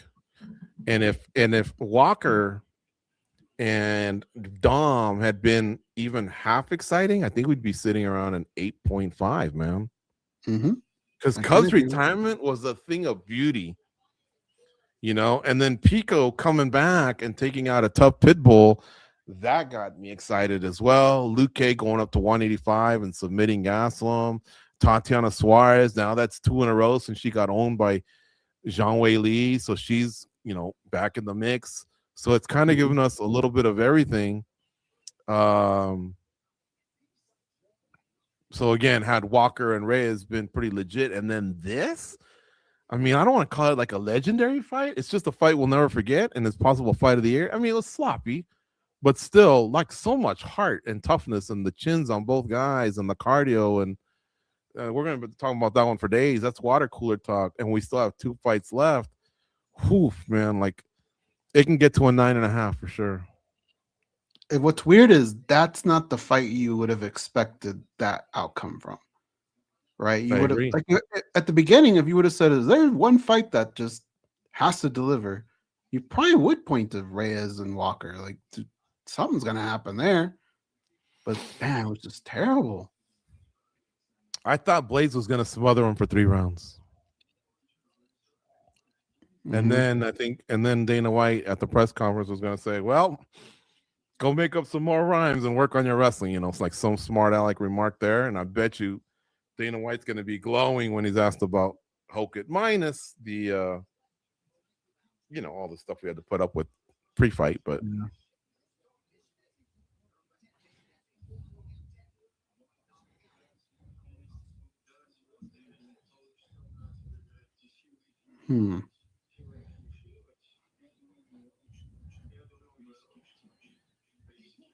Now, Merzakonov is undefeated, folks. So this fight for him could mean a lot at light heavyweight. Light heavyweight is not the deepest division, and the champion just abandoned the belt. Alex Pereira is moving up to 205 in June when he fights Cyril Gane. So he's no longer the champ. He had to let it go. That's what the UFC does now. Islam Makhachev had to vacate, I should say, the lightweight belt to go up to fight Jack Della Maddalena. And Ilia Topuria had to vacate the featherweight belt to go up and fight Charles Oliveira. And now Pereira, same thing, vacate to fight Cyril. So that's why Prochazka and Ulberg later on in the main event after this one, that's why it's for the undisputed title, the vacant undisputed title. Now the winner won't get to take it off Pereira. That part sucks, but that's just the UFC as of late. They don't want champs, and they'll move quickly. You know, they'll do an interim bout if they got to do it, but they just move on. They feel more like it's not a true NFL season where you win your division, you win playoff games, and then you properly win the Super Bowl against the winner of the other not press conference, conference. Yeah. In here, it's just, are you ready to go? And are you ready to go? Then the toughest two guys that accepted the offer fight, we crown that champion. There's no like road to the title or whatever. Now mixed in is a little bit of like, that guy's kind of boring. And this guy sells tickets. And the fans really like that guy. Some of that's mixed in. We owe him. He filled in for us. There's some of that mixed in. I don't like it, but it is mixed in. But at least the UFC is a little bit more clear now about what's going on. And so we're not asking those questions of like, why him? He's not the number one contender, you know? I mean, there's no way to put it. Goes, Nasruddin Imavov got fucked. But Sean Strickland is a lightning rod. Like he moves the needle a little bit, you know, and he won a fight and he jumped over Nasruddin Imavov to fight. He's going to fight against Hamza Chimaev. But look at what Nasruddin Imavov did after losing to Strickland. He had a way more impressive run. Yeah, even when you think about it, like Robin Ankalaev, right? Like, you could even say Ankalaev's 1-1 against Pereira. So he got leapfrogged, but maybe because he just had the title fight, they went with these two guys. Jiri looked good in that comeback against Khalil. Ulberg hasn't lost in the UFC. Roundtree's had his shot, and he lost, I think, now 2 in a row. Hill's on the mend from a serious injury. Blachowicz is taking an L. Bogdan Guskov, look out for him. He's got a big fight coming up against Blachowicz, if I'm not mistaken. On that card I was just talking about, UFC 328 on March 9th. We'll be back for that watch along. So anyway, as I make my way down, is this guy, Azamat Merzakonov. Now, he doesn't speak English. He's undefeated. The only way he's going to wow you is just knocking people out, which is kind of what he does. But he doesn't even have a little bit of that Habib charisma, you know, like an English, you know, what do you call it? Like, you know how he had these key phrases like send location, number one bullshit, like those things. But now Habib, on top of that, knew English. He'll never, I don't think, have that type of charm, but he does have that power, and he's undefeated. So we'll see, man. But this guy could jump into that mix with these other guys I talked about. Yeah. Hey, let me ask you, what's your take on Conor Benn? It's done now. Like, he just made what, 10, 15 million? And now he's the fight already happened? Yeah. 10-round Conor decision. Benn? Yeah. I thought he fights for Zuffa Boxing. Yeah, didn't he just have his fight this morning? Or, I mean, yesterday? Was yesterday or today? Let me see.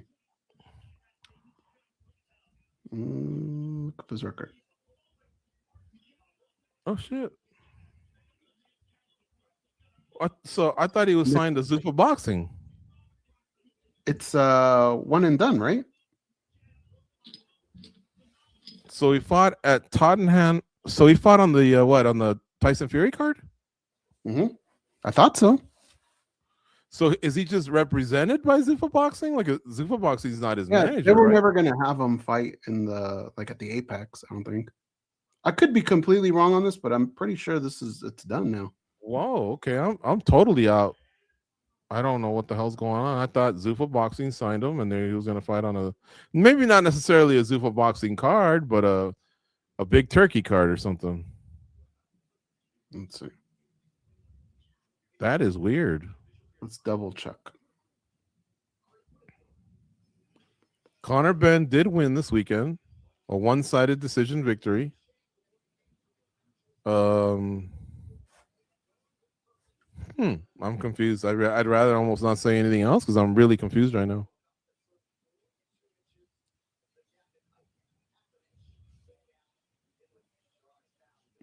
Like, I did he represent Zuffa Boxing in this fight, or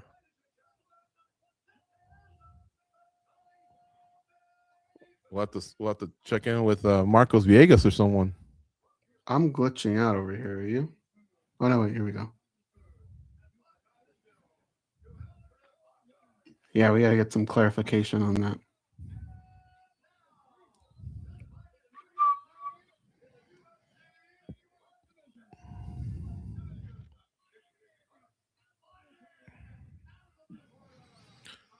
Is he still the eraser, by the way?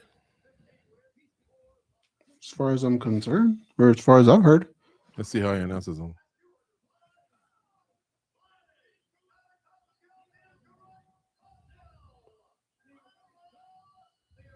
Yeah. Yeah.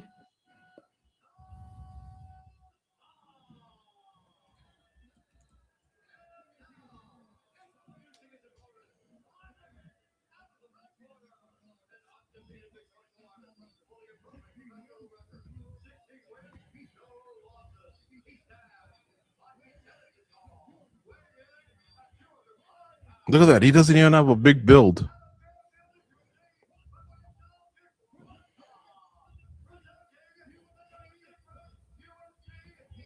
He's 37 too. He needs to really get going.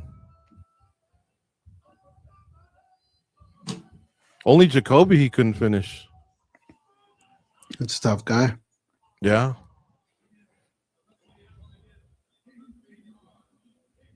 Where are we at? 807.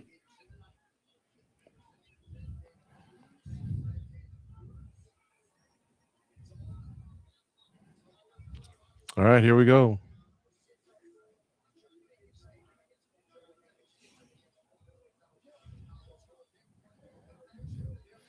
Paulo Costa is fighting out of the orthodox, meaning he's a right-handed power puncher, and Azamat Merzakonov, a lefty, a southpaw power hand coming out of the left hand. So their feet, they're going to fight for that outside position, try and line up their straight punches. They're going to swat at each other's lead hand. Merzakonov, I'm sure, has fought mostly right-handed fighters, so that's an advantage to him. I think he holds more power than Costa, but we'll see. Costa is pretty hard too. Costa. Yeah, he does.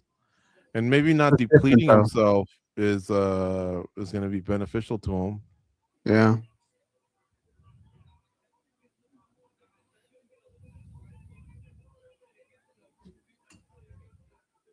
No nonsense. Keith Peterson's had a lot of assignments tonight, no? Feels like it. Nice inside leg kick there by Pasta again. Merzakonov still staying patient. Paulo throws a punch and landed like on the collarbone of Merzakonov. Merzakonov misses with a big wild left. Merzakonov's really light on his feet. Kick to the head by Costa, blocked by Merzakonov. Some of it got through. Then he goes to the body. Merzakonov catches it. Merzakonov still zeroing in, cutting off angles, slowly following Costa around, but he's still yet to throw his big shots. Costa now fights back for some real estate, gets off the fence. Merzakonov, everything's a fastball. Goes. That inside leg kick's nice by Costa.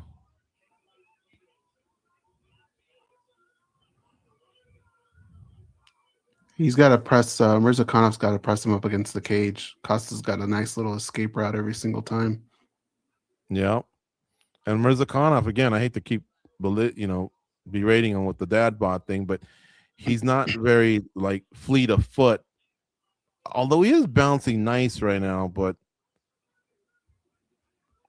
I don't know that he's got the most powerful legs. And did he just get poked? Merzakonov? So if Costa keeps kicking his legs, that might trouble him a little bit. Some guys like a Yo Romero, you could kick him all night and he won't feel it. In fact, I remember a fight, and I can't remember which one it was. He fought, was it? Oh, I can't remember. Izzy, Costa, somebody. Remember he was in the post-fight press conference and they go, hey, Yoel, how are your legs? And remember he started doing a salsa dance like it was nothing? Because that dude had really, really built up legs. Built big different. quads. How old is he now? Probably pushing 50, but let me check. You're asking about Yoel, right? Yeah, he looked huge last night. Because he was in the 2000 Olympics. He's 48. Oof.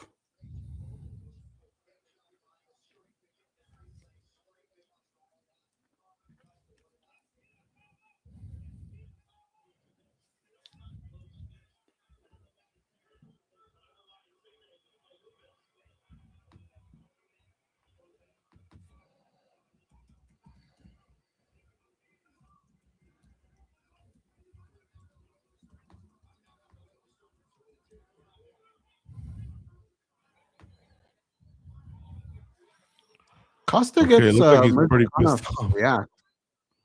Yeah. See, Merzakonov goes, it's just hands, it looks like. It's so focused on that, So Paulo needs to mix up like he was, the kicks, the punches. He's just a little more athletic than Merzakonov. So he can probably throw off-balance kicks, things like that. But Merzakonov just has heat-seeking missiles. Here we go. Now, Paulo just told him, bring it on. Like, that was nothing. I thought he got hit with some solid shots. 130 left here in round one. Oh, Paulo just socked him up pretty good. It's a nice straight right hand. Those kicks back to the kick. Adding up. Yeah, it's to the inside of the calf. They're really nice by Paulo. Paulo needs to go to the body.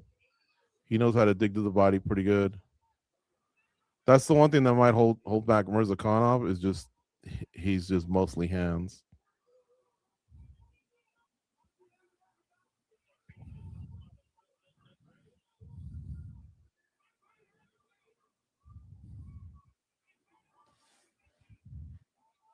Did Paul just knock him down or is he off balance? Paul's on top of him. Merzakonov's on his back. Let's see what kind of skills he has here. Now, there's only 40 seconds that he has to worry about Paulo and whatever Paulo's about to unleash on him. He's in side control. He's trying to frame with his forearm and maybe create some distance so he can start bashing him a little bit. There's a nice elbow. Not too much torque on it. Merzakonov's trying to tie him up. And he almost gets up to his feet. Now he's there. Oh, but he's a little wobbled. Oh, he comes back with a nice overhand left. It's like the guys that talk the most smack this weekend are actually living up to it. Yeah. So this round comes to an end. We got to give it to Paulo Costa. Respect there. This would be a great, great win for him at 205. He says he's keeping the window open at 185. But one thing that hurts Paulo Costa in general is he just doesn't fight very often. So he can't pick up any traction, even coming off a win. And then when it's a loss that he needs to erase, no pun intended, it takes him forever. Remember, he's working off the Roman Kopylov win, but that was a decision win last year in July. He waited, 9 months to fight again off a win. I think 185 is just really hard for him to make. So that's why he gave himself this option here. Now, he fought Marvin Vettori at light heavyweight and lost. I think that's the only other time I remember him going to 205.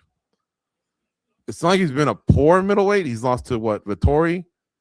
Wait, that was a light heavyweight. Izzy, Whitaker, and Strickland. Oh, yeah. Yeah, that's it. But the Izzy fight was in 2020. It's like he fights once a year.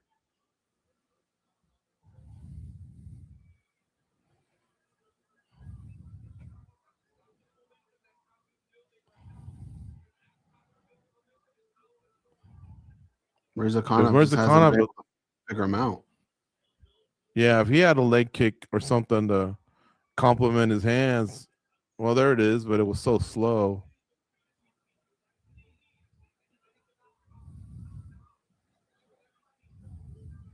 Be doing a shot right now. Yeah.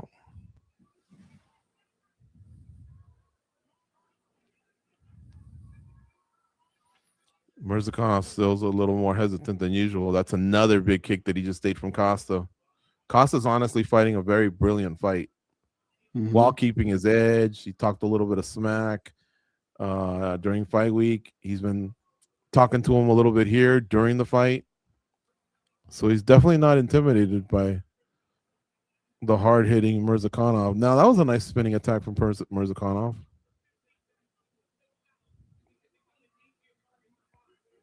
Kick to the body lands for Costa.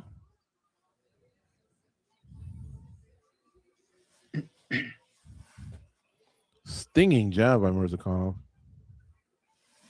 Costa's doing all the right things here.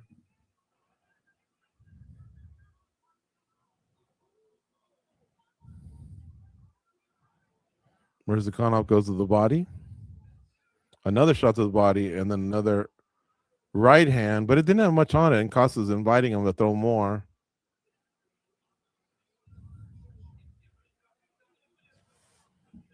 Costa goes to the body. Costa goes to the head with a kick. Back to the body, maybe setting him up, going to the body, maybe goes up high. Merzakonov also going to Paulo's body. Where Costa just landed a kick to the body.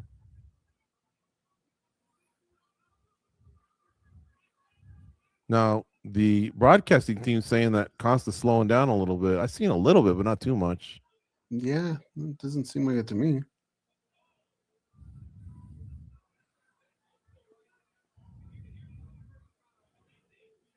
Don from Rancho Santa Margarita is asking, would you put Derek Lewis and Josh Hokett on the White House card? I think so, yeah.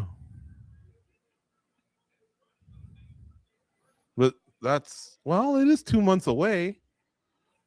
I don't know what kind of injuries Hokett might have, broken hands or something. Where's the Merzakonov starting to land on Costa goes?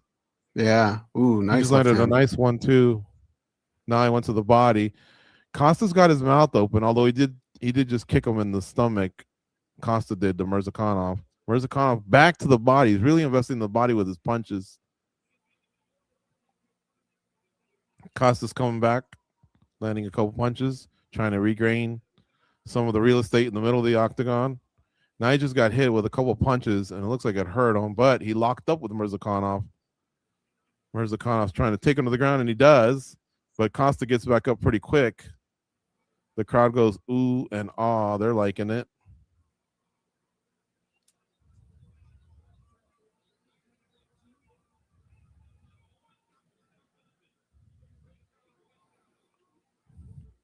Punch to the body again. I think that hurt him. Did that hurt him? Oh, Costa just came back with one of his own to the body. Merzakonov goes, tosses him, is on top of him right now with a minute left. He's squeezing kind of like a schoolyard choke, almost like Ben Askren on Robbie Lawler, like a bully type choke. But Costa not only slips out of it, he climbs on top of Merzakonov against the fence. 50 seconds left. He's bloodied up Merzakonov too. Now Merzakonov's back to his feet. I don't know if Paulo can win back this round. He definitely won round one. I was giving Merzakonov round two, and I still am. But throw that knee right now. Yeah, Paulo's got a chance for a knee. Oh, there it is. Or maybe some punches. He bloodied him up a little bit.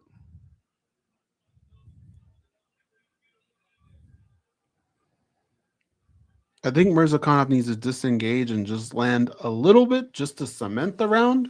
Right. Because you're right, Paulo could have made a comeback. The problem is Paulo just didn't follow it up with much, but we'll see because he had, the business side of the round, which is always the end, the last impression. Could be 1-1, could be 2-0 cost. I think it's 1-1.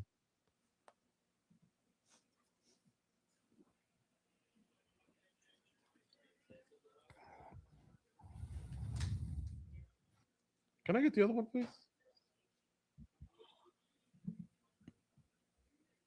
They both look kind of tired right now.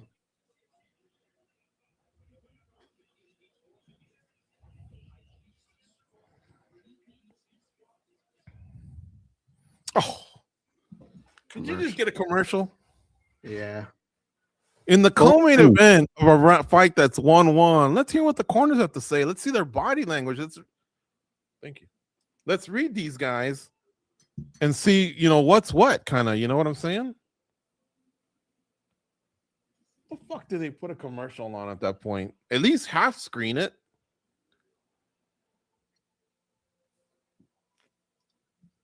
I know what Dana White will say. They got to make some of their money back.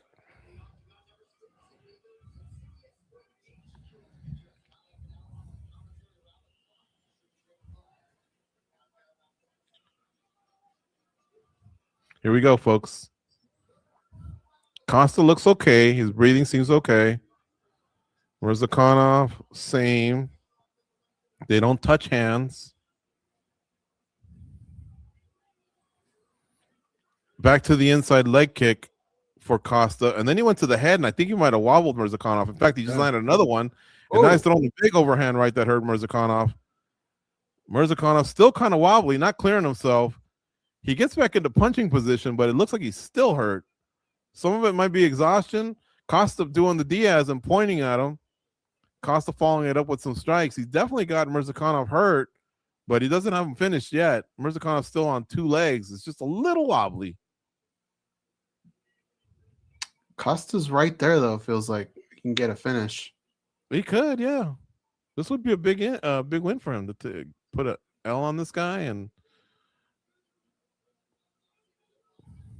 get a fresh division where you need players. Lease on life, yeah. Because what Costa is popular with his whole secret juice gimmick, good-looking dude, relative success at middleweight, talks some smack.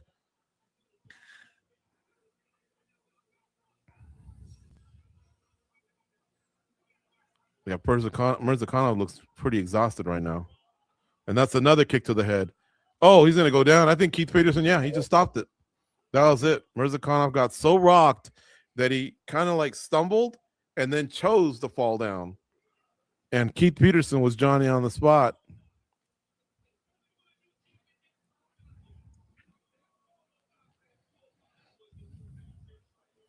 I respect the Paulo Costa goes. Huh? Bonuses are going to be tough tonight. For sure, you know what your fight of the night is.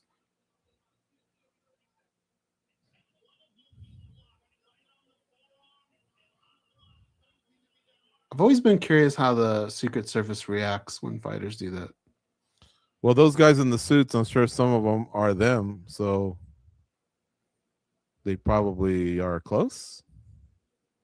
But yeah, I mean, if he really wanted to even give him a lighthearted slap, they ain't gonna stop that. But I think they're within distance, and I'm sure Dana's probably told him, if you like him, you want to say hi, okay, approach him slowly. If you don't like him, keep it to yourself or just ignore him. I don't know.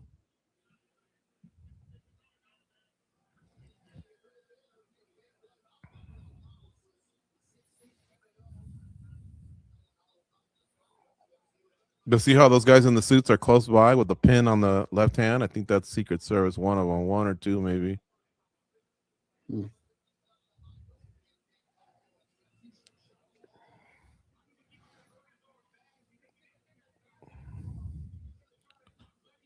Yeah, Merzakonov just kind of looks slow. Big time. So that one hits, and he's got his legs from him, and then he knows worse is coming. And then he just lays down. So really, if Paulo wanted to, he could have landed another one. He was well within his reason. Yeah. Merzakonov hadn't officially given up. He's still standing, and then he just elects to go down. And Keith Peterson, I think, almost played it perfect. He gave him just enough chance since the other guy hadn't officially quit.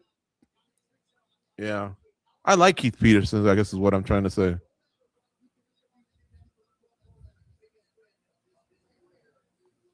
DC saying that he Yep. thinks he might have broke his forearm blocking those kicks, and that might have been another thing he was dealing with, Merzakonov. I wouldn't be shocked, man.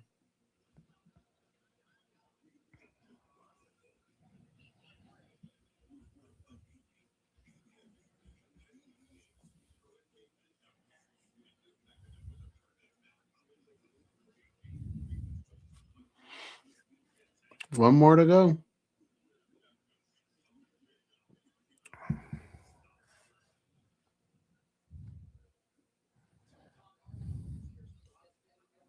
We've been so on our picks.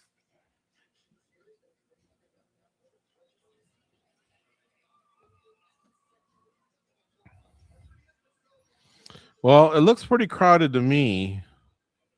There are some empties, but they are in between fights. Of course, that could be B-roll from an hour ago. Oh, Merzakonov's not even standing there with the presentation of the winner. Probably want to get called fat again.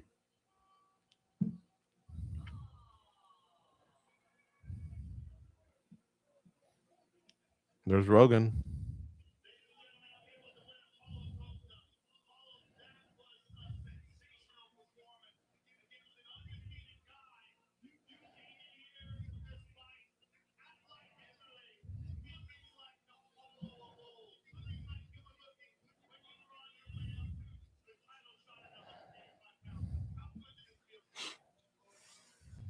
All right. He's finished 14 of his 16 wins, and he's got 13 KOs. Wow. I didn't know that. Because he didn't finish Kopylov or Rockhold or Yoel, but I guess every fight to start his career he did. Okay, I get it. Mm-hmm. He hasn't had a finish since 2018.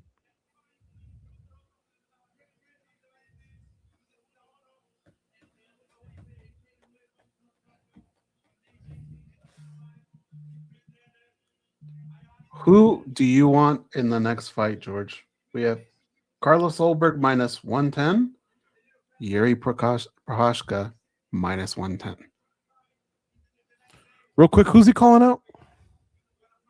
I don't have volume. Okay. Prochazka goes, I'm scared to say that, but if he fights this fight like he fought round 3 of his last fight, he'll win. But he does get hit, and Ulberg has power, so I'm really scared to say Jiri Prochazka. How about you? Who do you like? My heart says Jiri. My brain says Ulberg.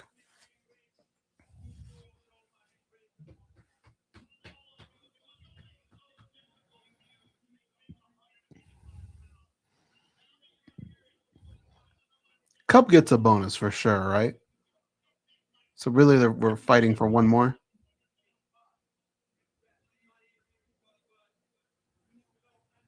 Let's look. I mean, just based off of him retiring and all that. Luque got the choke. Gamrot got the choke on Reabix. Suarez got the choke. Swanson got the. Oh yeah, Swanson's got to get one. Costa possibly because he hung an L on an undefeated fighter.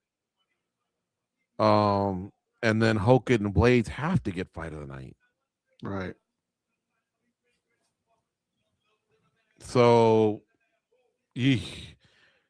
I would say Swanson's the most sure of between him and Costa. And unfortunately, the submissions, I don't think are going to get one.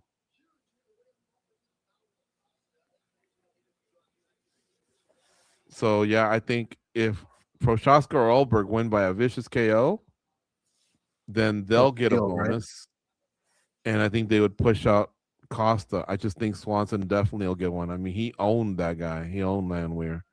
And I don't see how they can get away with not going fight of the night, with those other two. Mm-hmm.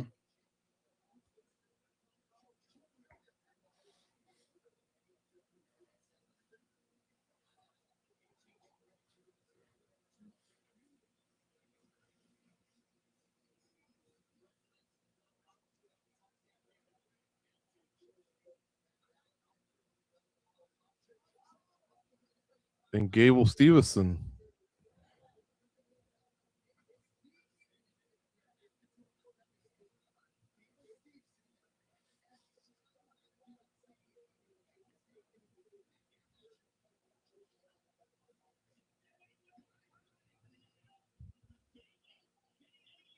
International Fight Week.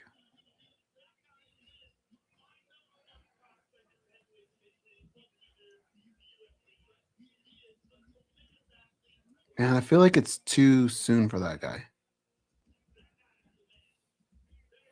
He struggled in his last fight a little compared to the first two.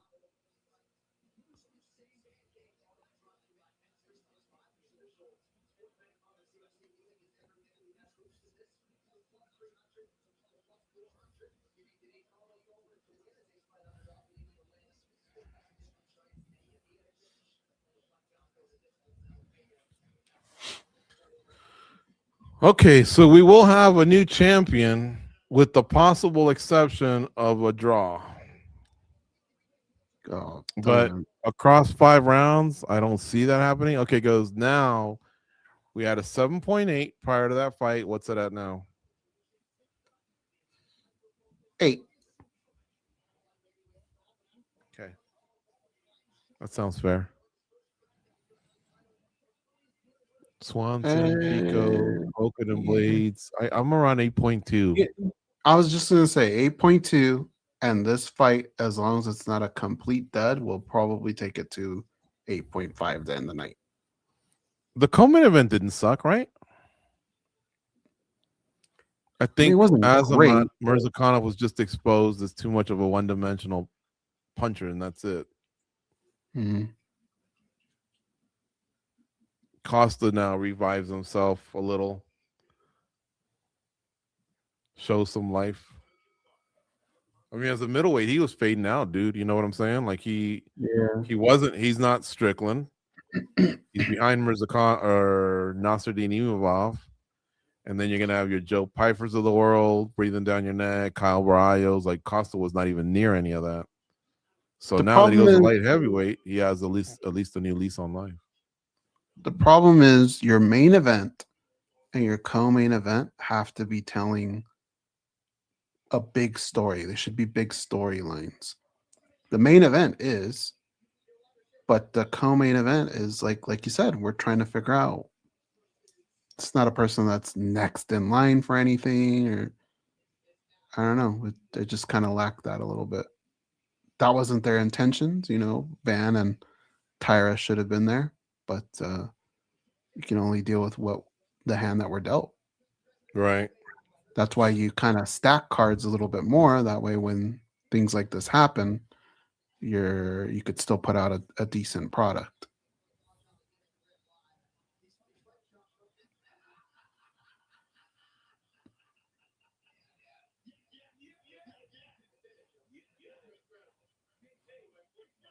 Do you have anything to say about the 19-year anniversary of MMA Junkie Radio and Tag Radio? It almost seems like we're so close to 20 that you just want to get to 20, right? Like this is just what can you say? What can you say without being disrespectful? Because everyone takes time out of their day to listen to the show. I get that. But we did 5-year, 10-year, 15 years. It seems like the round numbers just struck more. And then when you throw in 500, 1,000, 1,500, 2,000, 2,500, 3,000, 3,500, you're just kind of thinking of 4,000 when it comes to episodes. Mm-hmm. But it's still cool to have some of these conversations with, these fighters. Even the young ones, man, are interesting in their own way as we get older. Now, we're double their age, whereas when we started, we might have been half of the age of some of the aging stars, or maybe not exactly that, but still the tables have turned.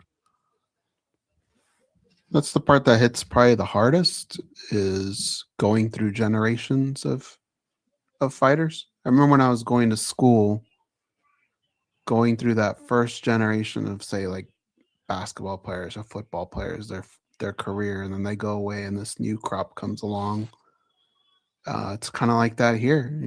We're now probably on our like third generation, maybe, of fighters, and some of them are now, like a Daniel Cormier. He's a commentator now, right? There's some people that will look at certain fighters that do these jobs behind the desk and may not have ever even seen them fight before. Well, I'm There's watching a highlight with Khalil Roundtree, and I remember when he was in our studio when he was just an amateur fighter. right, yeah. So that, and just connecting with the audience. It's like we always, our audience is worldwide, but I think no matter how hard we try, how we look at it, we're always shocked by just how big the audience really is. I was just talking to somebody today that I don't remember really speaking to very much, and they were like, "Yeah, I've listened to almost every episode and almost since day one." And I'm like, "Man, it's a 19-year commitment." You know what we are, dude? We're Oh, like a soap opera, a novella. Like, there are people that, don't ask me why I know this, but like when I was growing up, mom liked a few soap operas like General Hospital or One Life to Live or whatever, right? mhm. And they literally show up they've been kind of replaced by game shows and the Jerry Springer talk shows, but a lot of them still are out there. And but that's basically what they are. It's kind of like a soap opera that has been in your life for like 15, 20. I mean, the Simpsons are on 30 years, aren't they? I remember distinctly in 6th grade trying to get a science project done in time so that I could watch the debut episode of The Simpsons. Yeah, I'm but 47 now. they still they still crank out shows. And and I know General Hospital, I think they did it for 50 years, but I still enjoy some of the conversations. I mean, not some, most of the conversations we have, even though some of the fighters are just younger, because I'm happy that they have this opportunity that was open to them by the generation of the fighters that we covered. Because the Mhm. fighters that we covered, some of them were like not even full-time fighters. They were still working and doing other things and then fighting, and so then all of a sudden now you didn't have too many of them. I mean, as recently as what, 5 years ago or 3 years ago, whenever it is that Miocic went, Miocic was a firefighter. He was part-time status, but then he's back to full-time status because he wants to finish with all of his Benefits and all that. benefits and stuff like that. But yeah, like it's a Well, lot different now, and I have to catch myself and just make sure not the people call them entitled and spoiled, just so that they appreciate what they have now that other fighters don't have, and so therefore we should be allowed to also raise the expectations on them because they can learn from all their predecessors' mistakes, how to promote a fight, how to prepare for a fight. And that's why we're a lot harder on fighters when they miss weight, when they phone in interviews or miss interviews or choose not to promote themselves or whatever. Um, you know, dude, I counted them one time. And I'm not sure if it's 10,000 different guests, but we've had at least 10,000 guests. Some of them obviously have been on the show 20, 50 times, whatever. But with the math, it's somewhere in that neighborhood. So we have a huge sample size of what a mhm. good interview is, of what promoting yourself is, of what, answering questions with the basic decorum, right? Or enthusiasms, whatever it is. I just don't stand for people much that don't care to help themselves out and promote themselves when they know just how treacherous this sport can be. A couple losses, sayonara, that's it. Yeah. I mean, it's hard not to feel like big shit when you're in the UFC because of how big the brand is, and just to be able to say you're associated with them. But there's so many different levels to that experience. And like George said, it could go away just like that. Couple losses and you're gone. And it's when we first started interviewing fighters, they loved any opportunity they could to get in front of a camera, to be able to speak. MMA just wasn't something that got talked about at the water cooler. It was NFL, NBA, MLB, all that went first. Maybe you had one guy that worked on your office floor that knew what the hell was going on. And so now that it's more mainstream, some of the fighters that are under these banners are maybe they take it for granted or something. But yeah, I think they don't understand what the people before them had to go through. What just when we started, if you would have even put it this way, MMA gyms were kind of like something new, right? Like, so to even kind of to explain to somebody the UFC PI, they would have lost their mind. Like, there's no way. Back then, it was text messages. Let's meet at this gym at 5:00. What are we going to work on today? We're bringing in this guy. He knows jujitsu. He's going to teach us some stuff. You know, that sort of thing. Yeah, things are just way different, but you roll with the punches and seeing full arenas. You remember, this isn't even a back when we started. This is like halfway point. Dana White was giving away like 300 tickets every show. Meet me here on Twitter. You know, how many tickets do you want? And you would think people would go like 2, maybe. Hey man, I got a buddy in town. Can I get 4? Do people used to go 10? He'd go boom, boom, boom, boom, give them to you. Like, they had to fill up those arenas, and it ain't like that now, man. Yeah, and I'll give some examples. Like Colby Covington recently started really coming at the UFC. You know, I was a team player and a company man and this and that, and they turned their back on me. No, they haven't. They've acted just like they kind of always had. The UFC has to be tough on their athletes. They're not your best friends. They're not your employer, and you're not part of the company. You're an independent contractor. And I can't tell you how many times I've seen a fighter feel defrauded by, I should have made more money. I should have done more. I should have done this, but they thought they were in. And I'm sorry, the only ones I've seen that were in were Chuck Liddell, Matt Hughes, Forrest Griffin. There's not too many others where doors really, really open for them, and they had special arrangements from the UFC. And a lot of that was during the Zuffa era. Now, some of them have kind of won their way back a little bit, finding different ways to make money, you know, with the company and still being, you know, company men or whatever you want to call them. But that just doesn't happen. So even Jones, man, you know, it was never about the money or whatever, but now I want to get paid. Bro, you should have started looking into that a long time ago. And guess what? Your manager also manages NFL players' contracts. So I kind of put it on that team as well to look out for their fighters. So the fighters are always towards the end a little bit pissed off at the promotion, when along the way, I think they could have done a little bit more and found themselves maybe into something closer to a partnership, even though it'll never be a partnership. And they always do it, you know, when it's a little too late. Because like I say, what can the matchmakers do? If you lose, you start to get match made versus someone that's a little bit lower, you know. Most recently, Josh Emmett was all the way up there. It was like 20-2, and then all of a sudden he started losing, and slowly, as I ranked them lower and lower, the opposition's lower and lower, and then one day they wake up, they're like, why am I giving this young guy a chance? Well, it's because someone did it to you, and you've been losing fights, and that's just the way it is. So when the time's hot and they say, who do you want to fight? Tell them who you want to fight. Set your terms. Be pushy. Tell the promotion you want to do more. Tell them you want to be an invited guest, you know, and answer questions or whatever. 33 years of age for Jiri Prochazka, 35 for Carlos Ulberg, 6'4" for Ulberg, 6'3" for Prochazka. The reach belongs to Jiri Prochazka at 80, Carlos Ulberg at 77. They both weighed in way under 205. In fact, Ulberg 204, Jiri Prochazka's 203. But same thing I was saying about Cub. You know, I thought he could have done a little bit more to maybe get that title shot. Now he's going to retire with still a pretty good career, but he never got a title shot. Arman Tsarukyan has been dicking around a lot. He's made himself popular, and I like Arman Tsarukyan.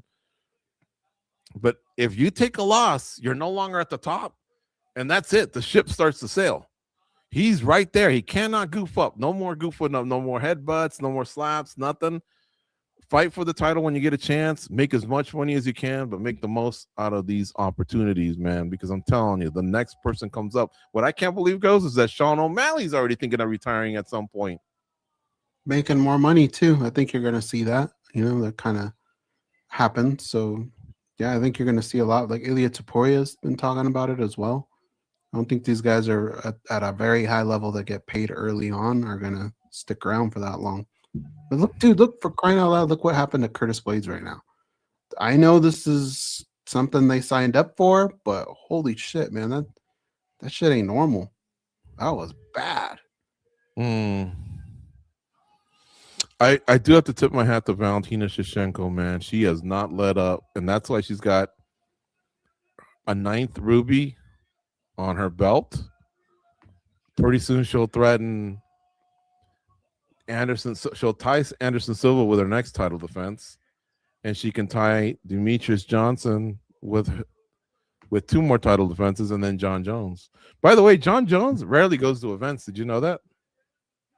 No. Rarely goes to events, but DBX had a show, the one that he is an ambassador for and a part owner. They had one last night. That's Mike Perry's promotion with Malkikawa.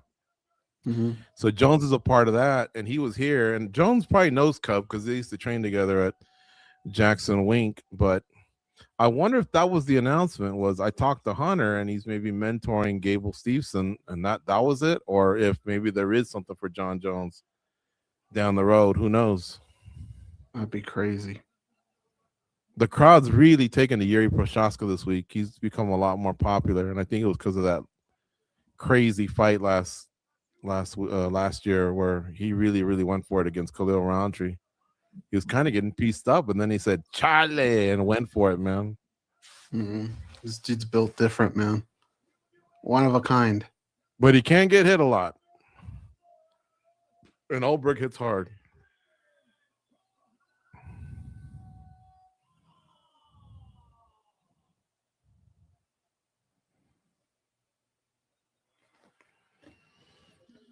I hope this division can rebound.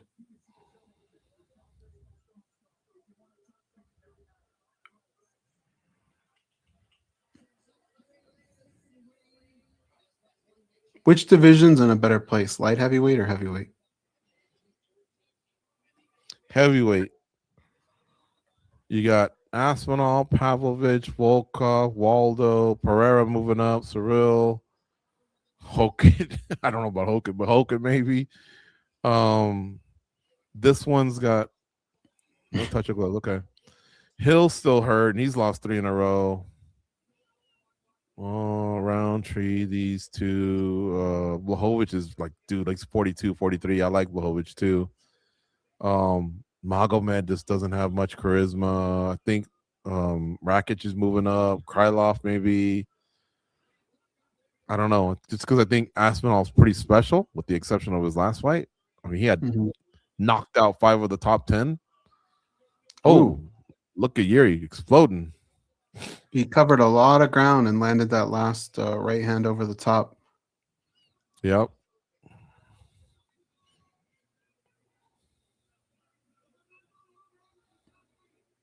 If you're going to fight that upright like that and with your hands like that, you better have a really good reaction time when somebody does decide to throw a strike. That was a nice kick by Ulberg. Our good friend King Mo once knocked out Jiri Prochazka. Yeah.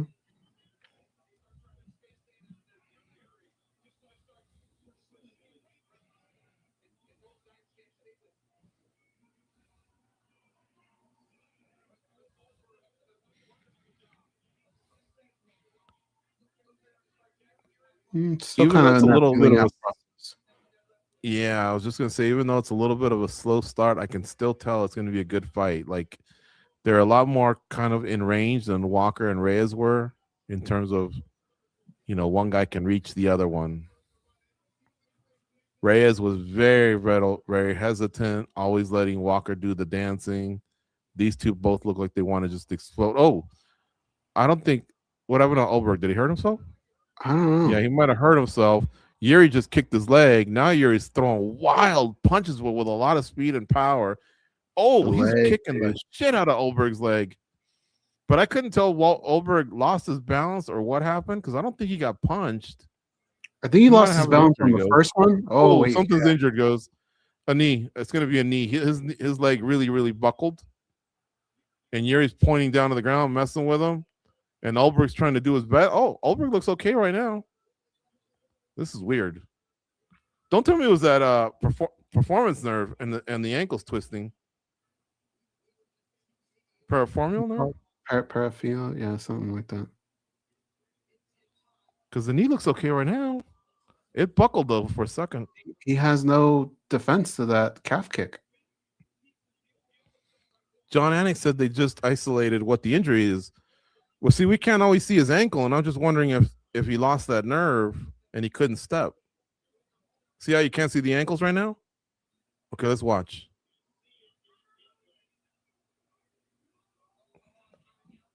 He popped his right knee.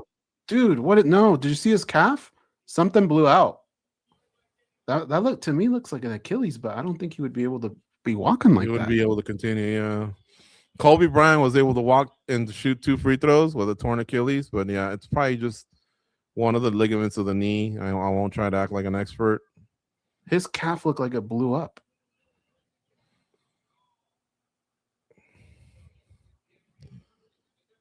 Oh, he just beat. Oh my God, he might just beat Jiri Prochazka right now.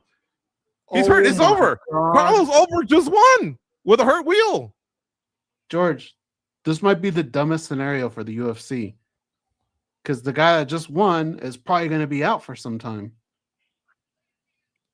And I wonder if he's going to have to. He's walking around okay now.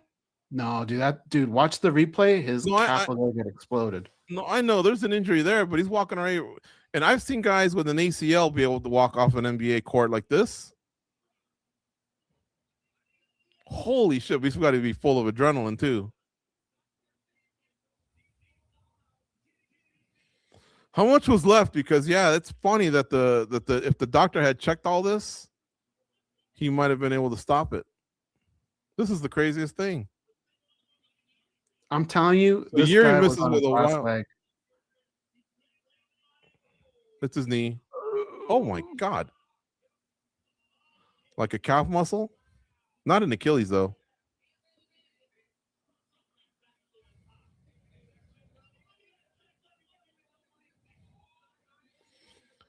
So Jiri was smelling blood, was zeroing in, and then Ulberg caught him with a hook, pounced on top of him, and Yuri's out.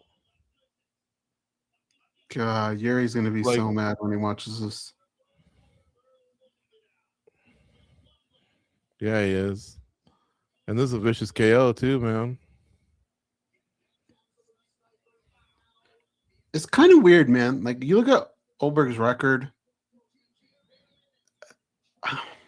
This is a 9, Goes. This whole thing's a 9. I know that was kind of freaky, but that's gutsy, dude. What Ulberg did, very gutsy. Yeah, he pulled it out. And I'm Jiri go was putting on a 8.8. show. Danny Segura told us it has made us all get away from the round numbers, huh? Mm-hmm. It's just funnier because basically we want people to go. Why can't you just say 9, you idiot? I just want an 8, 9, 10, 7, 6, 5, and like what is it? We started going with 0.5s, and I was like, I like a 0.5. Okay, I get the 0.5, and then all of a sudden we started getting 7.4s, and wow, crazy ending. Mm-hmm. You're right, though. Ulberg probably won't fight for a while. I don't know if the UFC will go with the interim route. Like they could tell him, chill and come back in a year if it's a serious ligament in the knee or something. Uh-huh. And then we'll do an interim. Obviously not with Jiri. Fight again. Jeez. Or if he is able to come back sooner, who knows? Man. What is this gonna do? We gotta know the severity of the injury. And Goliath's probably licking his chops, right? Mm-hmm.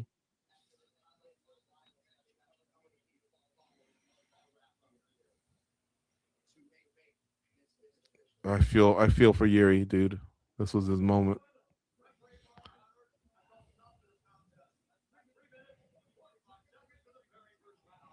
I wonder how close Goddard could have been to stopping it and just having the ref check Ulberg.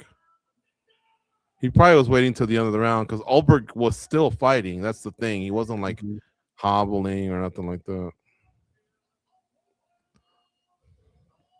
You think Dana told him thanks for nothing?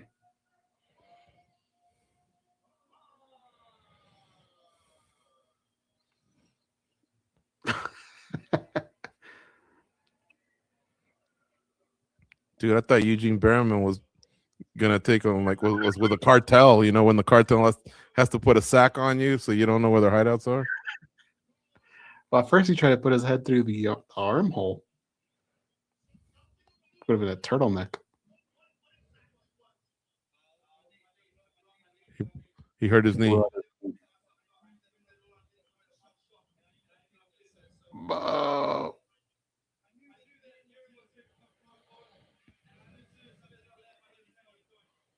Wow, you can see it running through his calf. Ugh.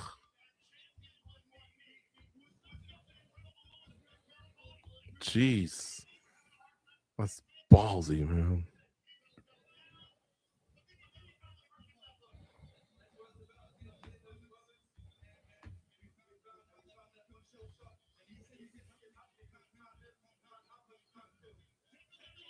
And there it is, the check hook. And then look at Jiri's knee and ankle. Jiri rolls away from him, which is instinct.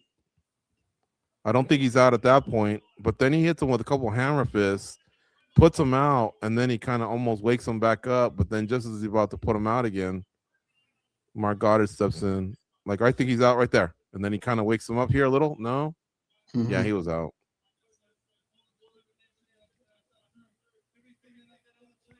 That's nuts. So the UFC did add Derek Lewis and Josh Hoka to the White House card. Did or didn't? Did. You just thought of that, and all of a sudden they listened to you and did it? No. Or was somebody somebody asked me about it. Where'd you hear that? Junkie. Damn.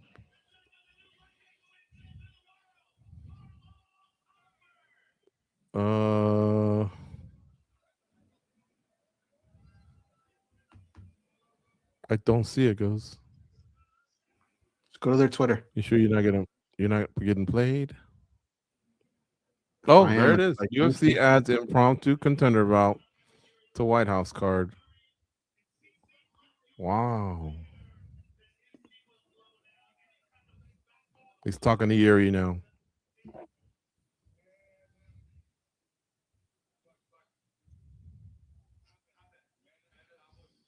Jiri says it just happens.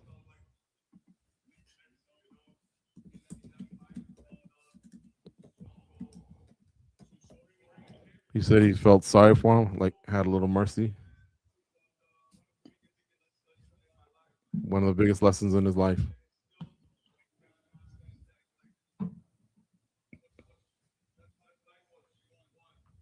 He says the fight was won.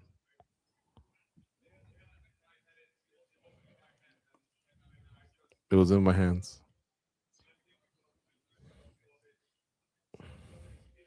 He said he saw his injury.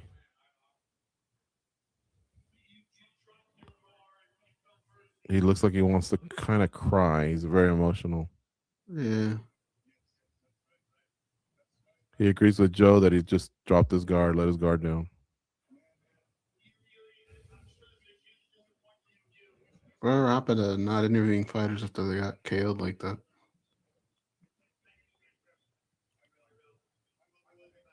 He says, I'll be back. I think Joe realizes Jiri's having trouble collecting his thoughts and he's very emotional. So he says, hey, look, I know you'll be back.